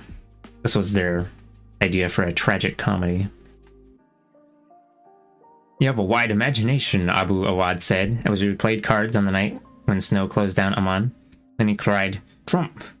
He asked me, is it true that you used to play whist in Beirut in the middle of the Civil War? Yes, it's true, I said. Aren't you ashamed of yourselves? Trump. Trump card. It is true. We had nothing to do on the nights of bombing and barricades and slaughter except play cards.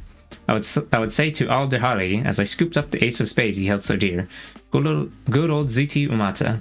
Perhaps even now, she's looking up at the sky and praying, God give Murid ibn Sakina victory, and protect him from bastards wherever he is, for the sake of the Prophet. And Dirhali would say, perhaps my mother is saying, I wonder if Dirhali's warm. I wonder how he's living there. Does he have warm covers in this cold? May God protect him and save him. God be with the young ones, all of them. Turn on the radio here, Fatima, so we can hear the news of the young ones. Trump. Prolonged wars generate boredom.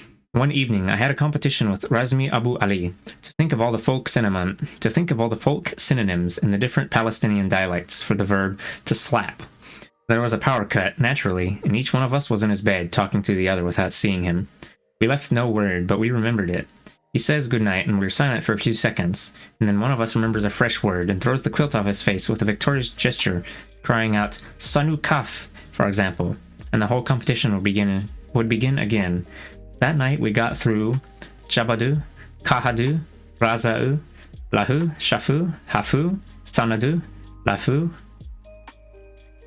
Oh, okay, no, I didn't read that. Latu, Ranu, Safaku, Nadafu, Tsahu, Habadu, Rakau. I don't know how to pronounce. I'm not going to try. I don't know. Baku, Lahafu, Taju, Mazau, Shamatu, Nalu. That one had 4 consonants in a row. A huge rat shared the flat with me, and all the wars of extermination that I fought against him were no use. Flat had no heat and no carpets.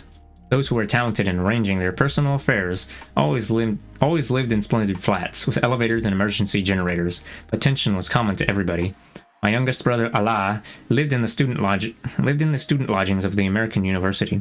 He was in his final year in the Faculty of Engineering, and it was difficult to see him every day. If he visited me, I worried about his return to Hamra, and if I visited him, I hated to worry him about my return to Fakihani. Fahim, the son of Kali Atta, was hit in the head by shrapnel in Shaya after I left Beirut. He died a few days later. He was 22. Afterward, I learned how they broke the news to my uncle. He was in Kuwait when Allah called him from Beirut. Allah's idea was to attempt to get my uncle to accept the news gradually. Kali, I'm calling to tell you about Fahim. He was hit by a stray bullet yesterday, but the doctors say that God willing he will recover well. My uncle's calm response was, where are you going to bury him?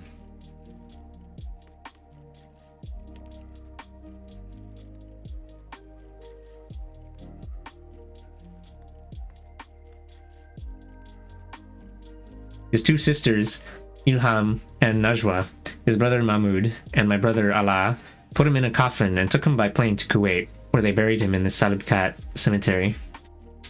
Oh, thank you for the stretch, Nikuma.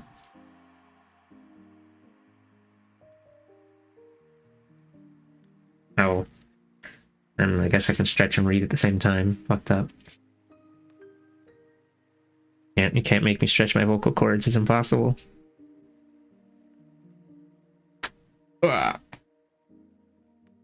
Right, let's see. Oh.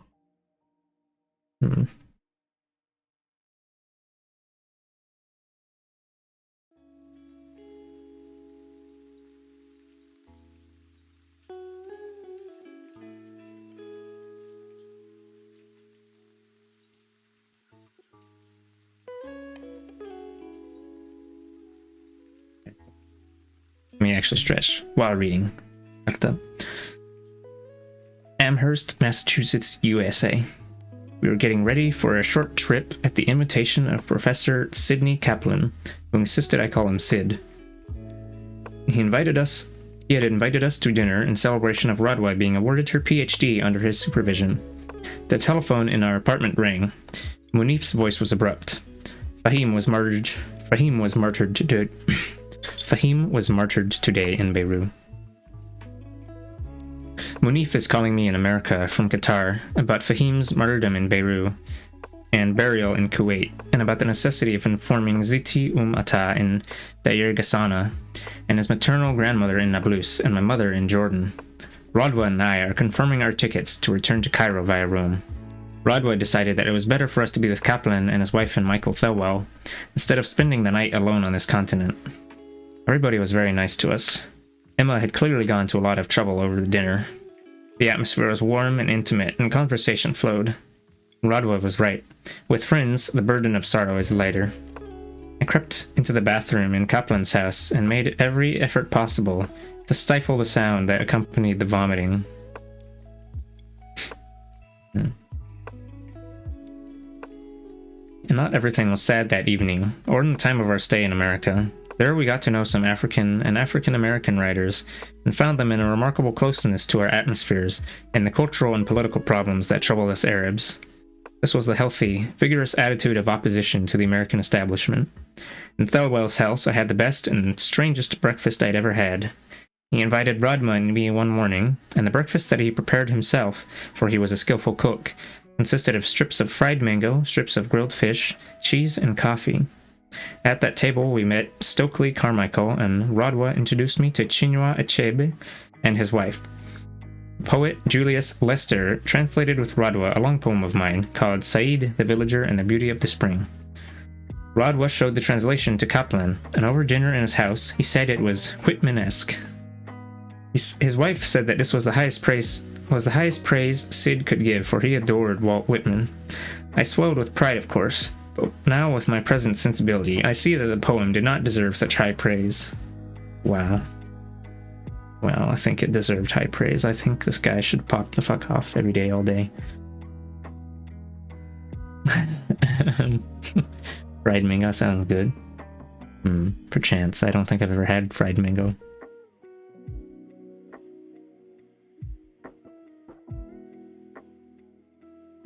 That night in Abu Hazim's house, I lay in bed and tried to count the number of houses I had lived in. Counted up to 30. On the veranda, Fadwa told me that Khalil would come to visit me after work and that Saji would come with her. Abu Hazim added that Bashir al-Barghouti telephoned this morning and invited everyone to dinner at his house. Fadwa's daughter, Sasan, phoned from Amman, and her sister, Layla, from America. The telephone, now that the era of letters is over, is the sacred tie between Palestinians. On the West Bank and Gaza, the telephone has developed into the mobile carried in the pockets of the representatives of the newborn authority in a way that antagonizes ordinary citizens. Oh. The representatives of the newborn authority? That means Israel. Settlers. Think. They are antagonized even though they know that normal landlines are not available on the West Bank and Gaza, and that there is a kind of necessity for the mobile. But other things contribute to their feelings. The kind of houses that are bought by the ministers, the undersecretaries, and the directors, or even those that they rent at high prices. The luxurious cars they ride in. The marks of personal power do not fit with the absence of their national power, or with the power of Palestinians in general, according to the strange arrangements of Oslo. When people are content, they will look at the practical side of commodities' function. Car for some people denotes personal status. For others, it is a pair of shoes to cross distances and move us from place to place. The latest manifestation of power and status for the Arab parvenu is the mobile phone. In Beirut, glory was in the buttock over which hung the gun from In Beirut, glory was in the buttock over which hung the gun from the belt of the adolescents of the Civil War. The journalist, the writer, the civil servant, the party member. As for the car, it seems that as a status symbol it is here to stay, particularly as the optional extras develop year by year. Can the person whose car has airbags be equal to the person whose car has not? Is the man who has a driver equal to the poor wretch who has to drive himself to work? All these associations that are besides the point, what is the point, took place in the silent fragment of a second, in preparation perhaps for the Moroccan proverb I repeated to Abu Hazim and Fadwa on the veranda. God protect us from the deprived if he gets a taste. In the afternoon, Khalil and Saji came. Saji and I studied together in Cairo, but I remember meeting him there only very rarely, though we were in the same university, the same college, and in the Department of English Literature. He devoted most of his time to political work. Saji was made for politics. He was passionate about the student union and the secret party life that formed a focal point for many students in Cairo then. I did not go along with them.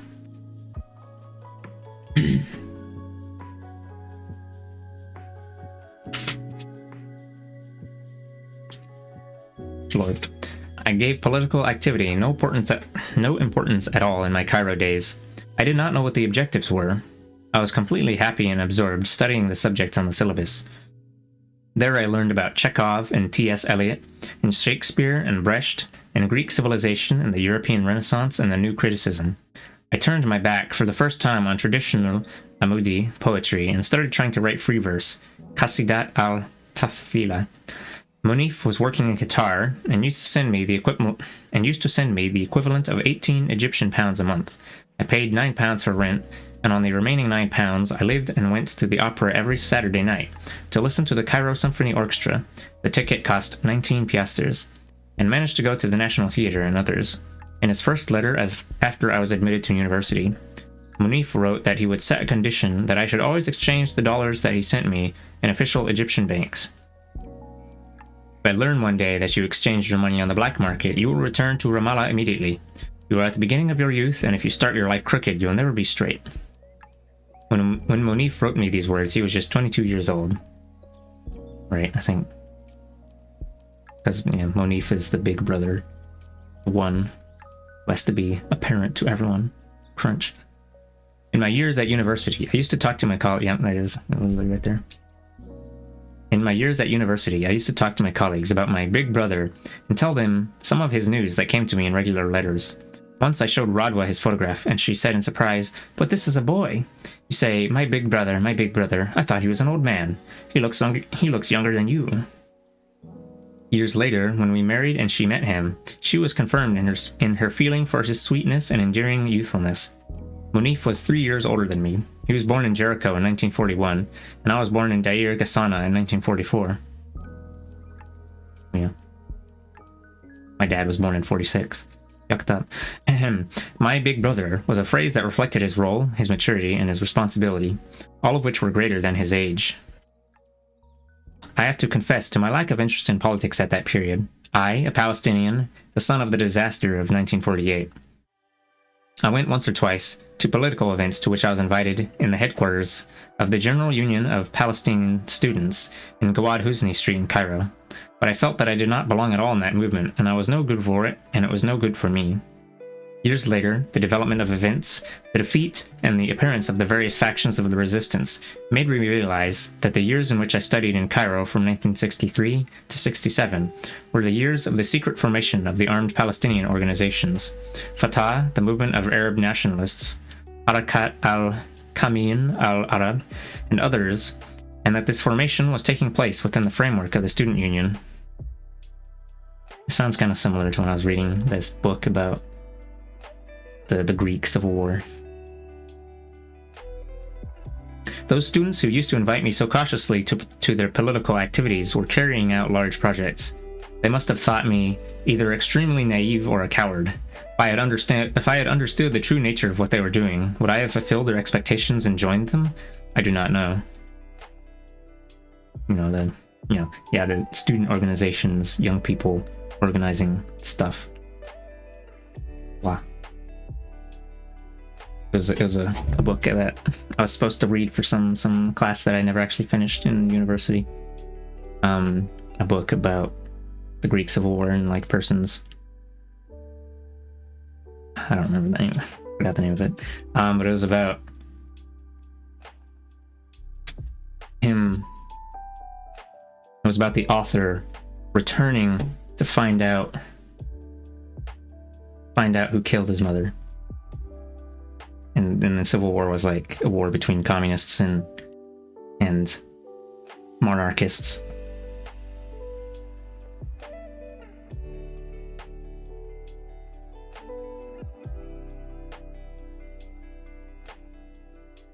I'll look it up real quick.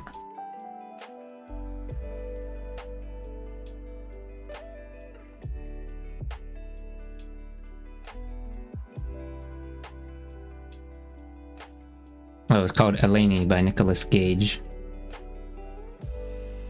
Since I had to read it for a class, I didn't really enjoy it, but it was interesting. What I read of it was interesting. Rather, I didn't finish it. One of the things my mother could be blamed for is that she taught us an excessive caution about putting ourselves in any kind of danger. None of us to this day can ride a bicycle. She feared that one of us would fall off and break an arm or a leg. Later, I would look at those colleagues and relatives who became freedom fighters as though they had been created to be heroes, while I had not. They must be a better kind of human being. Damn, just like how Mozart came out the womb with a violin and scraped Mama's Gucci, and I just can't be one. I can't be like him. Trench. Sorry. Saji continued his political work. He became a member of the political bureau of the Democratic Front. His mother, Khalil, became famous in the world. His mother, Khalil, became famous in the world when she put herself forward as a candidate for the presidency of the Palestinian Authority, the only rival to President Arafat. Oh, is that what they meant by authority earlier? I don't know, I'm a little confused by some. Occasionally it's a little hard for me to follow. We agreed that in the morning I would visit the headquarters of the society for the support of the family, which she headed, and I agreed with Saji and Walid that we would go out the same evening for a night out in Ramallah. In the evening, we went to dinner at Bashir al-Barghouti's. Oslo can lead us to independence, or it can lead us to hell. We have to do better at everything if we want to avoid the second possibility, Bashir says. Well, I guess it led them to hell. He understands the new situation. He lives in the homeland, edits Al-Talva magazine, and is the secretary of the Palestinian People's Party. A few days before, he had been appointed Minister for Industry in the newborn Palestinian Authority. Bashir has a serene, contemplative face. He usually does not speak much, but on an evening like this, we had to run through the various events and incidents and jokes from Deir Ghassana. With us that evening were his wife, their son Nabil, and her sister Noha, my colleague from the days of school in Ramallah, and her sons, and Anis and Hussam and Abu Hazim.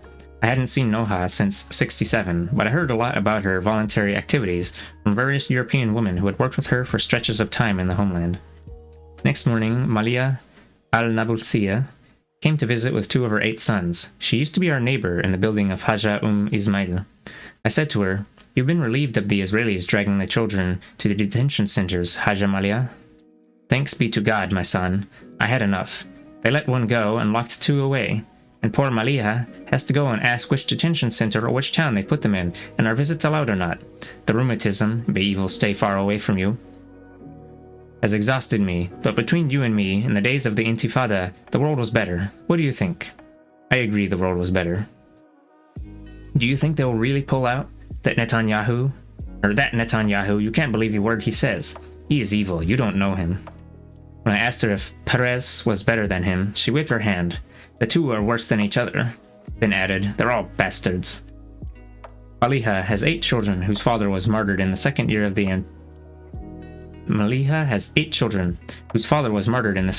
Intifada. We thank God he was martyred at the beginning. We were passionate, our morale was in the sky, above the wind. I bore his death. I said, "What has happened to him has happened to others." If he had died toward the end, I would have burst. They ruined it at the end, my son. I swear by God they messed with it and dirtied it so that people would be happy when it stopped. What do you think? Intifada was what did it mean? It was shaking off is what it literally meant. It was like the name for different rebellion things.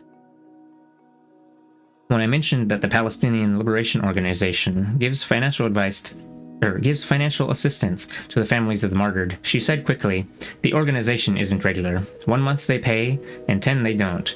They say the donor countries don't give them the funds. God be with everybody. They used to give $50 a month when they had money, but we are managing. Praise be to God." It is very embarrassing when the home of your host is filled with your guests. Abu Hazim said, "It is like honey on my heart," and Fadwa seconded him. But sometimes, friends came to see me close to midnight, and I was embarrassed that my hosts had to stay up later than they were used to. I had to find an occasion to broach the subject of a hotel without hurting Abu Hazim's feelings. The occasion came when I wanted to call a taxi to go to Ramallah Hotel to meet Mahmoud Darwish, who had arrived the previous day from Oman. I said, "If you could find me a room in the same hotel, Abu Hazim, that would be better for me and for my erratic program that can't be organized in a way comfortable to everybody." Abu Hazim and Fadwa's reaction meant that I had to apologize to them for even thinking about a hotel.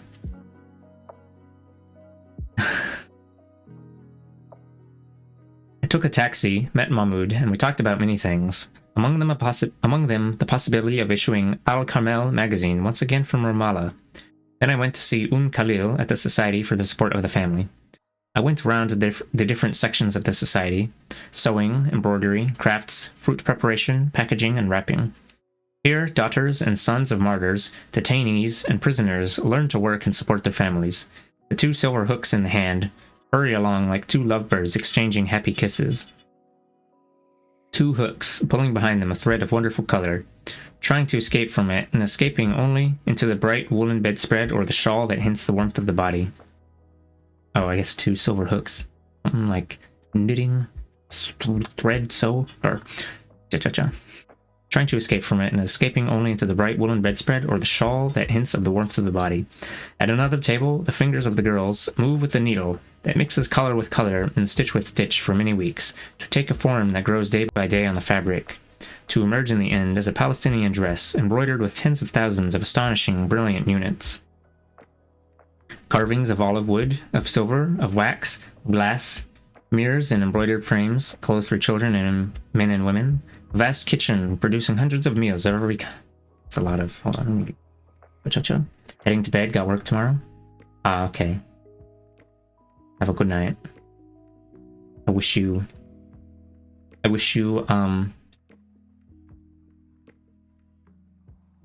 productive and uneventful work. Yeah.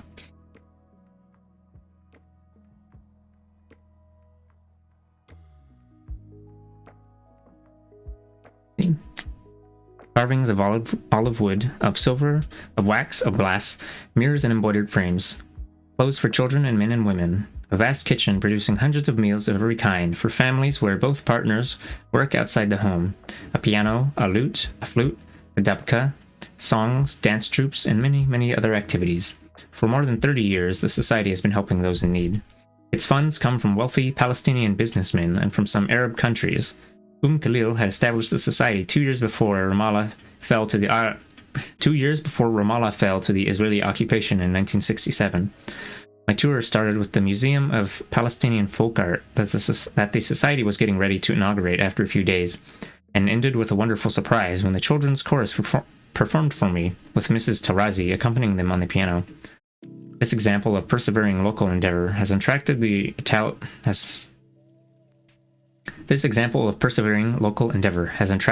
attention of Palestinians throughout the land, not simply in Ramallah and Beirut. The Society has succeeded in creating jobs for those in need.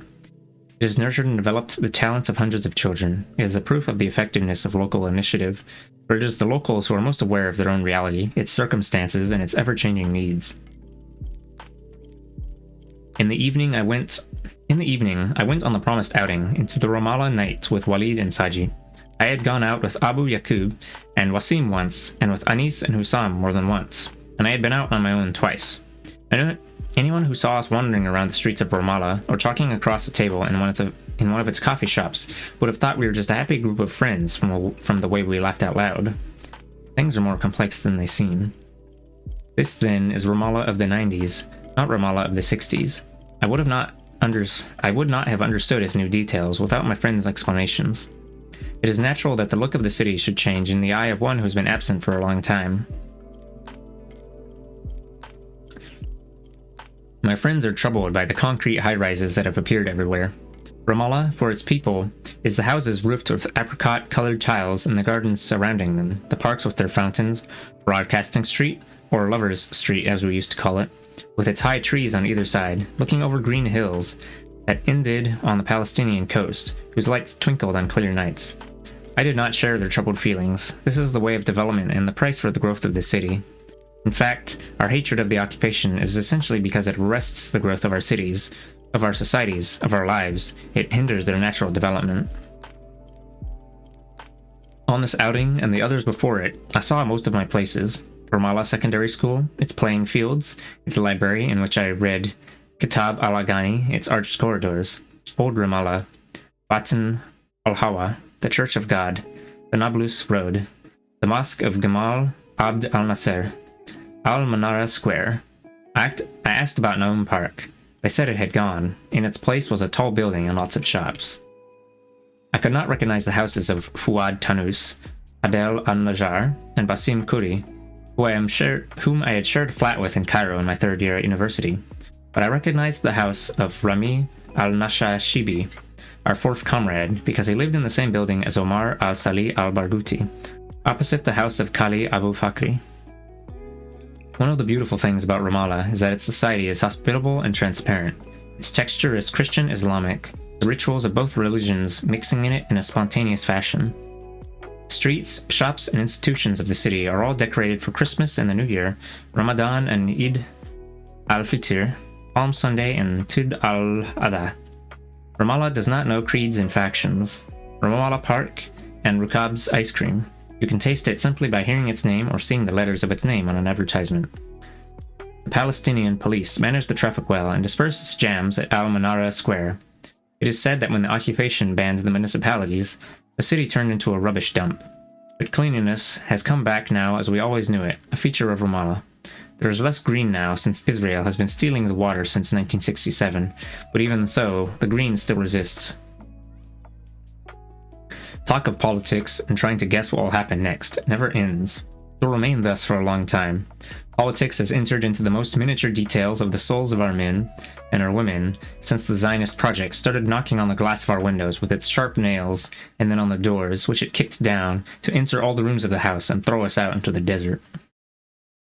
But even this situation does not justify the overt political approach of Palestinian poetry in the homeland or in the diaspora. I don't know. I don't know if I agree with the author on the political things, but whatever. Comedy is also necessary for Arab and Palestinian writing. Our tragedy cannot produce only tragic writing. We're also living in a time of historical and geographical farce. Palestinian painters living in the homeland have managed to avoid this trap and have produced excellent work, without ignoring the requirements and the specificity of the general situation. Everywhere I went, I heard complaints about the unavailability of books printed outside Palestine, about people's isolation from Arab culture, from world culture, about the absence of opportunities to make contact with other Arab writers. Palestinian has his joys too. He has his pleasures alongside his sorrows. He has the amazing contradictions of life, because he is a living creature before being the son of the 8 o'clock news. Okay, I guess I see where they're coming from. You meet these contradictions in the stories of the Intifada people tell. There was one chap who, since we were children in Deir Ghassana, we had known for his burnt cheek. He used to argue with Yusuf al-Jabin, the village barber, that he should get a 50% discount because he only shaved one side of his face. He traveled to the Emirates to visit relatives and regaled their guests with stories of how his face got burnt in the Intifada. This was a send-up of the media stories that were fabricated to empty the Intifada of its content. I remember now the documentary that was produced by Enis al-Barghouti from the village of Aboud about Farha, a peasant woman from their village. Oh, is that? I might have seen that. Yeah, there was a thing on Netflix. Farha, historical drama, 2021. Maybe that was, wait, 2021? That recent? I remember now the documentary that was produced by Anis al-Barghouti from the village of Aboud about Farha, peasant women from their village. Throughout the years of the Intifada, when women saw a young man captured by Israeli soldiers, they would attack the soldiers, all of them crying and screaming, my son, leave my son alone." On this occasion, the soldier, dragging the young man away, shouts at Farha, "Go, you liar! How many mothers for one boy? 100 mothers for one boy? Get away from here, go!" She screams at him, "Yes, we're like that. A boy here has 100 mothers. Not like your kids. Every boy has 100 fathers." The phenomenon of the Palestinian woman in the Intifada deserves unhesitating admiration, but a complete story has not been written yet. Oh, where did the music go? Did it disappear mysteriously? Fucked up.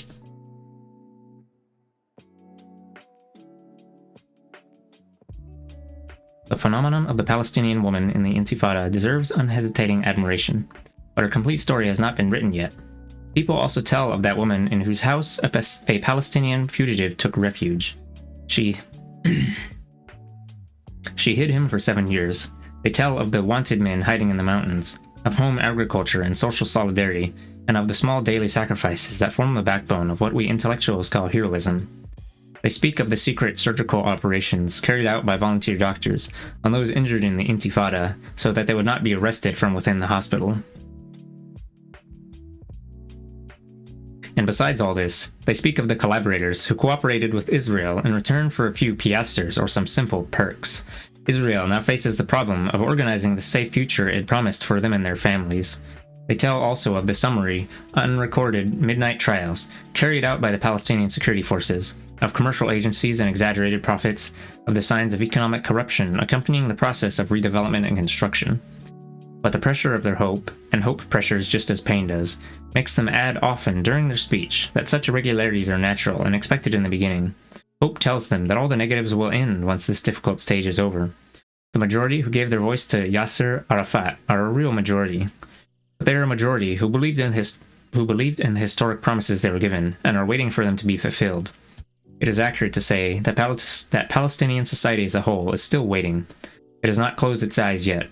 What surprised me was that the Palestinian media do not reflect this reality at all. They are too busy covering reality with flowers. Walid was constantly returning the greeting of young men or women wherever we went. He sings and plays the lute and works in the theater, and he has never left Ramallah. This is a young girl from the theater. This young man trains in the dancing group. This is our old neighbor, and so on. He talked about the value of all this, the value of the writer or the artist being essentially the child of his own horizon. In these strange days of ours, the Arab writer pants after the chance to be translated, specifically into Western languages, in order to raise his local value, as though he wants the English to read him so that the Arabs may know him. It is funny and sad. I wonder if it is happening with other nations now. The 3 cinema houses closed down many years ago. The billboards are torn down, the areas surrounding them are dark. Bookshops do not sell books, they sell general things, sweets, and simple school implements, pens, papers, etc. Car license plates are a variety of shapes and colors. Some carry Hebrew codes, and some Arabic. For a newly arrived naive like me, it was difficult to work all this out. Walid spoke about his experiments in the theater, Abu Yaqub about his work in the aid organization, Saji about abandoning political work and taking a job with an insurance company. Wasim spoke of the beautiful house with the tiled roof that the Ministry of Culture had restored and made into the Khalil al-Sakakini Cultural Center. It will be a home for theater groups, artists, workshops, and a library. An Al Carmel magazine will occupy one of its floors. They took me to see the house. I watched Palestinian television programs for the first time here. Throughout these last years, we would name the things that, as refugees in other people's countries, we did not have. Palestinian airlines, Palestinian police, Palestinian television, Palestinian government. Television is content with everything, like all Arab television and radio. In a radio interview in Ramallah, my host asked me, "Are we not a miraculous people, a different nation?" I said, "Different from whom exactly? Different from what?" All peoples love their homelands, and all peoples fight for their homelands if they have to. Martyrs fall for their just causes everywhere. Prisons and detention centers are crowded with the fighters of the Third World, and the Arab world is at their head. We have suffered and we have sacrificed without limit, but we are no better or worse than the others. Our country is beautiful, and so are the countries of others. It is the relationship between people and their countries that makes it different. If it is a relationship of exploitation, bribery, and corruption, of course that affects the image of the homeland. When he asked what I thought were the conditions for a successful broadcasting service, I said it has to keep its distance from the governing powers. In my room, before I fell asleep, I looked over the drafts of the text I was preparing for publication under the title, The Logic of Beings. I was given pause by what seemed a somewhat exaggerated use of comedy, but I said, why not? Let it be. It is like this. It is a tragedy, yes. It is a tragedy, yes. It is a comedy, yes. I mean, at the same time. In every dialogue, the funny and the sad met in the same sentence. I do not believe an eye that ignores the comedy within the tragedy. It is always more comfortable to present tragedy as what happens to us, rather than what our hands do. The situation is tragic, but the tragedy is always tinged with comedy because it is without majesty. We fall silently, without that resounding noise that accompanies the fall of the hero in Greek or Shakespearean tragedy. The diabolic media machine fudges the meaning of the fall and presents it to us as a victory or a renaissance. This was not available in old tragedies. Hamlet said, "Something is rotten in the state of Denmark," and that was the end of it.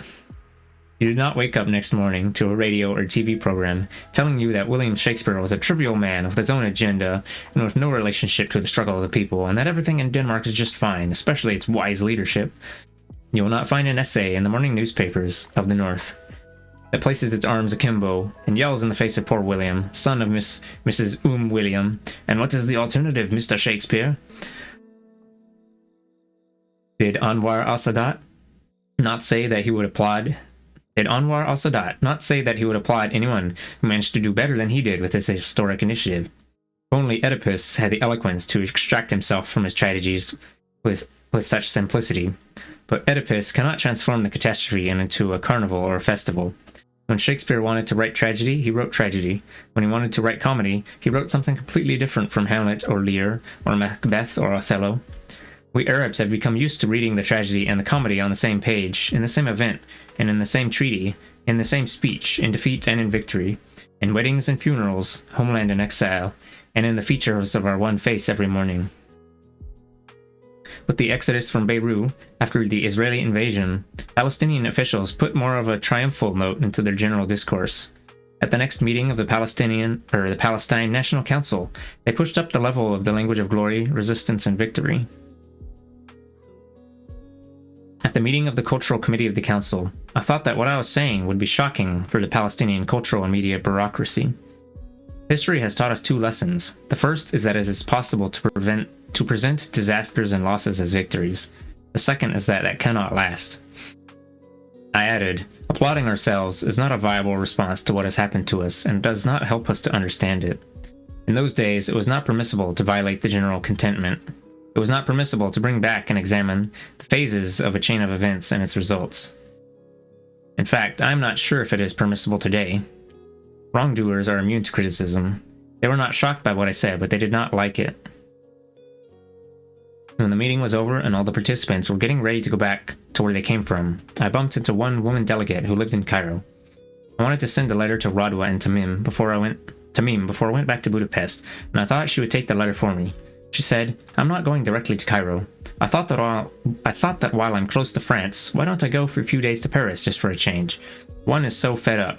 I want to buy some silver. I really love silver, and I might stay a while in Paris. It depends. Just for a change." I think the general contentment thing that they're talking about here is like some Palestinian leader people. They would, was it the Oslo Agreement? That was like, I guess that's kind of similar to that two-state shit that never would have worked anyway. It's that the kind of recurring theme of concessions can always be taken away. Whatever. Because they have the power and you don't. Explodes and dies. Okay, The greater body of Palestinian intellectuals fell in line with the authority, got closer to it than was wise, rested on its seats, took pleasure in imitating it and identifying with its features. People who supported the authority and people who opposed it were similar in this respect. We still behaved like a tribe. We were able to do so because the nature of the cause placed everyone, whatever their choices, among the patriots. Even those who did wrong could be seen as victims too. All are threatened, all are exposed to death or injury or humiliation at the border or the loss of a loved one. There was a constant feeling that the closeness of an intellectual to the leadership was different from being close to a traditional government. The Palestinian and his authority both lived the same exceptional situation, whether in exile or under occupation. Some would even say that the natural place for the Palestinian intellectual was close to the leadership, but the results of this choice were not always positive.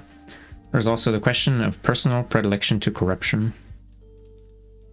My own defect was that I find it too easy to retreat when I see something I do not like. I turn my back. The days have proved to me that it would have been better if I had put up with a little more and tried a lot more. I marginalized myself in order to put a distance between myself and the slightest hint of cultural or political despotism. The intellectual's despotism is the same as the despotism of the politicians of both sides, the authority and the opposition. The leadership of both share the same features. They stay in their positions forever, they are impatient with criticism, they prohibit questioning from any source, and they are absolutely sure that they are always right. They are absolutely sure that they are always right, always creative, knowledgeable, pleasant, suitable, and deserving, as they are and where they are.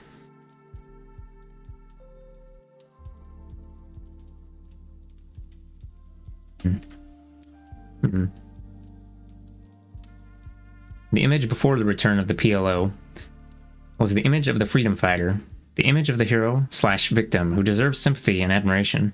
Now here is that same freedom fighter, chained with the conditions of his enemies, exercising his direct authority on the ordinary citizen, on the old men, on the students and the shops and the traffic and the customs and excise and arts and letters, taxes, courts, investments, and all the media.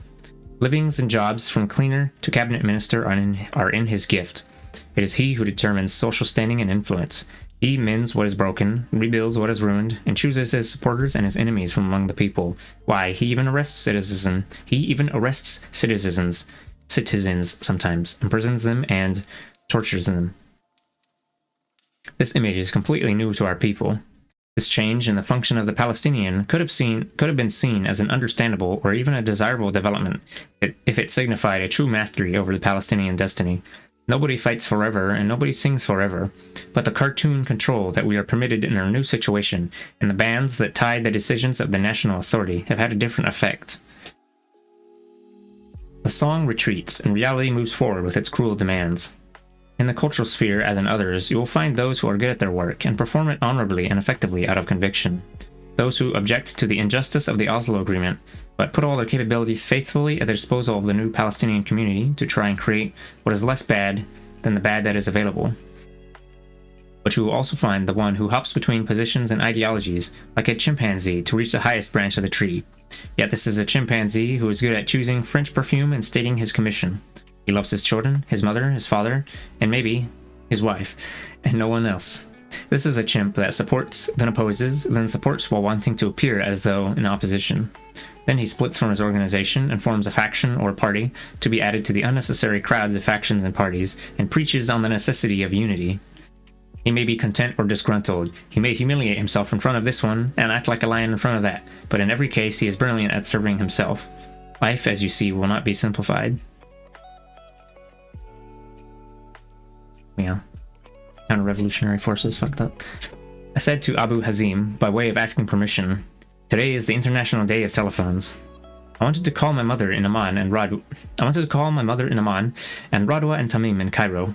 They had called me practically every day, and I wanted to take the initiative this time, especially since I had news to tell them. The Palestinian has become a telephonic person, living by the sounds of voices carried to him across huge distances. Before the telephone became available to most people, they used the broadcasting services. All well, and you? Then the wonderful, terrifying telephone came. So-and-so passed his final exam. So-and-so, we took her to hospital, but don't worry, it's nothing serious. So-and-so has passed away. May the rest of his days be added to yours. At 1:30 in the morning, Munif informed me from Qatar of the death of my father in Amman. I was in Budapest. At 2:15 in the afternoon, 7 years later, my brother Allah informed me from Qatar of the death of Munif in Paris. I was in Cairo. The details of the lives of all whom we love, the fluctuations of their fortunes in this world, all began with the ringing of the phone. A ring for joy, a ring for sorrow, a ring for yearning. Quarrels, reproach, blame, and apology between Palestinians are introduced by the ringing of the phone. We have never loved a sound so much, and we have never been so terrified by one. I mean, at the same time.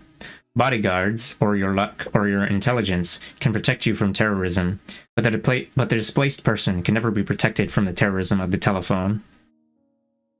But something good has happened. Abu Saji came himself to Abu Hazim's house and brought me the Palestinian identity card. Give me a few days for Tamim's entry permit.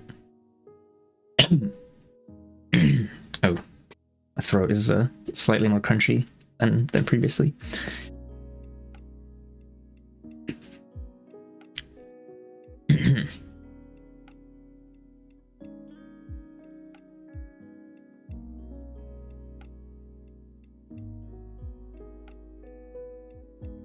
We had to manage our lives in those strange days.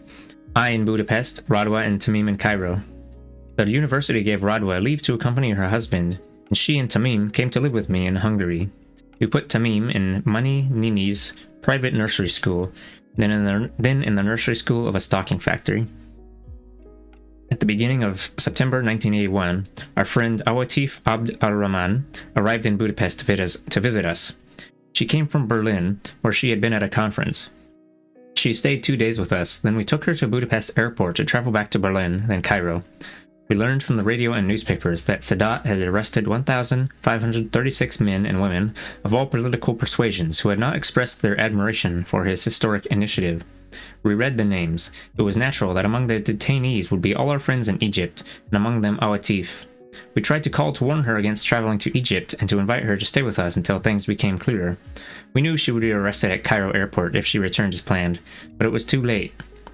Our friend Fatih Abd al-Fattah's voice on the telephone. Awatif has gone.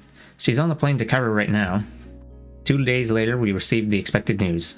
Awatif was taken from the airport to prison, but the incident was not without its comic side. Her duty-free purchases, particularly the Swiss chocolates, were very welcome to her cellmates. Latifa al-Zayat, Amina Rashid, Safinaz Kazim, Farida al-Nakash, Shahinda. News came thick and fast from Egypt. Sadat fires more than 60 journalists from their newspapers and moves a similar number of university professors to jobs outside education, among them Radwa. In Budapest, we read the news of her transfer to the Ministry of Tourism. You'll get your tips in shekels, I say to her. A month later, we hear on the radio the news of Sadat's assassination. The events continue. The detainees are set free, the university teachers and the journalists are reinstated in their jobs. A decisive... Wow.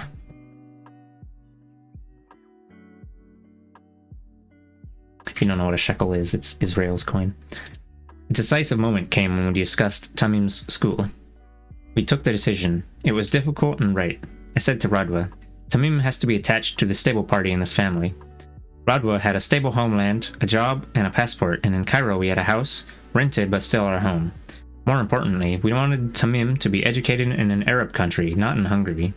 My position was temporary in every country, as was my work, and were my passports. Tamim's place was with Radwa, and Radwa's place was in her university, in her country, in our home. From the moment we took that decision, our small family was reunited for 3 weeks in the winter and 3 months in the summer, from my deportation in 1977 until Tamim was a young man in his final year of high school. In the summer of 1984, 7 whole years after I was deported from Egypt, I obtained a permit to visit Cairo for 2 weeks. And then I received an invitation to read my poetry at the Cairo International Book Fair. The invitations to the book fair were repeated. I found myself also reading my poems at the Cairo University Faculty Club headquarters, at the Atelier, at the Journalists' Union, and at the Tagamu Party. On one of my visits On one of my visits to Cairo, I was held at the airport and kept for a whole night in the veterinary quarantine. No, this is not a typographical error. The veterinary quarantine. On subsequent occasions, they permitted me to be held in the luxury of the arrivals hall for periods that varied between 5 and 12 hours, or permitting me to enter Cairo. It was years later that the reason for this special treatment became clear. The cultural authorities welcome and the security authorities refuse.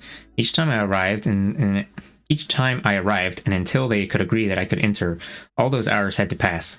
I had to wait until the beginning of 1995 for them to get bored with stopping me, and for my entry at Cairo Airport to become as natural as the entry of a German, a Japanese, or an Italian.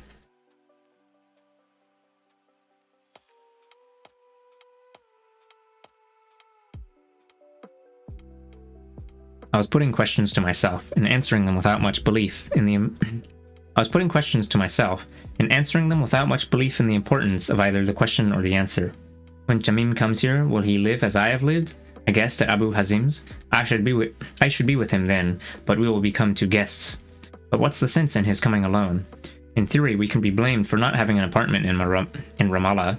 The dictates of life, along with dozens of details important in their time, forgotten or remembered later, made the situation as it is now. The decisions of all the scattered families are taken, usually, on the basis of the needs of various members and on the basis of different interpretations of reality and different predictions for the future.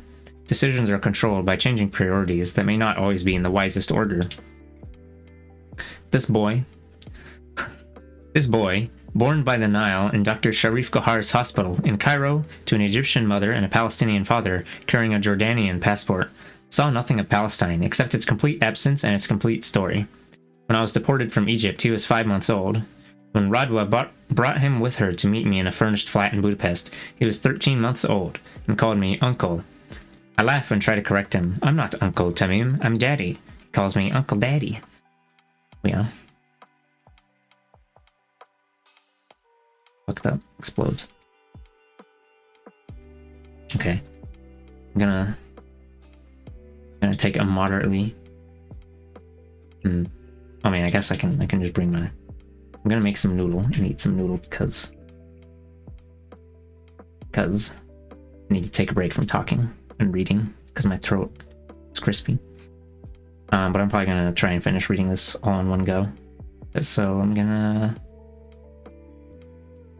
be up for plenty more hours tonight, but yeah, I'm gonna go make some noodle. It's gonna be fucked up.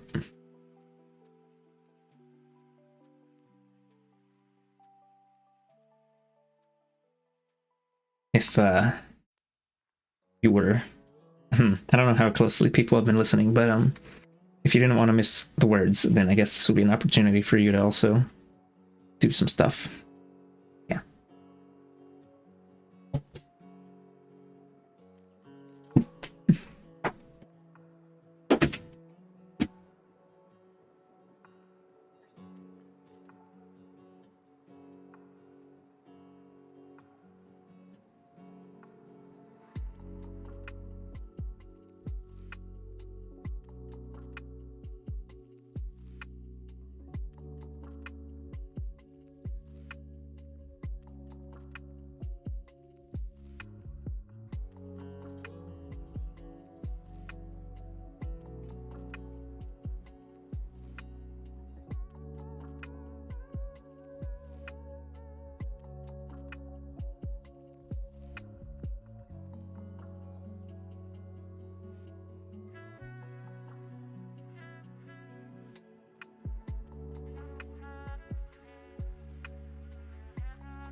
Wait for the noodles.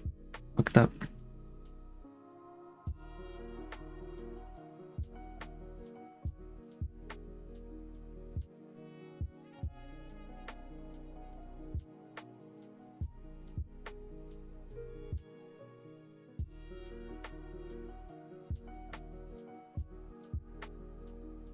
I guess I'll fill my water up again as well.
Filling up a water bottle, and then saw cat food bowls were empty, so I filled those up, and then I saw that kitty cat made a water spill.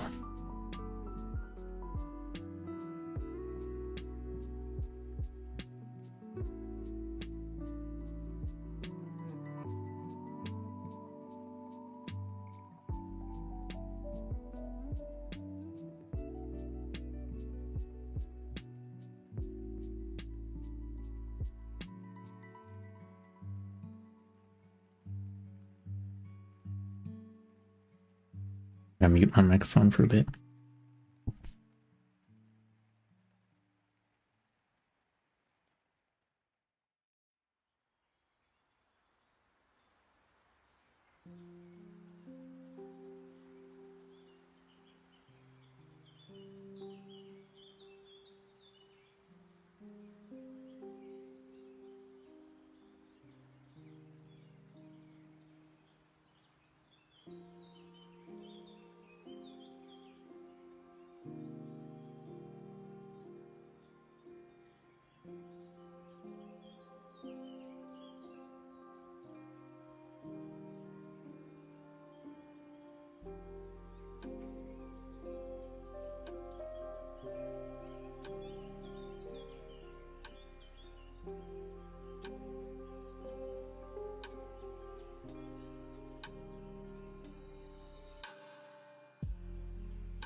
Alright, finished my cup noodle.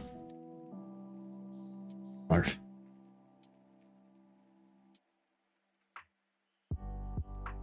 Now I have to get back into reading position.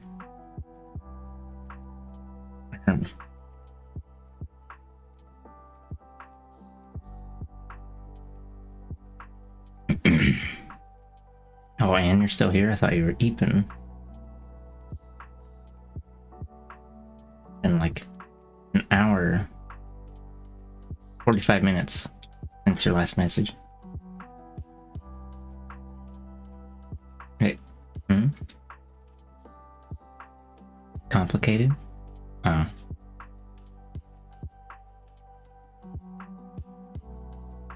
Hold on, I might as well set this up while I'm in between chapters.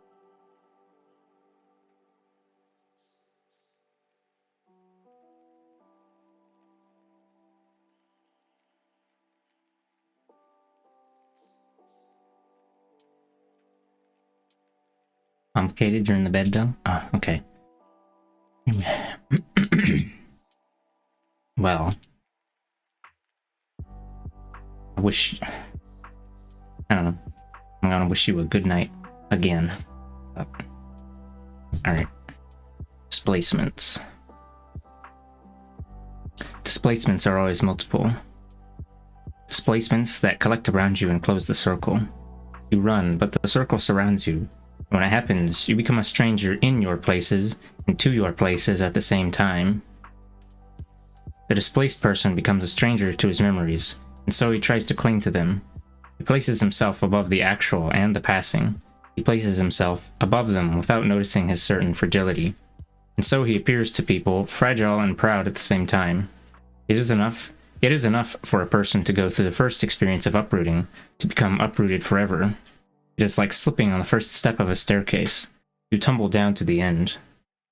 It is also like the driving wheel breaking off in the hands of the driver. All the movement of the car will be haphazard and directionless. But the paradox is that strange cities are then never completely strange. Life dictates that the stranger acclimatize every day. This might be difficult at the beginning, but it becomes less difficult with the passage of days and years. Life does not like the grumbling of the living. It bribes them with different degrees of contentment and of acceptance of exceptional circumstances. This happens to the exiled, the stranger, the prisoner, and something like it happens to the loser, the defeated, the abandoned. And as the eye accustoms itself little by little to sudden darkness, they accustom themselves to the exceptional context imposed by their circumstances. If you become accustomed to the exception, you see it in some way as natural. The stranger cannot plan for his long or short-term future. Even plans for a single day become difficult for some reason. Little by little, he becomes used to improvising his life. His sense of his future and the future of his family is the sense of migrant workers. Every period spent with the one he loves is short, however long it lasts. He knows what it is to be a secure lover and a scared loved one. He knows what it is to be a secure lover and a scared loved one. He draws close when he is far away, and feels distant when he is near. And he desires his two states and his two positions at the same time. Every home he has is the home of others. Every home he has is the home of others too. His will is contingent on other wills, and if he is a poet, he is a stranger to here, a stranger to any here in the world. He strives to survive with his personal treasure, despite his certain knowledge that his personal treasure might be worth nothing on the market. Writing is a displacement from the normal social contract, a displacement from the habitual, the pattern, and the ready form, a displacement from the common roads of love and the common roads of enmity, a displacement from the believing nature of the political party, a displacement from the idea of unconditional support. The poet strives to escape from the dominant used language to a language that speaks itself for the first time. He strives to escape from the chains of the tribe, from its approvals and its taboos. If he succeeds in escaping and becomes free, he becomes a stranger at the same time. It is as though the poet is a stranger in the same degree as he is free. If a person is touched by poetry or art or literature in general, his soul throngs with these displacements and cannot be cured by anything, not even the homeland. He clings to his own way of receiving the world and his own way of transmitting it. It is unavoidable that he should be taken lightly by those who hold the ready recipes, those who live by the normal and the known, those who say he is moody, changeable, and unreliable, and so on through all the adjectives stacked like pickles on their shelves, those who do not know anxiety, who deal with life with unseemly ease. I had to concede that the telephone would be my permanent means of creating a relationship with a child of a few months, but I did not consider my deportation from Egypt a matter that warranted any feeling of bitterness. I would be foolish to complain of being afflicted merely by the dispersal of my family, while not one Palestinian family or in Palestine or in the diaspora was free of more cruel disasters. The massacre of Tel al-Zatar remains at the forefront of the memory, and periodically the demolition of houses on the West Bank and in Gaza is repeated. The Israeli detention centers are crowded with young and old. The injured do not find their medicine, even if they are lucky enough to reach any hospital. The climate of overcoming problems and accepting them as simple and bearable was the climate that we created, Radwa and I, whenever we spoke to Tamim, together or singly. This was the climate that helped him quickly to get rid of the feeling that he was an unlucky child. Radwa's wisdom and our care of Tamim in Cairo, along with my tendency to make jokes and funny comments, which he met with laughter that rang across the telephone, these helped him to live a happy and comfortable childhood. The Hungarian exile was paradise for Tamim. Our home was a small apartment on the third and last floor of a pleasant building, among similar buildings, surrounded by a wall. It was not more than 80 square meters in extent, and was situated on the enchanting Rose Hill, overlooking the Danube. Our apartment had a small balcony with wrought iron railings, on which I hung rectangular flower pots with red geraniums. I gave them so much love and care that Tamim said to me once, "You spend more time with your mushkatli more than you do with me and Mama." Mushkatli is the Hungarian for geraniums. The house had a huge garden that sloped down with the hill. At its center were swings and 2 sandpits for the children of the district. It had 2 tall poplar trees that stood very close together, one slightly shorter than the other. The first thing Tamim cared about when he arrived was to make certain they were there in their place. He would hurry to the window of his small room to look at them. At the end of the garden there was an apple tree, with children always climbing its branches and playing on this pistachio green grass underneath it, as though it bore both apples and children. Tamim was able to ride his tricycle as he pleased, without any danger, as long as he was within the large gates and in the garden, but still we would look out from the kitchen window to make sure he was all right. And if the snow fell while he was in Budapest, in his mid-year holiday, it turned every minute of his day into a festival. I used to see what Budapest gave to him, and say to myself that we owed it to our places of exile to remember the good things, if we did not wish to lie.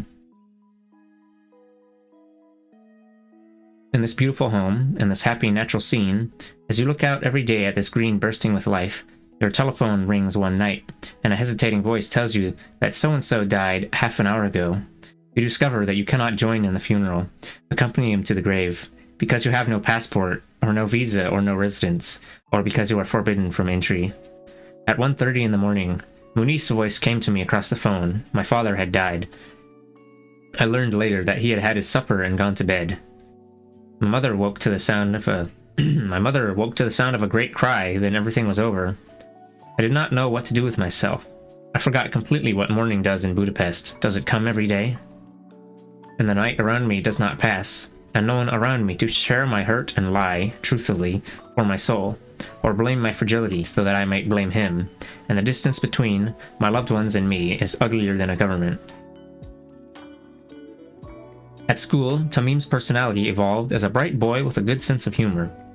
Before he was 2 years old, he surprised us by giving a speech imitating President Anwar al-Sadat, repeating some of his well-known phrases, "I'll make mincemeat of him," and "Bismillah Allah," or Bismillah, and others that I've forgotten now. He would come back every day from the Hurriya school in Giza with a good collection of jokes that he'd learnt from his Egyptian classmates. Wait, give me a paper and a pen, so I don't forget them before I get back to Nazareth. This was Naila's cry for help on an evening we spent with her and Tawfiq Zayad in Cairo a few years ago, and she began making notes on the jokes that came thick and fast. He knows all the stories of Dair Ghassana, the stories of the guest house, and the news of the old men and women. He tells them in their peasant dialect, exactly as though he'd been born in Dar Rad. His sorrowful anger at the cutting down of the fig tree was more than the anger of the whole family. He will not forgive my uncle's poor wife what she did to a tree that he had never seen with his own eyes nor eaten the fruit of, but he cannot imagine Dar Rad without it. He knows your veranda, Abu Hazim, with everything in it. He can tell you exactly where the photograph of his uncle Monif is hanging. This boy, who saw the light for the first time in the district of Manyal in Cairo, the capital of the Arab Republic of Egypt, and who speaks to us at home in Egyptian dialect, and who has seen nothing of Palestine throughout his 20 years, burns to see it like a refugee grown old in a distant camp. He writes verses in Mijana and Ataba form. He throws aside his political science textbook and comes to my study with joyful eyes, takes hold of the lute that Radwa brought him under the instructions of Nazi Abu Afash from Damascus, and starts to sing as though he were Al-Huzruk, the old singer of Dair Ghassana. I took part in a poetry evening in 1980 in Carthage, where Marcel Khalifa and I bought him his first flute. He was 3 years old, and the lute was the size of a small doll, but Marcel tried it in the shop selling traditional Tunisian crafts and said that it was a real lute, despite its absurd size. In Cairo, Radwa got him a tutor, Mr. Mahmoud, who made him a slightly bigger lute. He continued his studies under Mr. Taimur and then Mr. Adib. He is still with him. Emil Habibi used to joke with him, "Why didn't you turn out to be a terrorist like your father?" I asked Abu Saji again how long he expected it to be before we could get Tamim's permit. He said they took their time issuing permits to young people. They were easier with the elderly, with those over 50. The word 50 rang in my ears like a coffee cup breaking on marble before the guest's fingers have even touched it. I feel that I have lived long and lived little. I am a child and an elderly man at the same time.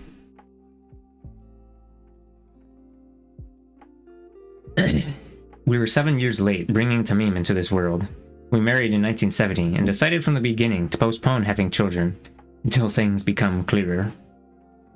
That phrase is coming back. We did not know what those things were that we were waiting for to become clearer.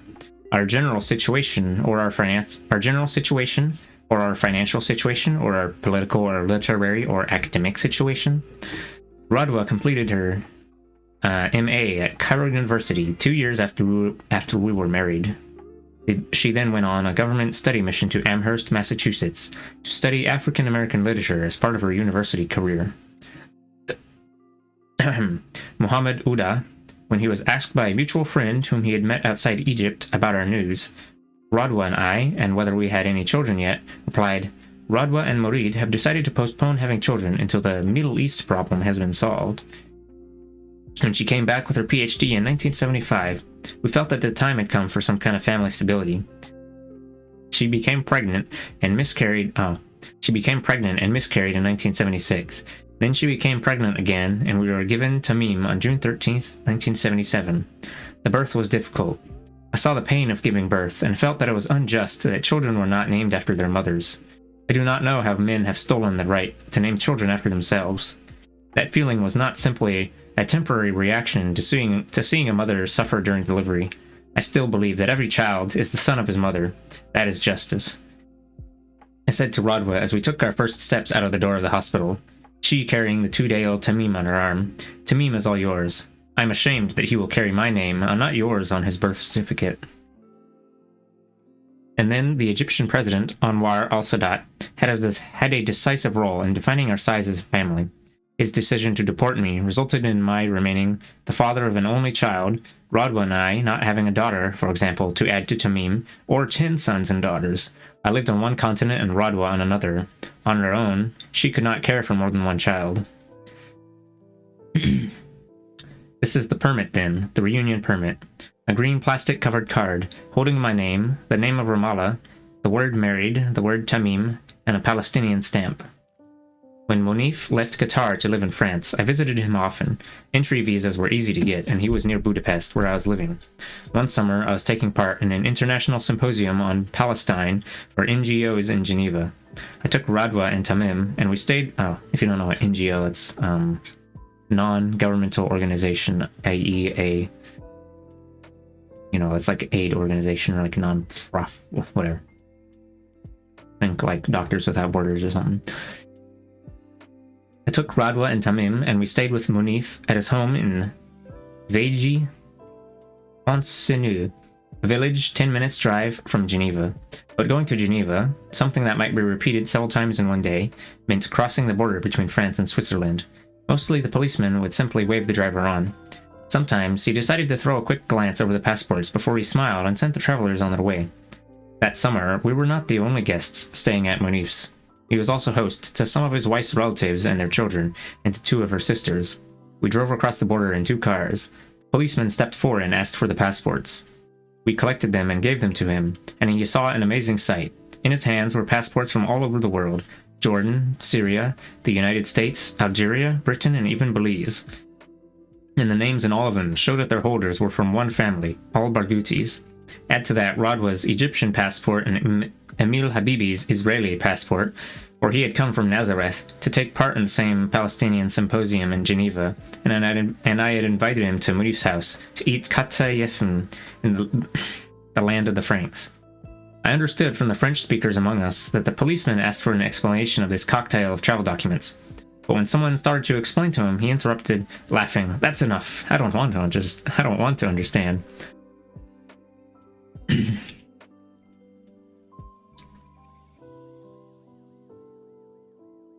He wished us a good time in Geneva. We continued on our way, carrying with us the Frenchman's surprise at our situation. Someone said, "You know, everybody, we really are a scandal." Neither this ID, nor even the new Palestinian passport that the Palestinian Authority has started to issue after the Oslo Agreement will solve our problems at borders. The states of the world acknowledge the Palestinian ID and the Palestinian passport on paper only, but at the borders and airports, they tell the holder of these papers, "You have to be pre-approved by security," and this pre-approval we will never obtain. Despite this, millions of refugees in the camps of the diaspora are not allowed to carry the documents of the Palestinian Authority. They are not allowed to return to elect, to stand for election, to offer an opinion, or to have any political contribution. In Lebanon, there is now a government decree prohibiting Palestinians resident in the camps from working in 87 professions. In other words, they may only collect rubbish and shine shoes. Anyone who is allowed to travel out of Lebanon is not allowed to return to it. Is it believable that this should hold for more than 250,000 refugees of Palestinian origin, thousands of whom were born in Lebanon? And there are others who have lived in Lebanon since the 30s and 40s of the 20th century, that is, from before 1948, but their Palestinian roots cannot be forgiven. Some Palestinians wronged Lebanon. The children of the camps pay the price for this every day. If only all who had wronged Palestine would pay the price too. They say the question of the refugees and the displaced, that is, 4 million human beings, the questions of the settlements in Jerusalem, and the right to self-determination are all postponed to this final status negotiations. What is it that is urgent then? I discussed this with most people whom I met, and I picked up the answers of others in passing, without posing the question. What is certain is that everybody is waiting, and that the movement of the soldiers of the occupation away from their homes, even just a few hundred meters, gives them a sudden hope that in the future they will move away farther. All eyes these days look at geography more than they look at history. Longings, desires, dreams postpone themselves for the moment. Palestine has turned into a daily workshop in which the workers are concerned only with the work they do here and now. But it may be noted, despite their impatience with general theories and analyses, that one can feel constantly the shadows of their suspicions of the intentions of Israel, its tricks and its coming surprises.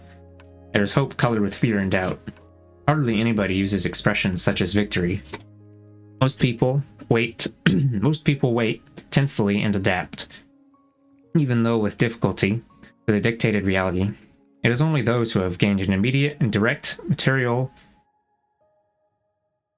I assume that's supposed to be benefit, immediate and direct material benefit from the new situation, who see in it a victory that deserves dancing and celebration and who defend it unreservedly. I heard interesting comments from intellectuals who saw in the streets of the Intifada and in people's behavior during its first years a rare actualization of the national spirit, which was being shaped naturally every day in spite of all their sacrifices. Now the significations are confused. Abu Muhammad, one of our old neighbors, said to me, raising a small Palestinian flag on the roof of the school or a house, or even on the electric wires on the street, used to cost the young men their lives. Rabin's army used to fire at anyone who tried to raise one flag, and we gave martyrs throughout the Intifada just to raise a flag. Now the flag is everywhere, behind the desk of every civil servant down to the smallest clerk. You don't like the fact that the romance has gone? No, it's the absence of real sovereignty, signified by the raised flag, that I don't like. Israel will not let us have sovereignty even over transport. It still controls everything. You saw them on the bridge. What does the Palestinian side do on the bridge? Didn't you see and hear? I saw, and I heard. He spoke about the continuous closures on the West Bank and in Gaza with a stroke of the Israeli government's pen. They prevent even the leadership from traveling if they wish. You think you can go to Jerusalem or even to Gaza? They've declared them enclosed areas, and their excuse this time is the elections. They stop people praying in the holy place even on Fridays.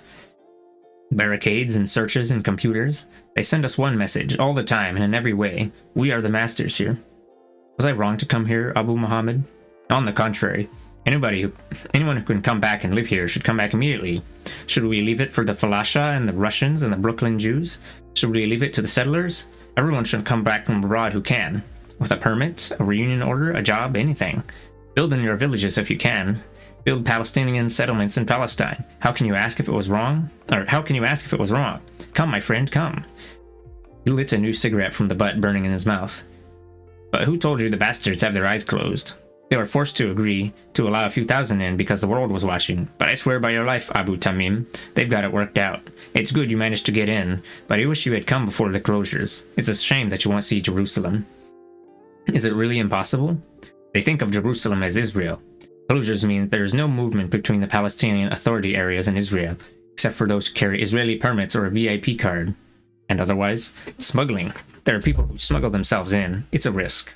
He was silent for a while and then said, but after all this lifetime, are you really going to smuggle yourself into Jerusalem? All that the world knows of Jerusalem is the power of the symbol.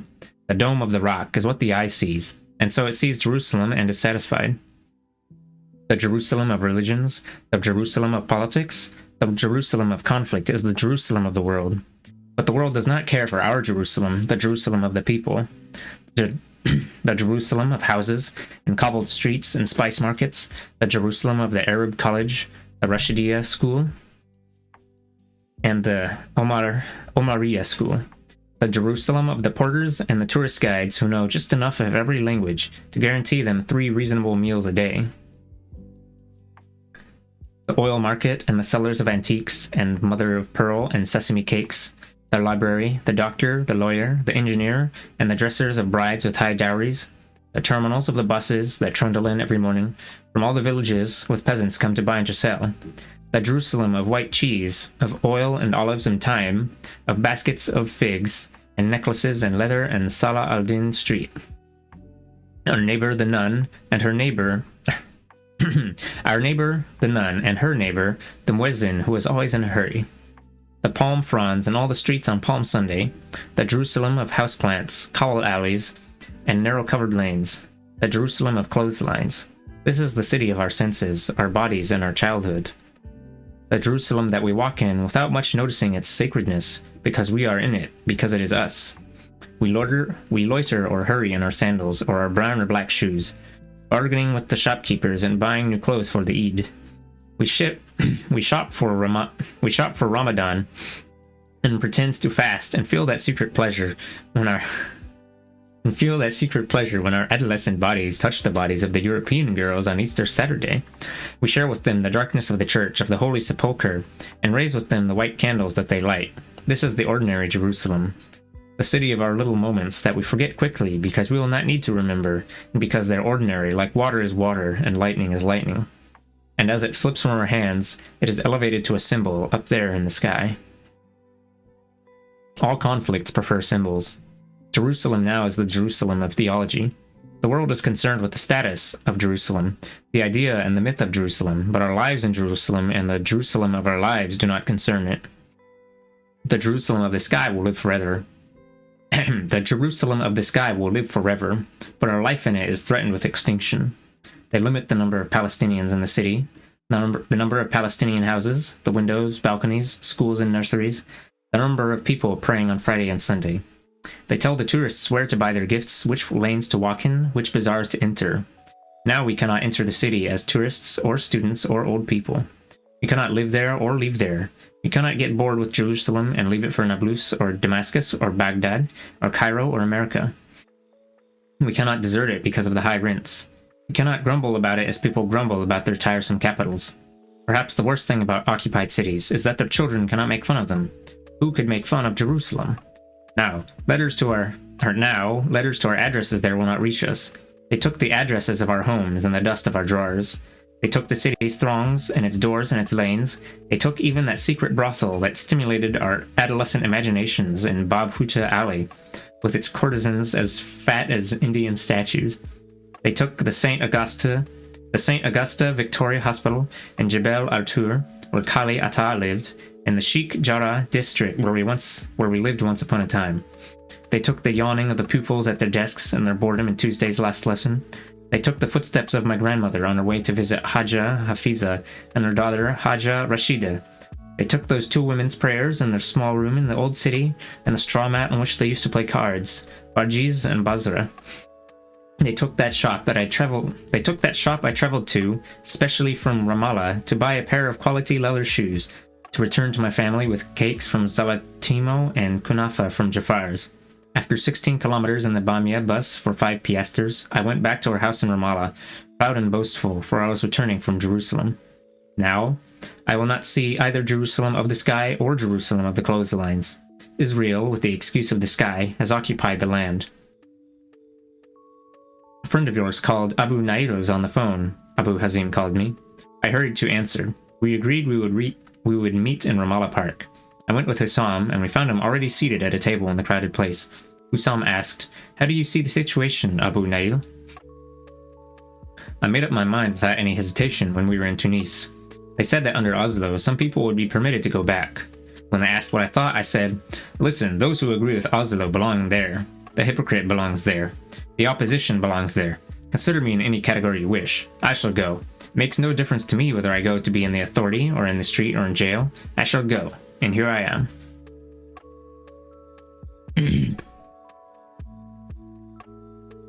I offered him a cigarette. He said he had stopped smoking. I asked him how he had managed. I hate changing cigarettes. I used to smoke Rothmans. In the last years in Tunis, Rothmans became very expensive, more than I could afford. I quit smoking altogether. Hussam asked what he did now. Abu Nail was for many years Palestinian ambassador to China, Ethiopia, and Italy. He said, "I work in the Ministry of Social Affairs here in Ramallah." We went on to talk about literature. He expressed his admiration for Radwa's Granada trilogy, and naturally we moved on to poetry. He's a man of distinguished taste and an addicted reader. God help our people, man. No books, no libraries, no newspapers, no magazines. Everything is forbidden. Did you bring any of your volumes with you? I had brought 3 copies of the latest collections. Suddenly, Sanduka bookshop sprang to my mind. It was near the Liftawi building. I used to go in every day and squeeze among its shelves to look at the books. I loved their smell, their colors, and their feel. When I was a schoolboy, I used to take a book from a shelf and look through it. If it pulled me, I would read a few pages of it and put it back in its place, to return to it next day. That was how I read my first anthology of modern Arabic poetry. They had some poems by Badr Shakir al-Sayyab. They surprised me by the difference in their form, music, and atmosphere from the traditional poems I was trying to write in those days. And there I read pages of magazines and books about sex and marriage, began to sense my maleness in these publications that had no counterpart in the family or the social dictionary that surrounded me. I used to see the novels of Naguib Mahfouz, Muhammad Abd al-Halim Abdullah, Yusuf al-Sabai, and huge novels by Ihsan Abd al-Qudus, and the books of Ernest Hemingway, Jean-Paul Sartre, Simone de Beauvoir, Alberto Moravia, and Colin Wilson, and Al-Adab magazine. My head would dive into the book like the head of a sheep in green grass until the owner of the bookshop came to me one day and dragged me by the hand to his table. He stared into my face, then said, Brother, have pity on me. By God, you spend more time in the bookshop than I do. What shall we do with you?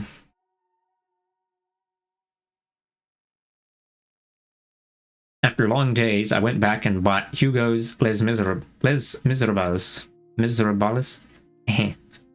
Miserables, to show him that I was a solid and important reader and that I did not frequent his bookshop to amuse myself and look at the naked pictures only, although that of course was one of my secret aims. That night and the following day I read Les Miserables. This was the first book that I bought from my pocket money. It deprived me of the wonderful shawarma sandwiches whose smell flowed from Abu Iskandar's restaurant, which we visited every evening to avoid the repetitive family dinner and to feel that we were on an independent outing in the bridge night of Ramallah.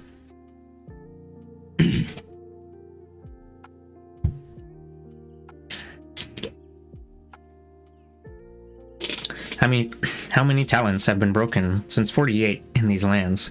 How many cities have wilted? How many homes have not been kept up? How many bookshops could have been set up in Ramallah? How many theaters? The occupation kept the Palestinian village static and turned our cities back into villages. We do not weep for the mill of the village, but for the bookshop and the library.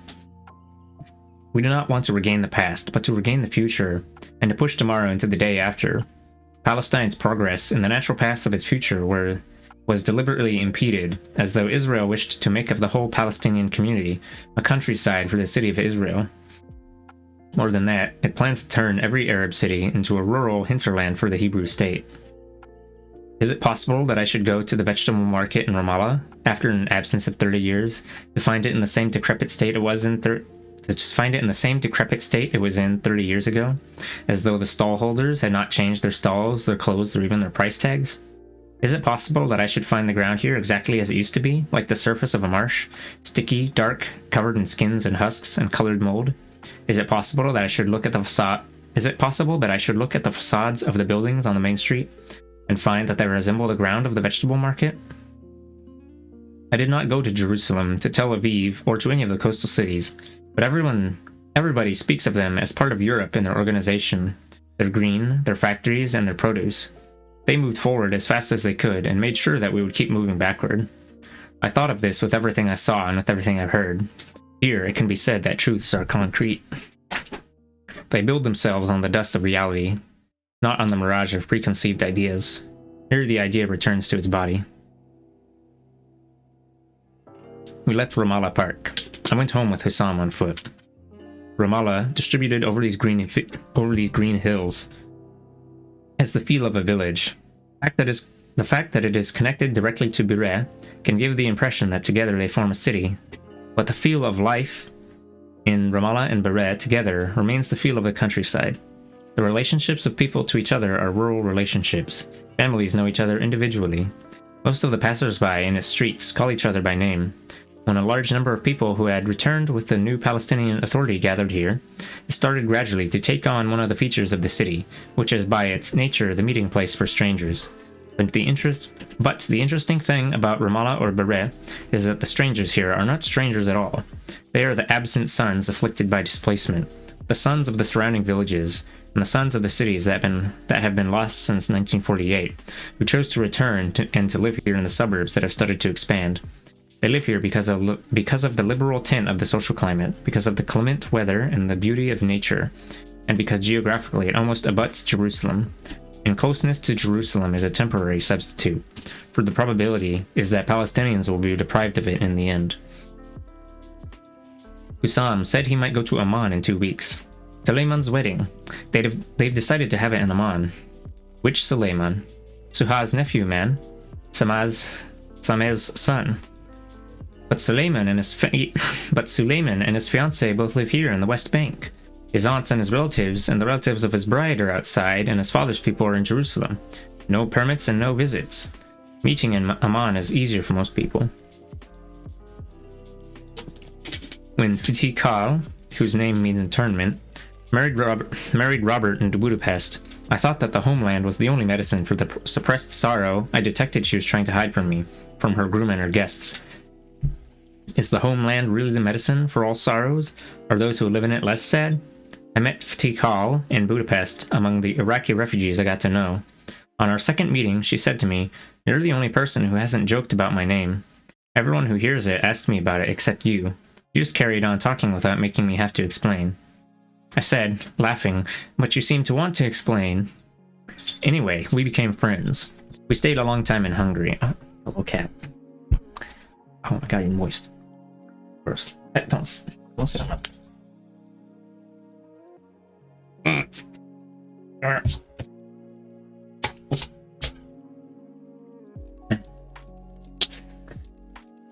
Okay, it wasn't that much water, I guess it's fine. Anyway, we became friends. We stayed a long time in Hungary. Fitikal, I have no idea how to... We're just gonna keep mispronouncing it. Fitikal graduated and got a PhD in film studies and did some translation... and did some translations for literary magazines in Budapest. She would sit by the hour, telling Radwa and me about her mother in Iraq, about her brothers, and about her displacement in Budapest. One day, she came and told me she was getting married to a Hungarian lawyer named Robert, and that she wanted me to be the witness. I did not ask her why she'd skipped over all her Iraqi compatriots in Hungary to come to me to help her get married, and so I found myself in the oddest situation for a stranger. I decked my car out with flowers and took her to the registry office in the 11th district in Budapest. I wore a formal dark blue suit and performed a role that is rarely required of a man still in his 30s. She wore the wedding dress that she had hired and held a small bouquet of yellow and white flowers. When we set off, a light evening rain shone in our headlights, and we exchanged glances that told of the gratitude each of us felt toward the other. I, who have no sister, and Fitikal, who was taking me to help her get married in this strange land. In front of the registry office, the rain was coming down hard on our heads as we crossed the broad pavement. Robert was very happy that evening, and did not notice the tears that shone suddenly in his bride's eyes. He turned to me, the tears growing clearer. My mother used to say to me, don't let the water boil out of the pot, or else you'll get married in the rain. You see, Morid, it's raining.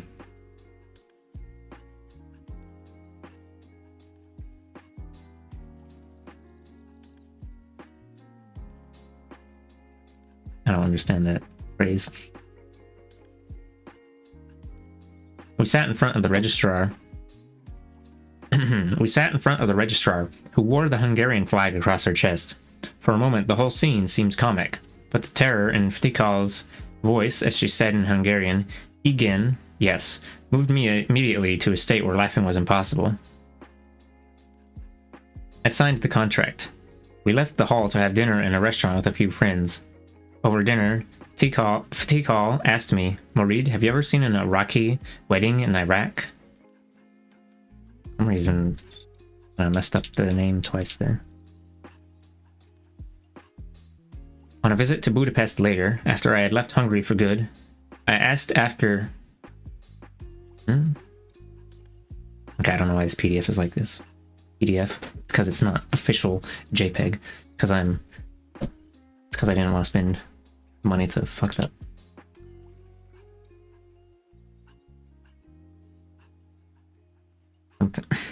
And visited them. They introduced me to their only child, Hana, who said Bazuna for cat, spoke to me in an Iraqi accent, and asked if I liked Karl Orff's Carmina Burana. I know very well that weddings in exile are not all like that. Some weddings in exile are extravagant and showy to an extreme degree, but... Maybe that is supposed to be an I. I don't know. But Itikal's wedding was a lesson in loneliness and in the feeling that you are small, with no people, no traditions, and no history preceding your presence here and now. The thoughts that ran silently in the mind were cruel, hidden, leaving the floor for the declared joy. And the moment in the end was a moment of joy, not because of our condition, but in spite of it. But I said nothing of this. Did I or she need to speak? Strangers meet with strangers, and the experience of wounded Arabs taught me that my hurt as a Palestinian is only part of a larger whole. I learned not to exaggerate it. All those who have been destined to exile share the same features. For in exile, the habitual place and status of a person is lost. One who is known becomes anonymous. One who is generous has to watch what he spends. One who is merry gazes in silence. Fortunate ones are looked upon with suspicion, and envy becomes the profession of those who have no profession except watching others. Europe, where I lived for years, was full of them, from all the Arab countries. Each one had a story I cannot record. Perhaps nobody can record. The calm of the place of exile and its wished-for safety is never completely realized. The homeland does not leave the body until the last moment, the moment of death. The fish, even in the fisherman's net, still carries the smell of the sea. The stories of the wounded homelands are like the stories of the safe exiles. Nothing in either place is done according to the wishes of the victims. I remember Michael Clayfie's film, The Wedding of Galilee. It was filmed in Deir Kasana and tells the story of a wedding that is planned to be perfect, but events always develop in contradiction to wishes. We see that nothing can be carried out as planned in a reality like the reality in the film. The wounded reality, the reality of occupation. In exile, the lump in the throat never ends. It is always resumed. In exile, we do not get rid of terror. It transforms into a fear of terror. And because those who are thrown out of their countries are frustrated, and those who have escaped from the countries are frustrated, they cannot avoid tension and anger in their daily dealings among themselves.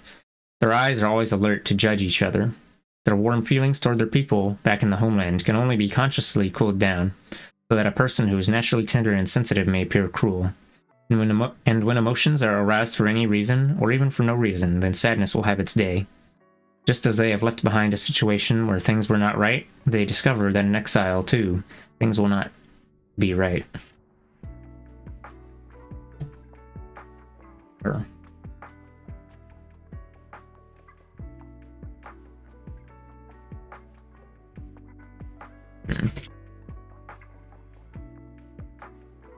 Chapter 8 of 9. Wow.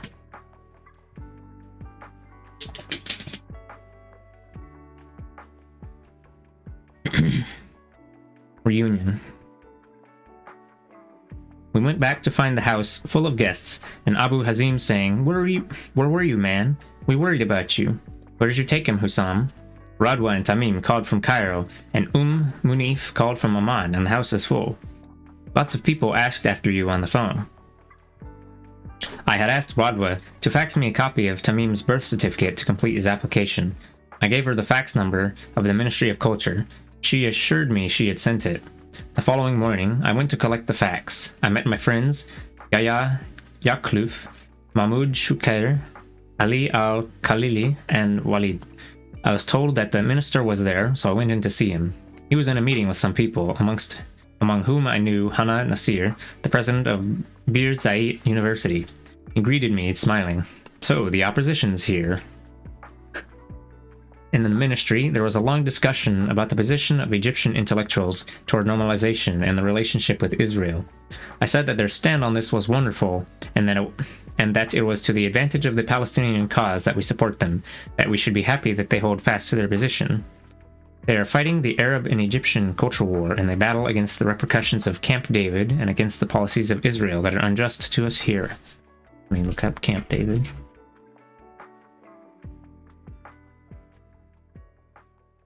There.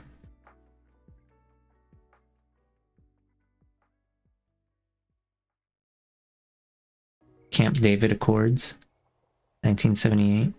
Political agreements signed by Egyptian President Anwar Sadat and Israeli Prime Minister Menachem Begin.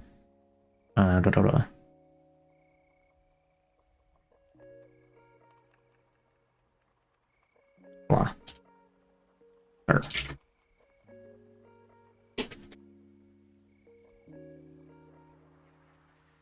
They battle against the repercussions of Camp David and against the policies of Israel that are unjust to us here.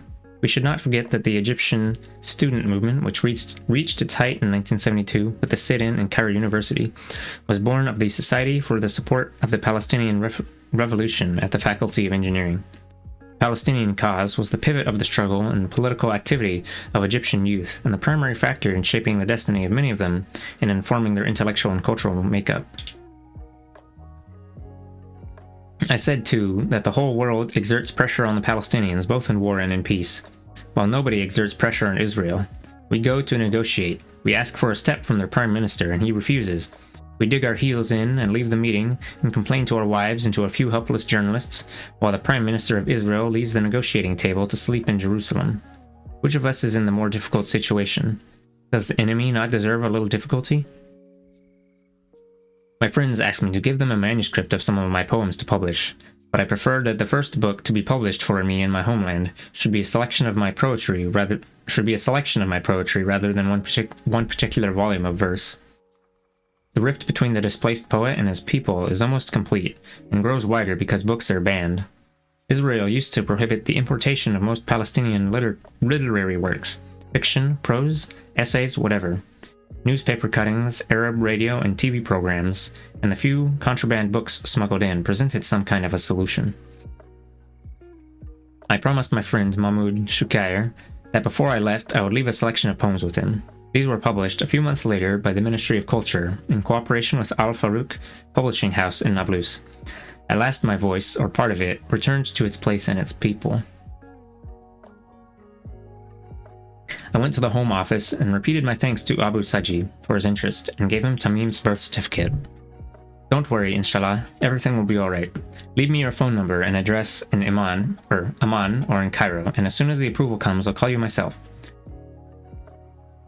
You should call Anis too. He knows where I am. But when do you think the approval will come? It might be delayed. Are you in a big hurry? Tamim is coming to Amman in 2 or 3 weeks. I'm going to Amman tomorrow. If the permit comes soon, I can come back to Ramallah with Tamim. The important thing is to get the permit before the school year begins, since Tamim has to go back to university, as you know. I said goodbye and left. Tamim will live here one day. Once, I was taking part in a symposium in Vienna. I left my seat to do a quick interview with a newspaper and returned to find a woman sitting in my place. She was the Israeli lawyer Felicia Langer, who specializes in defending Palestinian detainees. She turned, saw me standing, and said, "My God, we occupy Palestinian places even in Austria." We were in the worst part of the 80s. The war in the refugee camps in Lebanon had reached its dirtiest stage. The PLO was fragmented, its factions engaged in a brutal war with each other. The martyrs of, the liberation groups splintering, and wow. That happens a lot. These factions engaged in a brutal war with each other.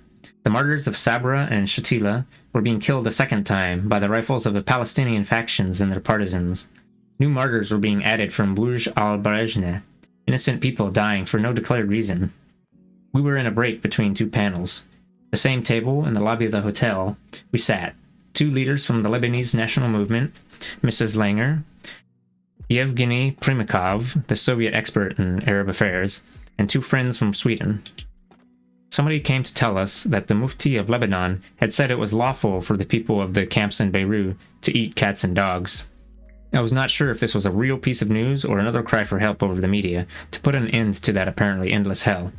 But the accumulated tension because of what had been going on in the camps over the past days, the absurdity of the fighting and the killing, brought back to me once again the feeling of the mingling of tragedy and comedy. I said to Felicia, Where should we go? Would you accept me as a refugee in your country?" I was of course using this expression deliberately to try to find out how she regarded our country.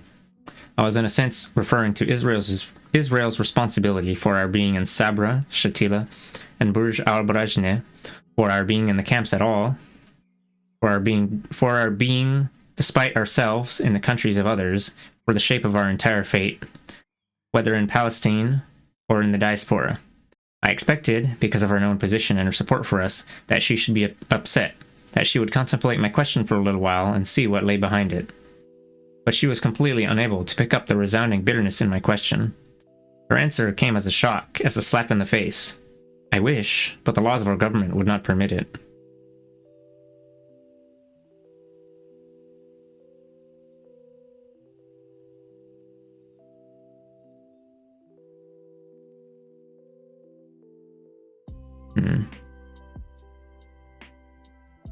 Israelis may feel sympathy for us, but they find enormous difficulty in feeling sympathy for our cause and our story. They will exercise the compassion of the victor over the loser. In Palestine, the symmetry between the 2 sides is complete. The place is for the enemy, and the place is for us. The story is their story, and the story is our story. I mean, at the same time. But I cannot accept any talk of 2 equal rights to the land. For I do not accept a divinity in the heights, running political life on this earth. Despite all this, I was never particularly interested in the theoretical discussions around who has the right to Palestine. Because we did not lose Palestine in a debate, we lost it to force. When we were Palestine, we were not afraid of the Jews. We did not hate them, we did not make an enemy of them. Europe of the Middle Ages hated them, but not us. Ferdinand and Isabella hated them, but not us. Hitler hated them, but not us. But when they took our entire space and exiled us from it, they put both us and themselves outside the law of equality. They became an enemy, they became strong, we became displaced and weak. They took the space with the power of the sacred and with the sacredness of power, with the imagination and with geography. Can I hold on to Tamim's right to this space? Let him enter this summer, let him enter after 2 or 3 summers, let him enter after 20 summers. The important thing is that he should have the right to live here one day, even if he should choose to live elsewhere after that. A stranger who can return to his first place is different from the stranger whose displacement plays with him without his having a say. I examine my fatherhood to Tamim, and remember my father's fatherhood to us. Perhaps he was more tender toward us. Or are we simply a generation that deliberately avoids showing all its emotions in front of anyone, even a son? Perhaps it is an evasion that stems from a different sensitivity, as though by suppressing any loud emotion, we are putting forward a model of fortitude and the ability to face the surprises of time. We propose this model to our children and to ourselves. We choose the practical ways of expressing what goes on inside us, and deliberately avoid encouraging emotional clarity in our children. When I used to say goodbye to Radwa and Tamim at Budapest airport, I would be unable to stop joking and talking at some volume about everything, except the one thing that was all on our minds, their imminent departure. My father's or mother's farewell to any one of us, their children, was a scene heavy for us all. When we said goodbye to Munif, who was traveling to work in Qatar, our mother suddenly fell down in a faint on the stone floor of Kalandia airport. She lost consciousness and speech for minutes, terrifying us all. Oof. My father used to write me moving letters. It was impossible not to feel disturbed for some time after reading them. I treat Tamim as though he were a colleague or an equal. I am not even aware of how attached I am to him, except when I speak about him in his absence to friends. Even my daily interaction with Radwa is of a concealing nature that does not express emotion in language. She is a mixture of beauties, I tell friends. I do not think I have ever said it to her. When I paint a poetic image of her, the poem becomes a listening to the self, not an address to her. I am surprised at people who carry photographs of their loved ones in their pockets or their wallets. If I do that, it is for a purely practical reason. This time, for example, I brought several small photographs of Tamim to accompany the application for an ID. When Latifa Al-Zayat visited the Fedayeen bases in Jordan in the late 1960s, her description of them when she returned to Cairo was marvelous. I asked, "How did you find the people there?" She replied, laughing, "They are good ruffians." Fedayeen. Jordan.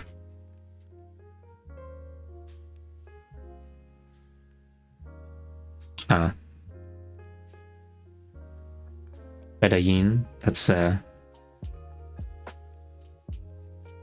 Palestinian guerrillas. Who has stolen our gentleness? Now, the good ruffians are the children of the Intifada. They are full of a kind of rough, plain speaking. The ones I met among family and friends I found less fearful, less awkward, and less reserved than us when we were their age. Their manual skills are amazing to a person like me, and their ability to debate and discuss, and marshal evidence and tell stories surpasses the ability of their peers among the children of countries that live under normal circumstances. Is it because they've seen more? Because they've learned to bear responsibilities early? Are they like this because their parents were occupied with matters more crucial than training them in shyness and deference? They speak of factions and parties. They say this one is Fatah, that one is Hamas, the other one is communist, the fourth is the front. They know all the national songs and anthems, and they can dance the dabka. They do not hesitate to perform when they are asked. I do not want to say that they are geniuses, or even particularly brilliant, but I am noting a sensibility very different from the sensibility of childhood as we lived it. My father used to call me sometimes in front of his guests, to recite a school poem, for example, or even the multiplication tables, and I would be desperate to escape from the whole house, and invent every possible excuse to avoid the situation. But Habub sat close to me on the sofa on the veranda of his father, or grandfather, Abu Hazim, and said with no preliminaries, "Shall I sing you a song, Ahmud?" Another day, he said to me, "I'm going to the shop to buy biscuits. What would you like me to buy you? I've got money." He took his money out of the pocket of his short trousers to prove the truth of his statement and added, after I politely declined his offer, "I'm serious." I said, "I'm the one who wants to buy you a present. Tell me, what can I get you that would make you happy?" He answered quickly, "Come and sleep in our house. Why are you always staying in Gidu Abu Hazim's house?" I said to Abu Yaqub that his son was very charming, and I told him about his invitation and his enthusiasm to buy me something from the shops. He said, as he threw his son a glance that was part admiration, part puzzlement, "He's a troublesome boy. Every day he comes back from school with a problem. He's either beaten up a boy or driven a teacher mad." Yes, perhaps this is what I want to say about the child of the occupation. A complex personality, combining a certain transparency of the emotions with pushiness, fear and boldness, fragility and insensitivity. I wondered again about that rubbish they call the poetry of the stones, and the poems of solidarity with the children of the stones. It is the simplification that takes the accessible and the easy from the human condition, and so blurs that condition instead of defining it, misrepresents it at the moment of pretending to celebrate it. It is the eternal difference between profundity and shallowness, between art and political rhetoric. And what is interesting is that the writers who lived under the occupation and lived the Intifada fell into the same error as the writers of the diaspora. They failed, like them, to penetrate to the essence of the material, even while they were writing their lived experience. I said to myself that the heart of the matter was in a detailed knowledge of life, and of the human maturity that is the foundation for all artistic maturity. These are features that no work of art worthy of the name can do without, whatever the lived experience.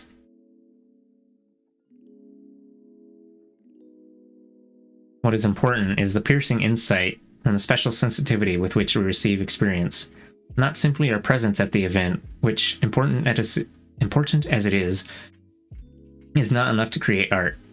Art has conditions. Art is greedy. We lived the experience of our displacement in the lands of others, and we lived with other displaced people who looked like us. Did we write our displacement? Why should our story, our particular story, deserve to be listened to by the world? And who listens to the stories of those men, women, and children who are taken by their displacement to that other shore from which no one ever returns? Our dead are scattered in every land. Sometimes we did not know where to go with their corpses. The capitals of the world refused to receive us as corpses as they refused to receive us alive. And if the dead by displacement, and the dead by weapons, and the dead by longing, and the dead by simple death are martyrs, and if poems are true and each martyr is a rose, we can claim to have made a garden of the world. This is my final night in Ramallah. I put in the application for a reunion permit for Tamim, and felt that this step in itself was an achievement.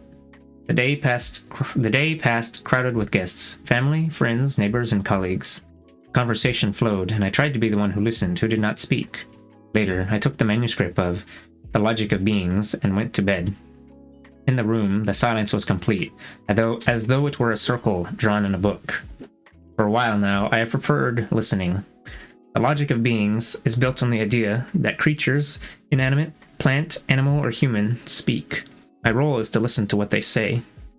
In my first volume of poems, I proposed to humanity nothing less than the deluge and new Genesis. I was in my 20s, a suitable age to be certain of your wisdom. I wrote poetry at university and then in Kuwait, where Kali Atta made me go when I met him in Egypt in 1967. I was looking for ways to avoid staying there. I wanted to carry on working with poetry and with literature. I published in Al-Adab, Mawaqif, and Al-Khatib magazines.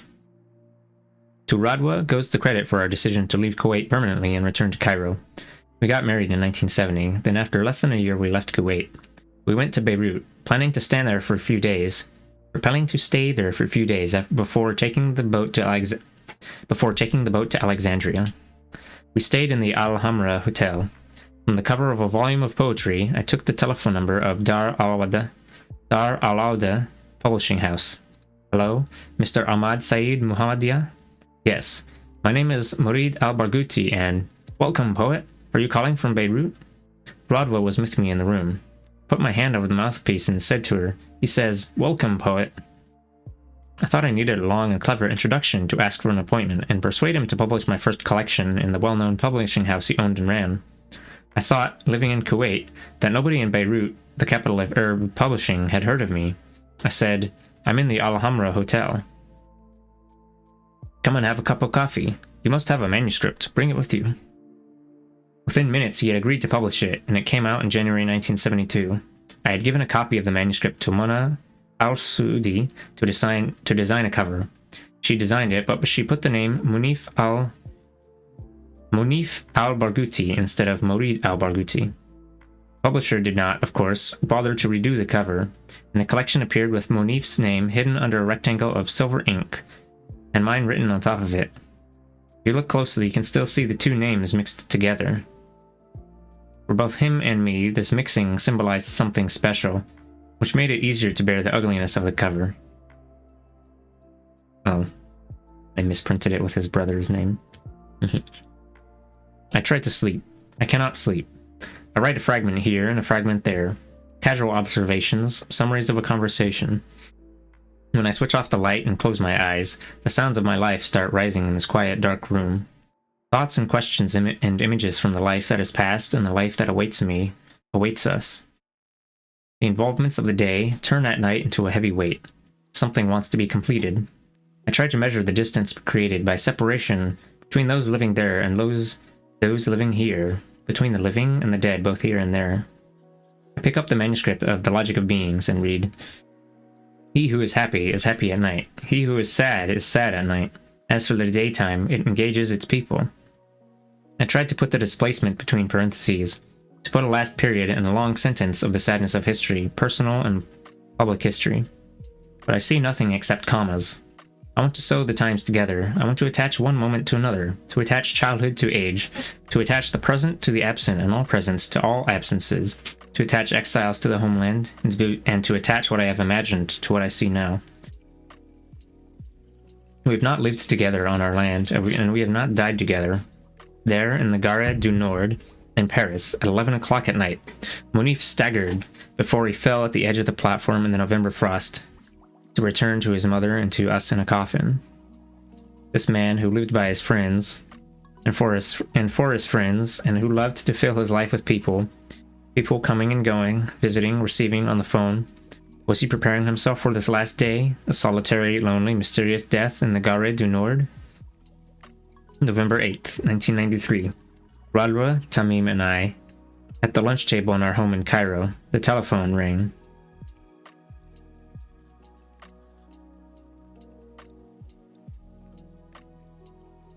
I went to answer. My younger brother Allah's voice, speaking from Doha. His weeping voice said a few words I do not remember. Coldness ran through my shoulders. I do not remember what I said. What I remember clearly is that Radwa jumped out of her seat, her face pale, asking what had happened. I said, "Munif is dead. Dead." One of his friends had called from Geneva and said he had been in an accident in the Gare du Nord in Paris. I called his home in Geneva, trying to find out more. They said that he was alive and they were trying to save him, then they said he had died. I lived in this confusion before phoning our mother in Amman.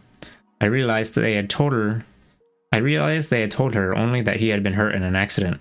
I said to Radwa, "My mother will not survive him." I called Majid and Allah in Doha. I asked them not to tell our mother about Munif's death. I wanted to be at her side. I told Radwa that my only duty now was to protect my mother. I said, if we manage to make her live 2 days after the news, she will live. The important thing is to get her past the moment of receiving the news. I was dealing with the tragedy in a strange way, as though I'd been thrown into an earthquake and come out looking for my mother's fate in it. As though I had succeeded in pushing aside the news itself, so that I could stay in control of events. Somebody had to stay in control of events. I was like someone who had been suddenly attacked, and so suddenly transforms himself into an operations room, directing the response to this attack. I thought about everybody, about my mother, Munif's children, and his wife, my brothers. I had to concentrate on what could be done practically. I asked Majid and Allah in Doha to get entry visas to France and travel immediately to be near his family. It was impossible for me to obtain such a visa from Egypt. They went to Paris. The following day, I went with Radwa and Tamim to Amman. Wissam met us at the airport. He told us the details. Munif had taken the train from his home to Paris. He did a few things, then went to the Gare du Nord to catch the 4:30 train to meeting in Lille. He missed the train and waited in the station for the next train at 5 o'clock. At 11 o'clock, the French police found him bleeding on the station platform. What stopped him getting on the 5 o'clock train? What kept him in the station for 7 hours? Had he been kidnapped? Had he been attacked by thieves or shaved neo-Nazis? Was this a political assassination? He had been under treatment for many years for a liver disease. Had he been subject to a sudden coma and then been attacked by a passerby who saw in him a victim easy to rob? The ambulance came and found him barely alive. They tried to save him, but it was useless. He died moments later. The owner of a coffee shop at the station said he had been seen entering the coffee shop, staggering and bleeding. The waiter thought he was drunk and pushed him out. He tried to go in again. He must have been trying to ask for help. Maybe he was trying to get to the telephone. He walked 2 or 3 steps and fell on a table where 2 young Portuguese men were sitting. The 2 young men got up and threw him out. 4 steps outside the door of the coffee shop, he fell for the last time. Wissam gave us all these details, broken up, weeping. He said they had told my mother nothing. They told her he had been in a car crash, but he was all right. He said Dr. Jihad and Dr. Mohammed were keeping her under observation. They said our house was full with all the women of the family who lived in Amman and that he had forbidden them to use words of condolence. They all know your mother is the only one who doesn't. Her heart feels the disaster, but she's holding on to a word from you to give her hope. We followed your instructions and not told her.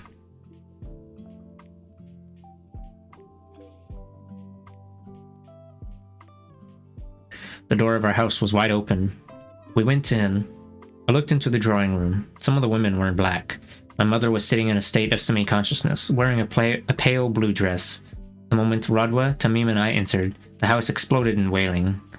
I do not know how I avoided collapsing in those moments, but because I avoided it at that moment, I was no longer vulnerable to it at any later time. My fear for my mother and my concern to protect her life preserved me too. My mother had never had a daughter, and she had no sisters. Radwa's presence in Amman was important. My mother had treated Radwa as a daughter since she saw her for the first time after we got married. I knew that Radwa's presence at her side at those moments would mean a great deal to her. I drew near and embraced her. Tell me, son, what happened to your brother? They are dressed in black and tell me he still has breath. He is alive in hospital and might get better. Tell me, my son. Don't lie to me, my darling. I wanted my life to end there, at that moment. I did not know how to answer her. I found myself saying as I put her head on my chest and held on to her very tightly. We want you to stay alive. Promise me that you will stay alive. Put on black clothes, mother. There in Surrey, just outside London, he lies under the distant earth, away from the village of Al-Shajara, and from the camp of Ain al-Hiwa. Naji al-Ali. Widad's brother said, as he sat next to me in the car that took us from Wimbledon along a curving road that ran through English woods as we followed the map to find the cemetery. What brought us here, Murid?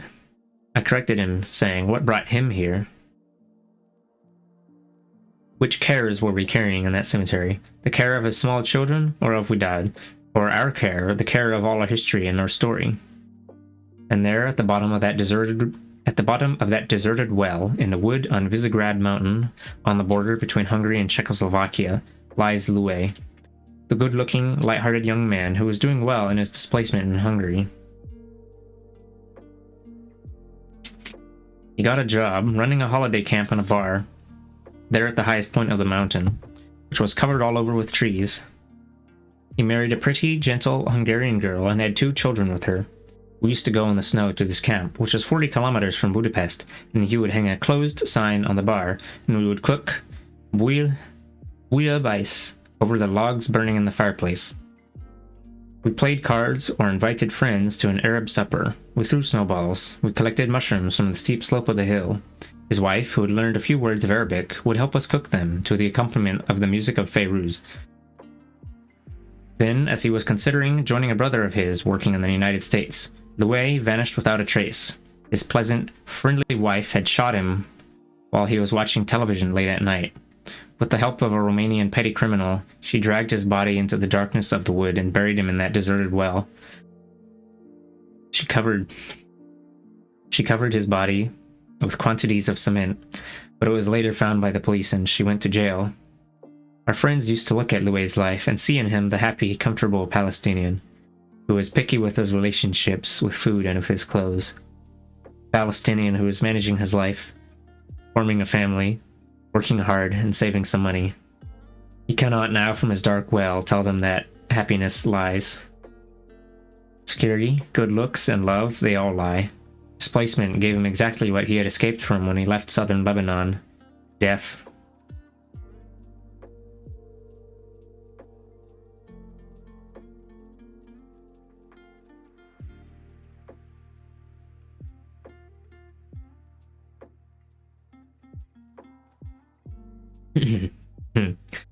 And there on the steps of the Middle East Airlines plane at Beirut Airport, Abu Abd Darwish, Munif's father-in-law, dropped dead on his way to visit his daughters in Qatar. His body lay for a week in a Lebanese morgue. The telephone never stops ringing in the night of far-off countries. Someone woken from sleep picks up the receiver and hears a hesitant voice at the other end, telling them of the death of a loved one, or a relative, or a friend or comrade in the homeland or in some other country. In Rome, Athens, Tunis, Cyprus, London, Paris, the United States, and on every bit of land we have been carried to, until death becomes like lettuce in the market, plentiful and cheap.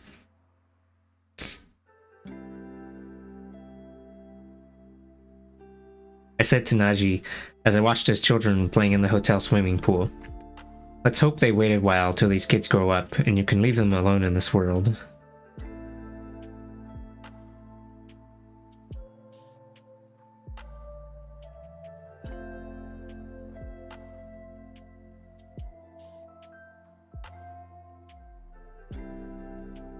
The smell of his killing was getting stronger every day.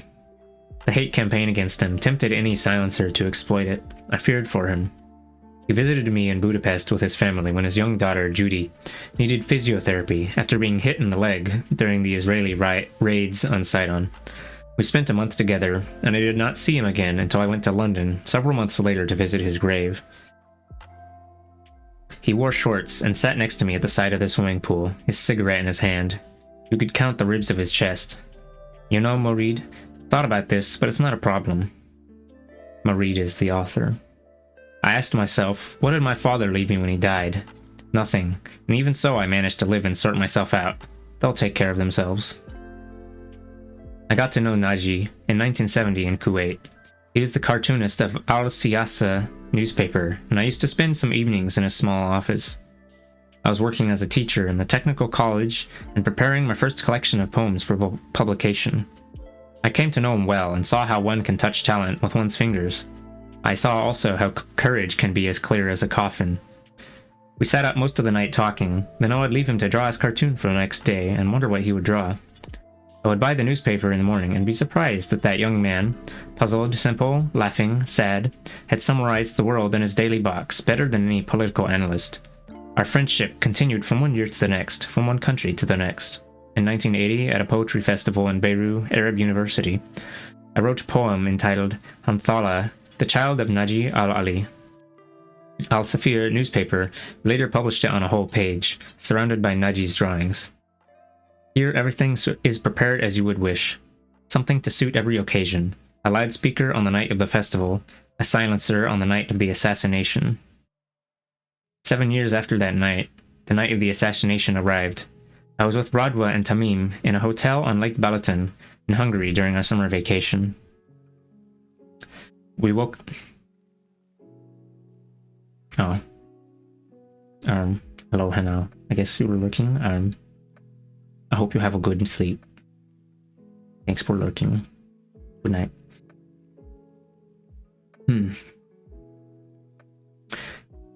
We woke up early, and I switched on the radio to the BBC from London and picked up the end of a sentence about the prominent Palestinian cartoonist. We knew immediately that Naji had gone. Tamim woke up as we fiddled with the radio to try to get more news. Mama, Papa, what's the matter? They've killed Amu Naji. Naji was shot on July 22nd, 1987. Coincidentally, our wedding anniversary. Our private days were losing their meaning one by one as... No. Hanao Shikama just resubscribed for 2 months. Scuttle 13 Smid. Thank you for the resub, Hanao. Well, our private days were losing their meaning one by one as the events stretched out their rough hands to tear up our personal calendar and scatter it, tiny pieces of paper, to the wind.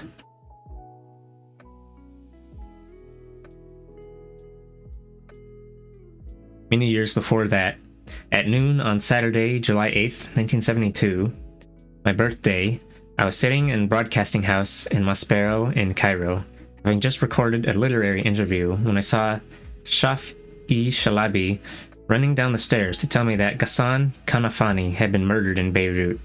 I went with Suleiman Fayyad to Yusuf Idris at his Al-Aram newspaper office. We said we wanted to hold a symbolic funeral for Ghassan Kanafani in Cairo at the same time as his funeral in Beirut. We met in the afternoon at Cafe Riche. Yusuf Idris, Naguib Surur, Abd al-Musin Taha Badr, Yahya al-Tahir Abdallah, Suleiman Fayyad, Saeed al-Kafrawi, Ibrahim Mansour, Ghali Shukri, Radwa, and other writers whom I do not remember. Ghassan's murder was a quarter of a century ago now. 25 years. That day we were around 50 people. Yahya al-Tahir Abdallah wrote out the placards in his beautiful calligraphy. We walked silently in the form of a funeral from Cafe Riche in Suleiman Pasha Street to the Journalist Syndicate and Abd al-Khaliq Sarvat Street, and there the security forces were waiting for us. They took Yusuf Idris inside, and we waited for him in the syndicate's garden. The officer asked Yusuf Idris one specific question. Did you have Palestinians with you in that march? Yusuf said, I will give you the names of all 50 people. Write them down. Yusuf Idris, Yusuf Idris, Yusuf Idris, Yusuf Idris. Here the officer stopped him, ended the meeting, and left. Yusuf joined us in the garden, told us what had happened, and we split up. Despite the sad occasion, we could only laugh at one of the placards that Yahya had insisted on writing. It said, they shoot horses, don't they? When we went home and told Latifa al-Zayat what we had done, and about that particular placard, she unleashed her wide smile and said, people must have had a good time laughing at you in the street. Why don't you write something they can understand? When I told her what Yusuf Idris had done, she said, that's Yusuf. He strikes a heroic posture and then stays confused and nervous and afraid until he does its opposite.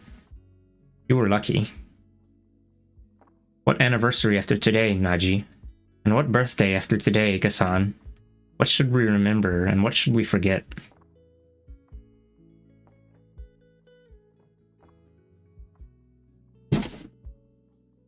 This is not a personal matter that concerns me alone. Our catastrophes and our pains are repeated and proliferate day after day. An event descends upon its opposite and destroys in us all anniversaries. Our calendars are broken, overlaid with pain, with bitter jokes and the smell of extinction. There are numbers now that can never again be neutral. They will always mean one thing. Since the defeat of June 1967, it is not possible for me to see the number 67 without it being tied to that defeat. I see it in part of a telephone number, on the door of a hotel room, on the license plate of a car, in any street in the world, on a cinema or theater ticket, on a page in a book, in the address of an office or a house, at the front of a train, or a flight number on an electronic board in any airport in the world. A number frozen in its frame. Not a number at all, but a statue of a number in wax, in granite, in lead, and in indelible chalk on a blackboard in a black hall. It is not that I consider it a bad omen, just that I note it, that I register it. It moves from the unconscious to the conscious for a transient moment, then dives again like a dolphin that appears and disappears in the motions of the ocean. I do not draw any conclusions from this, do not tremble or become sad or tense. I just note it with all my 5 senses, as though it were a face that I know, a face that is part of my life and not part of it, but is always there, as we know that the dolphins are there in the water, even though we do not see them. Is that June defeat a particular psychological problem for me, for my generation, for contemporary Arabs? Other events took place after it, other disappointments and setbacks no less dangerous. Wars raged, massacres were committed, political and intellectual discourses were altered, but 67 remains different. We are still paying its bills until this day. There is nothing that has happened in our contemporary history that does not bear a relationship to 1967. Oh, thank you for the water video.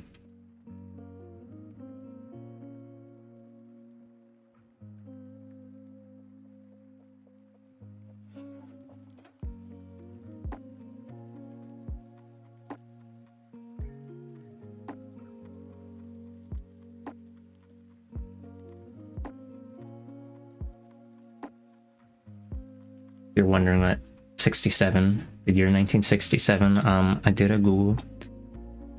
1967 Palestinian Exodus, or Naksa, refers to the flight of around 280,000 to 325,000 Palestinians out of the territories captured by Israel during and in the aftermath of the Six-Day War, including the razing of numerous Palestinian villages.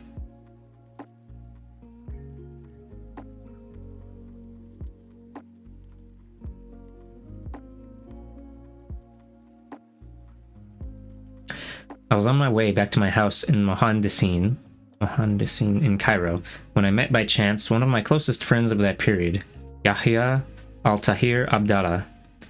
The October 1973 war was in its 4th or 5th day, and he walked beside me in a state of noticeable happiness. Next to him I was gloomy and disturbed. He suddenly stopped in the middle of the street and said, "Why are you looking all miserable like a crow?" "Yes, I'm a crow, because I can see things to caw over. This war, Yahya, will not end well." On Tuesday, October 16th, only 10 days after the beginning of the war, I sat in front of the television in Latifa al-Zayat's house, listening with her to the speech of President Sadat in the Egyptian parliament. There he was, wearing his military uniform, furnished with decorations down to the belt, and presenting what he called "my project for peace with Israel." The following day, the talk of the Deversoir breach escalated noticeably. I'm gonna look that up.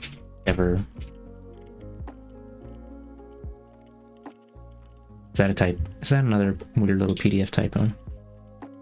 Oh, I spelled it wrong. Deversoir, Egypt. It's an Egyptian air base. Days later, Henry Kissinger appeared in the area, and events took their now well-known course, which ended with the visit of the President of the Arab Republic of Egypt to Israel and then to the Camp David Accords.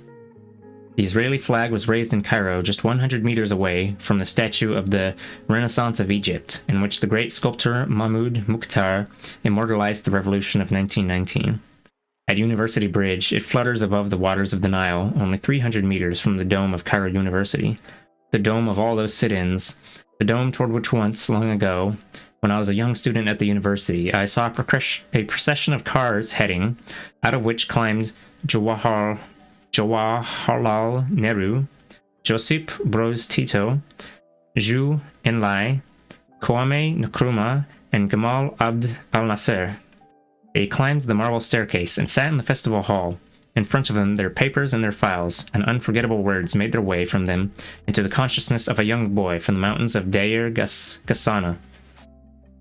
Words about independence, development, and freedom. Words, words, words, O Prince of Denmark. I could not stand Sadat, his politics, the sound inside of him, and under the dome of Cairo University in the winter of 1972, Radwa and I were with the students occupying the Nasser Hall. We would join their sit-in for part of the day or the whole day, and if the discussions and conversations carried us with them, we would spend the night sleeping on the chairs. I did not realize the seriousness of this act of mine. The government considered every non-Egyptian in this kind of activity as an infiltrator, a word I've always despised. On the morning of January 24th, I was surprised when Radwa came back home less than an hour after she had left. She had gone ahead of me to the university, carrying sandwiches she had prepared for the students. There were others who were doing the same thing. She said the university was surrounded by security forces and they were preventing anyone going onto the campus. Later, we found out that the police had arrested all the students involved in the sit-in and driven them to jail. The girls and boys looked out from the windows of the police vans with eyes red from the continual late nights and the exhaustion of sleeping in chairs. They looked at the streets of Cairo, sleeping in that sad, defeated dawn, and threw out of the windows scraps of paper on which they had written 3 words: "Wake up, Egypt." Since 1967, the last move in the Arab chess game has been a losing move. A move backwards, negating everything that came before it. However positive those opening moves were. After the Battle of Al-Karama, which the Palestinians and the Jordanians fought together against the enemy, we turned in Black September against ourselves. After the War of 1973 and the crossing of the Suez Canal, we went to Camp David. After our opposition to Camp David, we Arabized it and generalized it and accepted what was even less useful and more scandalous. After the Israeli invasion of Lebanon, the PLO turned from heroic resistance to fighting within itself, and moderation and adaptability in face of the conditions set by the enemy. After the popular Intifada in the land of Palestine, we went to Oslo. We were always adapting to the conditions of the enemy. Since '67, we have been adapting. And here is Benjamin Netanyahu, Prime Minister of Israel, calming America's fears for the current agreement by saying that the Arabs will in the end adapt to his harshness because they always adapt to whatever they have to. Do I have a problem with '67? Yes, I have a problem. The defeat of June is not over. On the second day of the war, and with the national songs and anthems growing louder and louder on the radio, university students poured into the centers set up to process volunteers for the front. I stood in the line of volunteers and registered my name. They gave me a small green card with my name written on it, and underneath it one sentence: to be called to serve on June 12, 1967. And on June 9th, I sat in front of the television in my flat in Zamalek, watching Gamal Abd al-Nasser speak as the whole nation hung on his lips that night, trying to understand something of what had happened, was still happening at the front. The owner of the flat, a blonde and extremely large woman whom I called Madame Sosostris, sat next to me and we heard him say, "We have suffered a setback." Then he declared that he would step down completely and finally, relinquishing all his official posts. I jumped out of my seat, to the door, to the street, and found myself one of millions of people who jumped at that same moment into the darkness of the streets and the darkness of the future. There was not a gap of minutes, or even seconds, between the ear and the step. I saw an entire society spreading out in the streets, in the blink of an eye. We spent the night in the streets and on the bridges over the river, moving with no apparent objective. We lived in the streets until the evening of the following day. And when the days and the years had passed, we knew that we had been taking part in what is... Oh. Thank you for the follow, Phantom. We lived in the streets until the evening of the following day. And when the days and the years had passed, we knew that we had been taking part in what historians later called the demonstrations of June 9th and 10th, which put Abd al-Nasser back in the seat of power. Nobody after that called us up for the voluntary service. The 6-day war ended with Nasser's speech. The future of the people remained mysterious, and every time they announced that they would clarify it, it became more mysterious.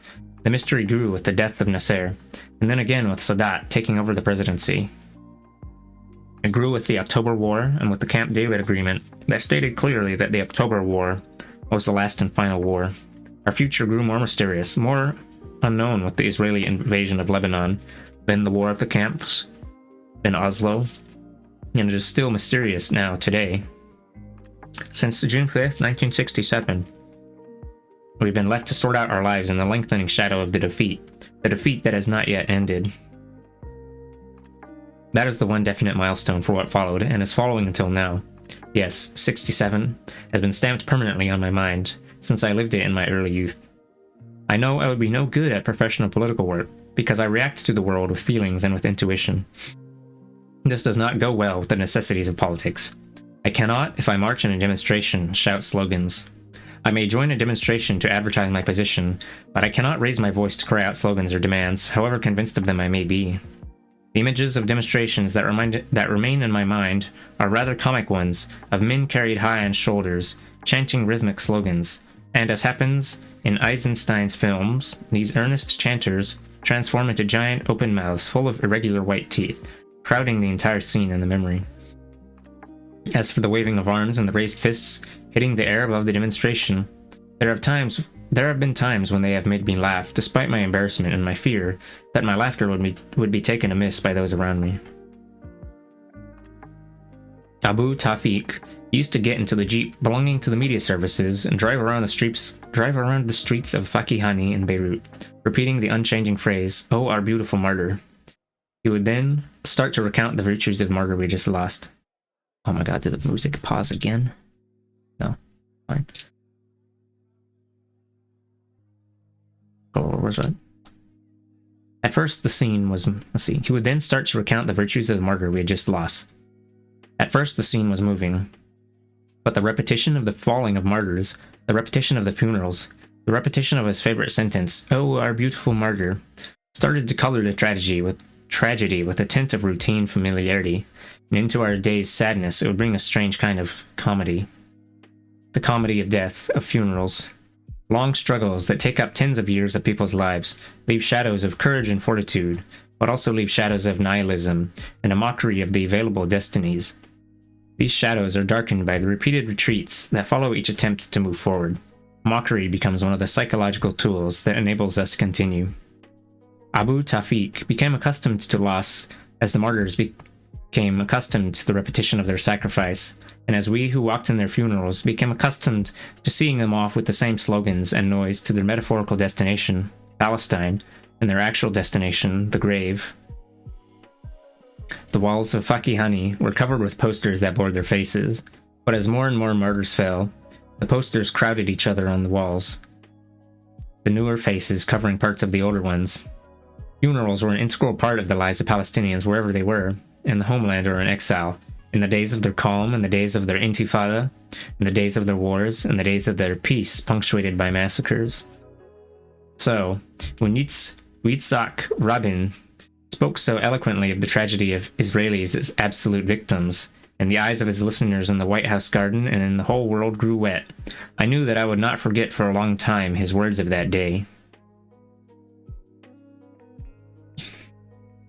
We are the victims of war and violence. We have not known a year or a month when mothers have not mourned their sons. End quotation. I felt that tremor that I know so well, in which I feel when I know that I have not done my best, that I have failed. Rabin has taken everything, even the story of our death. This leader knew how to demand that the world should respect Israeli blood, the blood of every Israeli individual without exception. He knew how to demand that the world should respect Israeli tears, and he was able to present Israel as the victim of a crime perpetrated by us. He changed facts, he altered the order of things, he presented us as the initiators of violence in the Middle East, and said what he said with eloquence, with clarity and conviction. I remember every word Rabin said that day. We, the soldiers, coming back from the war, smeared with blood, we saw our brothers and our friends killed in front of us. We attended their funerals, unable to look into the eyes of their mothers. Today we remember each one of them with eternal love. It is easy to blur the truth with a simple linguistic trick. Start your story from secondly. Yes, this is what Rabin did. He simply neglected to speak of what happened first. Start your story with secondly, and the world will be turned upside down. Start your story with secondly, and the arrows of the red Indians are the original criminals, and the guns of the white men are entirely the victim. It is enough to start with secondly, for the anger of the black man against the white to be barbarous. Start with secondly, and Gandhi becomes responsible for the tragedies of the British. You only need to start your story with secondly, and the burned Vietnamese will have wounded the humanity of the napalm, and Victor Jara's songs will be the shameful thing, and not Pinochet's bullets, which killed so many thousands in the Santiago Stadium. It is enough to start the story with secondly, for my grandmother, Atta, to become the criminal, and Ariel Sharon, her victim. What can Abu Tawfiq's jeep do in the middle of all this absurdity? The Israelis occupy our homes as victims and present to us the world as killers. Israel dazzles the world with its generosity toward us. Rabin said, "Signing the Declaration of Principles is not easy for me as a fighter in the Israeli army and its wars. It is not easy for the people of Israel or for the Jews or of the diaspora." The houses built on top of ours gallantly declare their willingness to understand our odd predilection toward living in camps scattered in the diaspora of gods and flies, as though we had begged them to throw us out of our homes and to send their bulldozers to destroy them in front of our very eyes. Their generous guns in Deir Yassin forgive us the fact that they piled their bodies high at the sunset hour there one day. Their fighter jets forgive the graves of our martyrs in Beirut. Their soldiers forgive the tendency of our teenagers' bones to break. Israel, the victim, polishes its hot red knife with the sheen of forgiveness.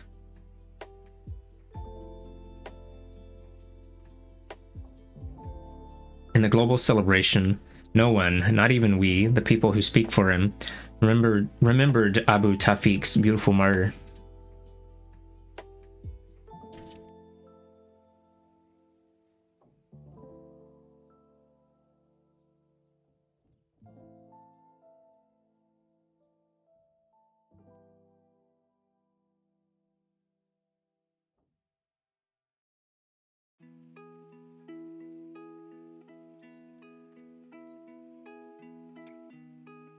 Might need to blow my nose again.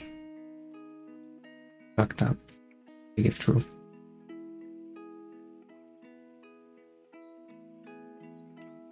This is the last chapter.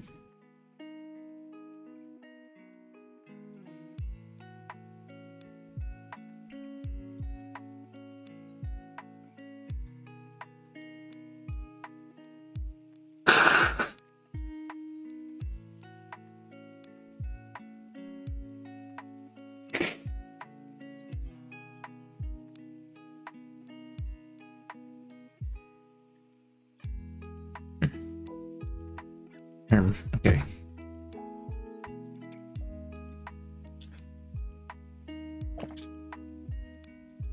The daily day of judgment. The pillow is the register of our lives.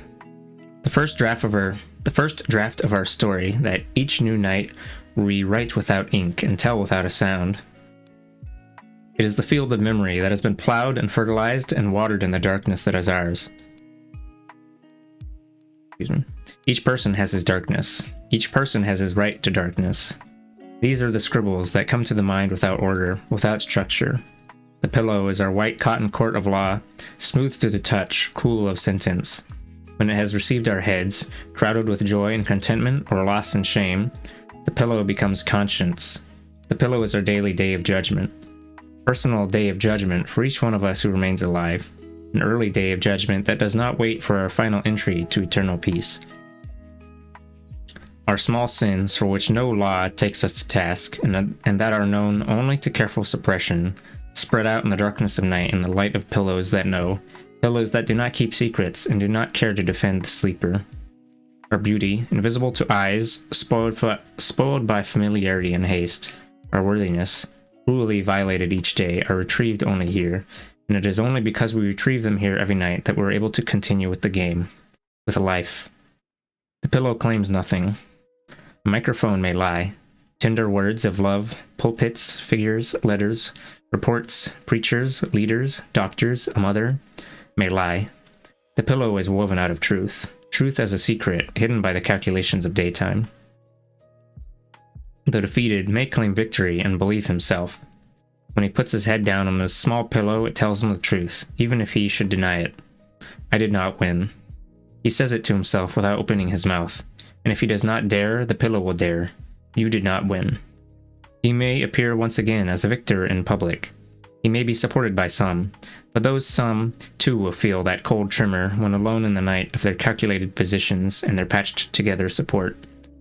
The worth of life, the assertion of self, a feeling of pride, an adoption of one story rather than another.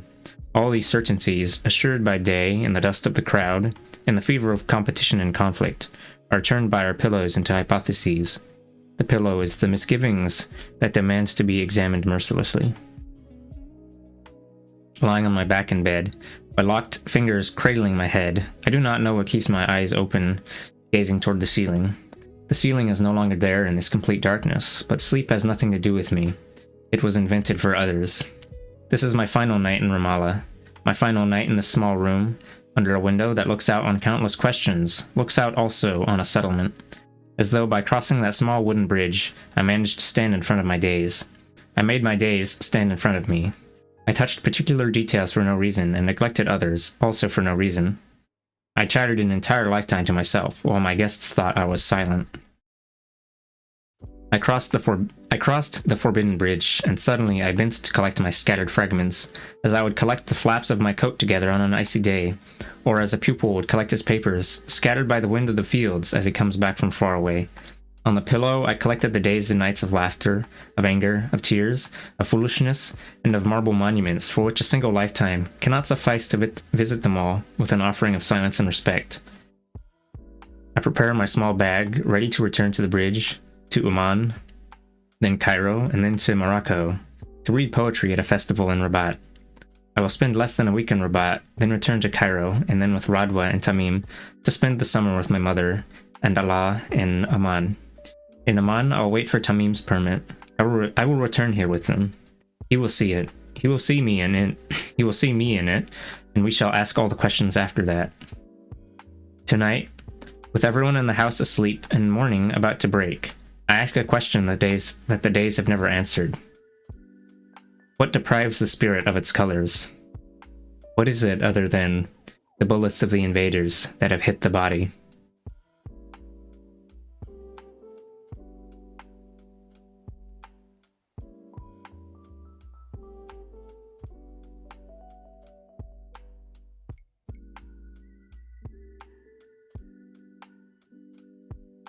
That's the end.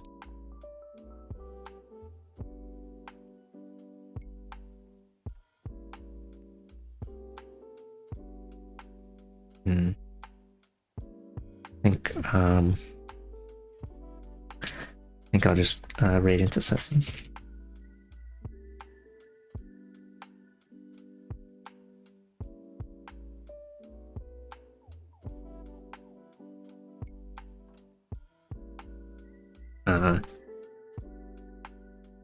Yeah, it seems they're doing 3D modeling right now.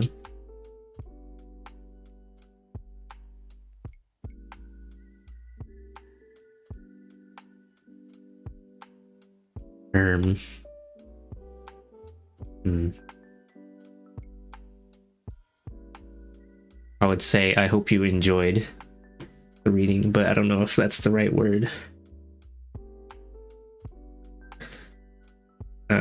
Regardless, I hope y'all have a good night. I probably just gonna be back to normal streams after this. I don't know.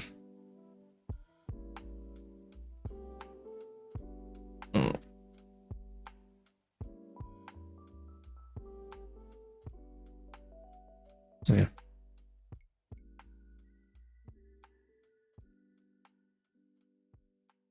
Good night.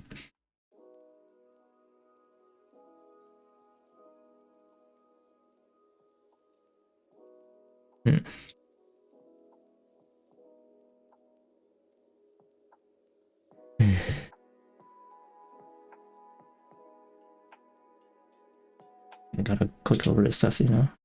It's kind of important.